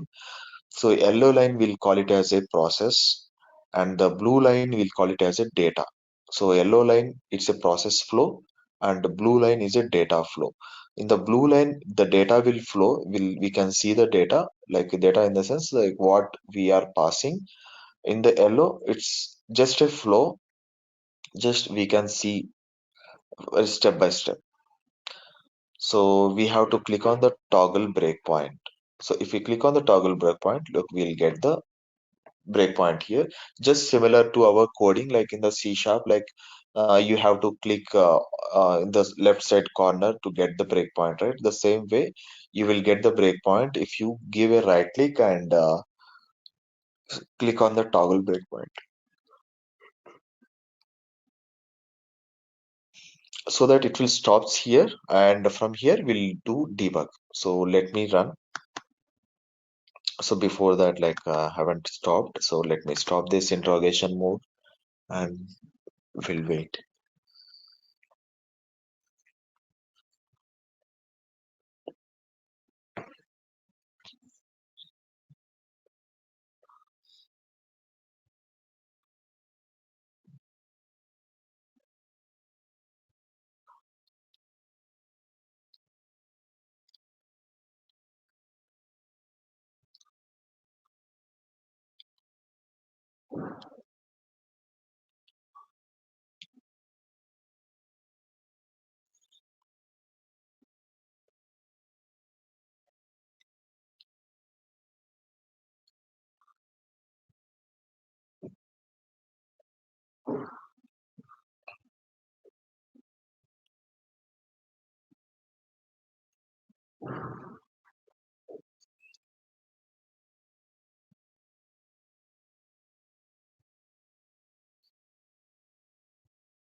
So here it stopped here because we kept the breakpoint. So to move further, we have a step into, step out, right? So in the debug, you have step into, step over, and step out. So these are the shortcut keys F11, F10, and Shift F11. So what it will do, step F11 will go each and every step, which is a blue line and yellow line, right? If we give a F11 step over, what it will do, if we press F10, it will directly jump from yellow line to yellow line. It will not go to blue line, but we can see the data here. It will skip the blue line flow, data line flow. It will skip. It will go to F11. I mean, yellow line flow without moving into blue line. Directly, it can jump. So shift F11, it will skip that step. If you wanted to, if you wanted to skip that particular step, you can skip it and you can move to the next step. So mostly we'll use F10 only, because we don't want to spend much time in the debugging. If you give a F11, it will go each and every line, blue line and yellow line. So now we'll go with the F10. So F10. So what it will do, it will come into our login automation, and here it will check whether the Acme is running or not. And if it is not running, so you can see the flow is going correctly, and it is going to start now. So the training application has been started, and it will wait for that particular control to be created. If it is already created, it will go to the next element, and here it will pass the username and password. So you can see it is passed, and now we'll go with the race event key up. So it is activated, and now it has to click on the perform click. So done. So login is done. Now it will go to the product search, and here it has been waited for this page and it is moved, and now it should select the product type and product and product type. It has been selected, and click on view details. Now you can see it has been moved to this particular product Chang, and it will wait this for this page to be created, product details. If it is already created, and it will take this message, and you can see the entire message has been displayed, including this quantity. So I have selected this as a error, right? So it is displaying as a error here. You can see if it is displaying as a informative icon, so it will display as a informative exclamation, it will display as exclamation. So the same way you can change whatever you need based on your requirement.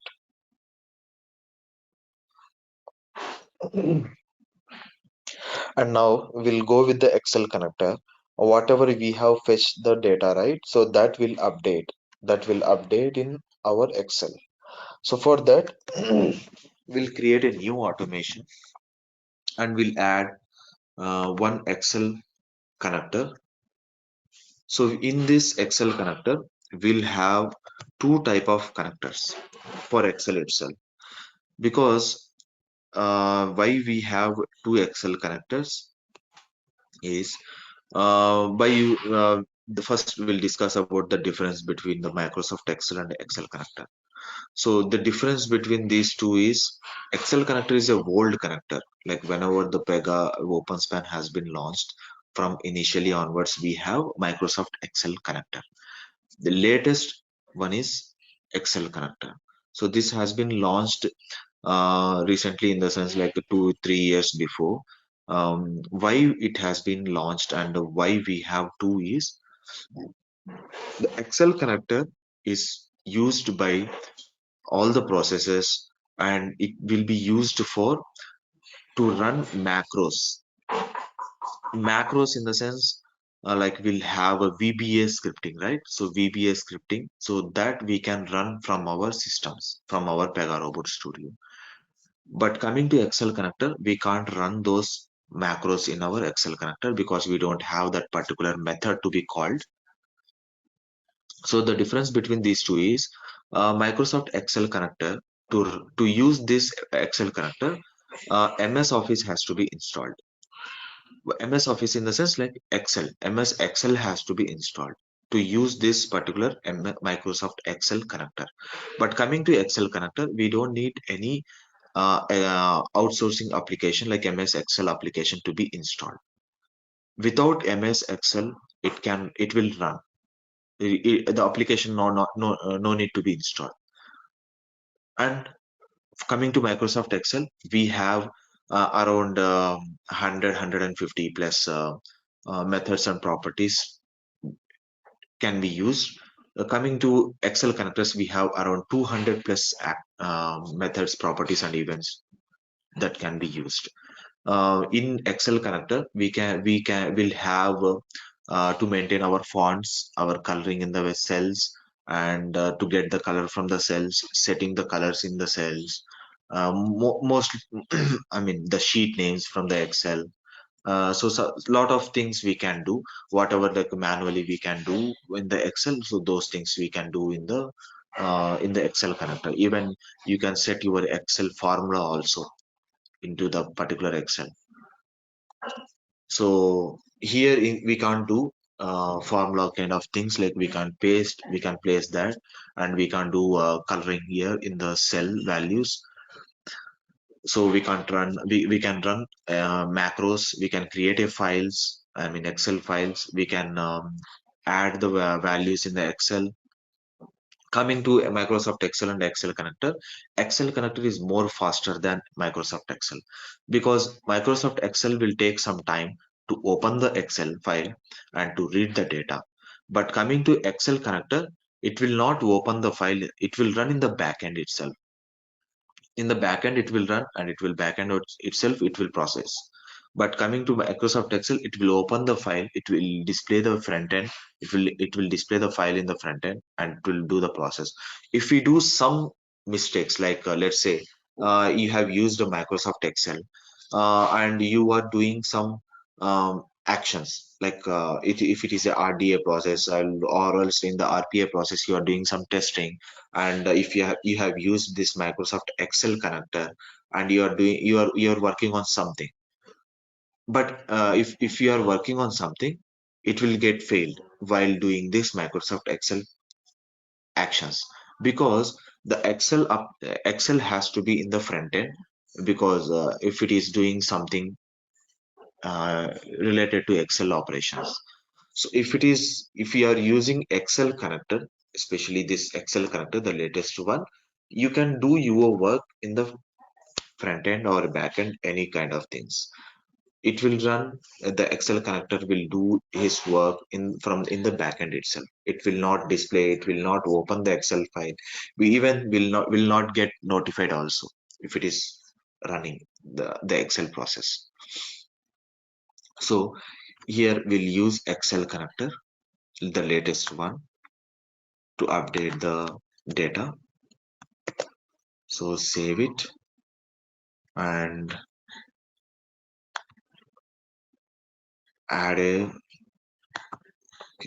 automation in the project, new automation, AUTX_P, update,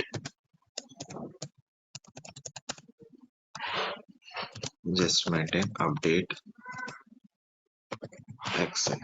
Okay, so we are just updating. So give a right click, entry point, and here, so manually, like basically what you will do while working with Excel. So from the manual side, human being, like what human will do, human will open the Excel. So he needs to check in which sheet, if it is a multiple sheets you are having in that particular Excel, you have to check that whether you have a which application is highlighted. So sheet 1, sheet 2, or sheet 3, and also like you can rename the sheet names, right? So you have to check which sheet you have to work on. You have to do some operations, Excel operations. So that you have to think, and then you have to work on that, like what data you have to paste and what data you have to take it from that particular uh, application, like if from which cell, which particular cell. Let's say, let me open Excel. So you are opening Excel. This is one step you are doing.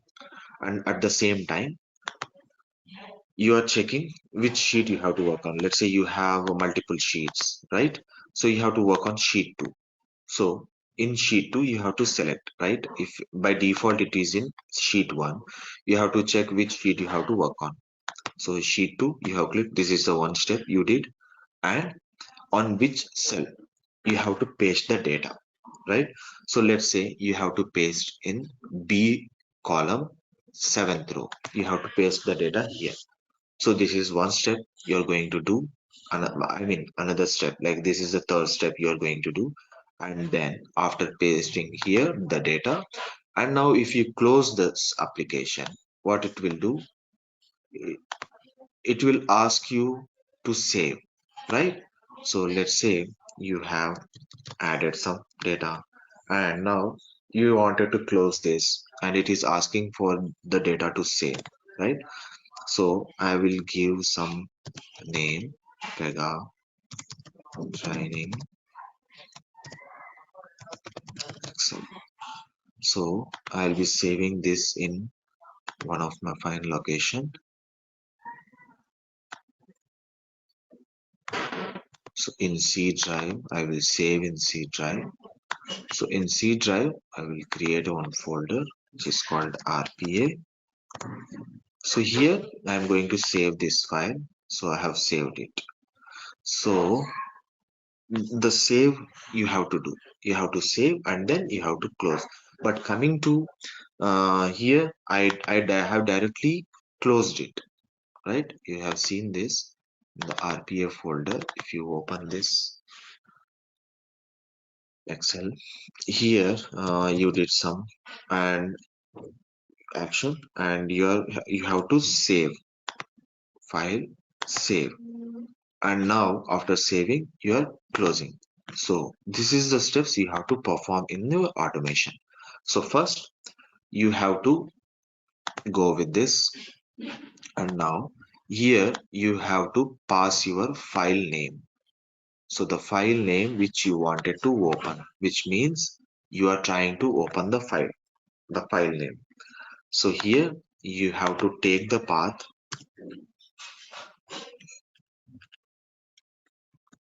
You have to take this path, paste it here.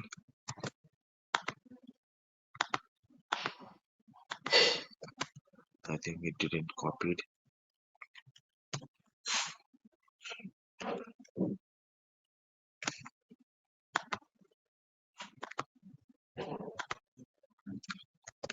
So copy. So I have pasted the path here. Now you have to check on which sheet you wanted to work on. Sheet name. Okay. So let me give sheet 1 or sheet 3. So already we have 4 sheets in that particular Excel, right? So now check whether you have open. See, you have open, right? You have to open this. We have one method which is a open. Another method also I think we'll have open method. Search it. See, without parameter and with parameter. So here, what is the difference between these two open? So one is without parameter, so it will directly open and move further, even though if it is opened or not, it will go ahead.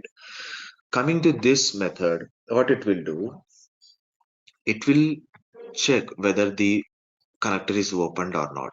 I mean, whether the application Excel is opened or not. Whatever the Excel file you are trying to open, it is opened or not. It will check. If it is opened only, then it will go with the true flow. Otherwise, it will go with the false flow. So you can use based on your convenience. So I will be using this. So open. So after passing file name and sheet name, it will open the uh, Excel. And now after opening this Excel, I wanted to update the data which we have which we are trying to get the product details, right? So for that, I wanted to place the data in the Excel, right? So for that, we have set cell data, right? Set cell string value. So here we have two type of set cell string values. So that is a string value, right? That value we have to set here in the Excel. So we have two types. So one is based on cell. Like, let's say this is the Excel file. So in this Excel file, you have rows and columns, right? So in this rows and columns, you wanted to update in particular C column in the fourth row. So you have to maintain this. If you select here, you will get this cell address, right? This cell address has to be added here and the value. So coming to this, you have to check which row and which column. So let's say you have in the third column and fourth row. So you have to maintain here as 3 and 4 like that. So it's completely different. Here it's just a address, and here row and column, it's an integer value you have to maintain. And the value, which value you have been taken from this here. So here actually we have taken the value, but we have to pass this data here in the Excel, right? So let us use this row and column. So I have opened and I wanted to update in the third row and in the fourth column. Okay, and now the value, I wanted to update the value, right? So the value is here in this automation, but how can we get this value into this automation? So there is a way. So we have to add our variable. So string variable. So you have the string variable, right? So that string variable, add it here and try to rename it. So as I said, for string, we have a prefix str and the particular string name, like the variable name, the details we have to maintain. So the name you have to check, set the product details. So we are getting the product details, right? Product. Okay. So I'm going to save it. And so what I will do, I will remove this message dialog. So here,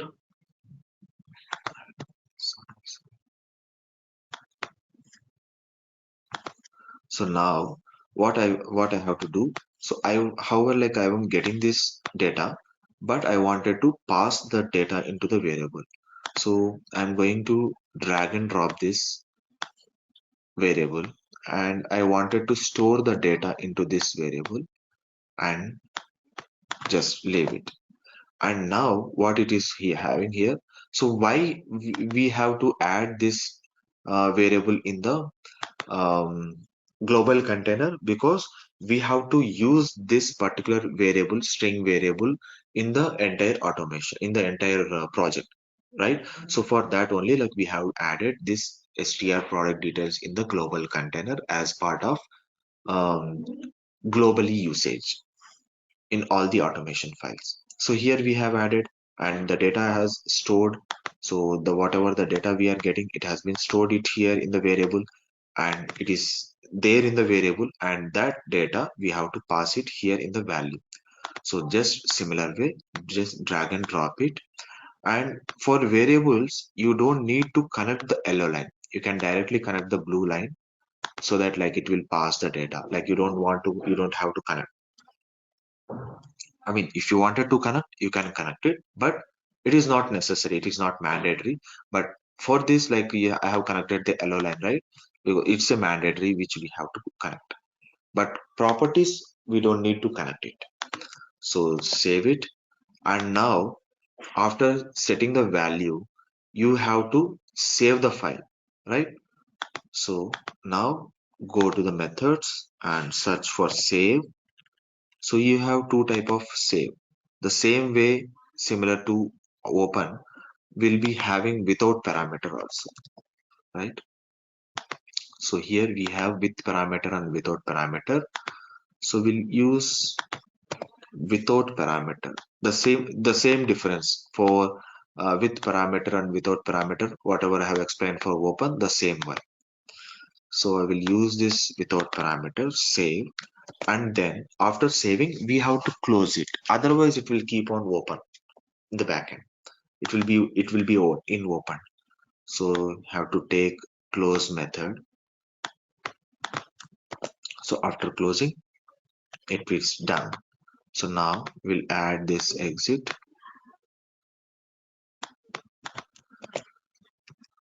Okay. Now we'll add this automation here in our main flow.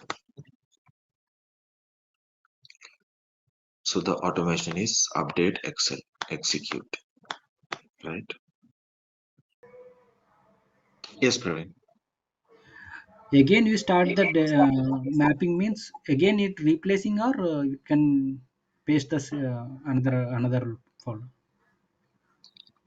Mapping in the sense like where in this Excel update Excel. మన Yeah, Excel లో if we already data wanted to, వచ్చింది. if you wanted to update dynamically, let's okay. say you wanted to update 10 rows of data. So you have to pass these values 3 and 4, right? I have hard coded here. You have to pass these values dynamically, row wise. Okay. Okay. So okay. you like somewhere you will get the count. Let's say in this application itself, you have a beverages and seasonings. So in the sense here you have two rows of count, and at the okay. same time in the product you will have 10 items, 10 product items. So that okay. 10 product items you have got 10 as a count. So based on Okay. that count, you can use it here in the Excel to update the data Okay. Okay. as a So index value. we don't know the count of that one means can any another way is there? I mean, No, you will get the count.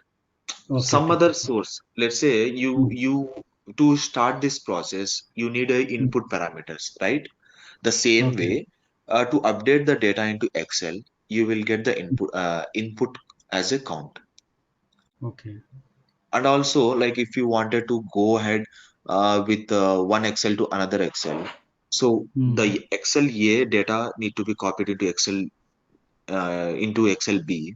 So Excel A data is the input, and Excel A count as a input you have to take and paste that into your Excel B. Okay. So like that, you will get the count, input count, and that as a index you have to use, and that index you have to maintain in the Okay. column and rows in the Excel. Okay. So that thing you will get it. Like however, based on your requirements, you will get the data and you will get uh, count also. Okay.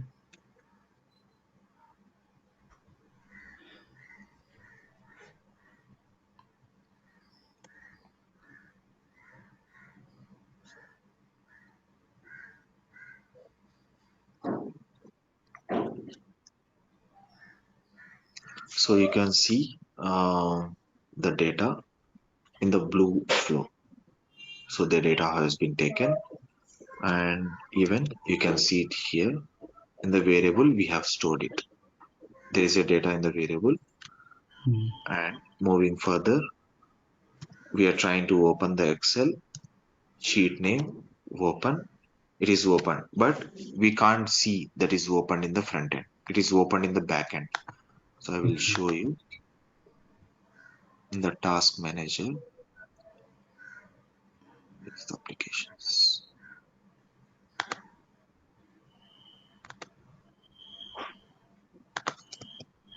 See, you can't see Excel has been opened, but it will work in the back end. Okay. So now it has been updated the data which we have taken, right? And it will save, close, exit. Now success, right?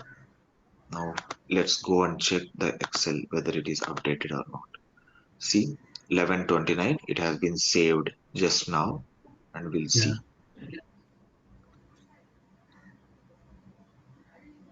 in the sheet 3. See, it has been updated the data. So this is how like we can work with Excel, and that also like as you have asked like regarding like how we can get this rows and columns value dynamically, that will work Hmm. on that coming. Okay. One. Like let's say um, we have training.openspan.com.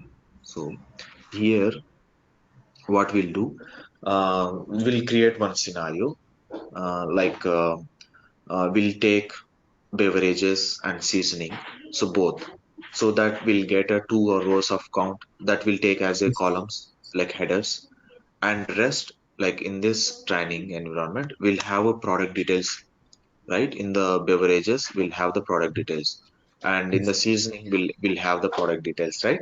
So each and Hmm. every product name will take, and we'll update that in the Excel. Beverages and seasoning will take as a headers, and Hmm. under the beverages there will be a products, that products will add as a rows data, and a seasoning in the product will take that as a data. So the both rows and both columns will update. Will create one scenario, such type of scenario. Okay, and that is how you will get that particular count from that. So to update in the columns, we have two columns. Let's say we if it is a two columns, we'll update in the A1 and B1 value. So two columns you will get two headers as a headers, and let's say for beverages you have 10 rows of data, so you will get the count, and you can update one by one here. And the same way for seasoning, you can update it here. So it is taking too much of time.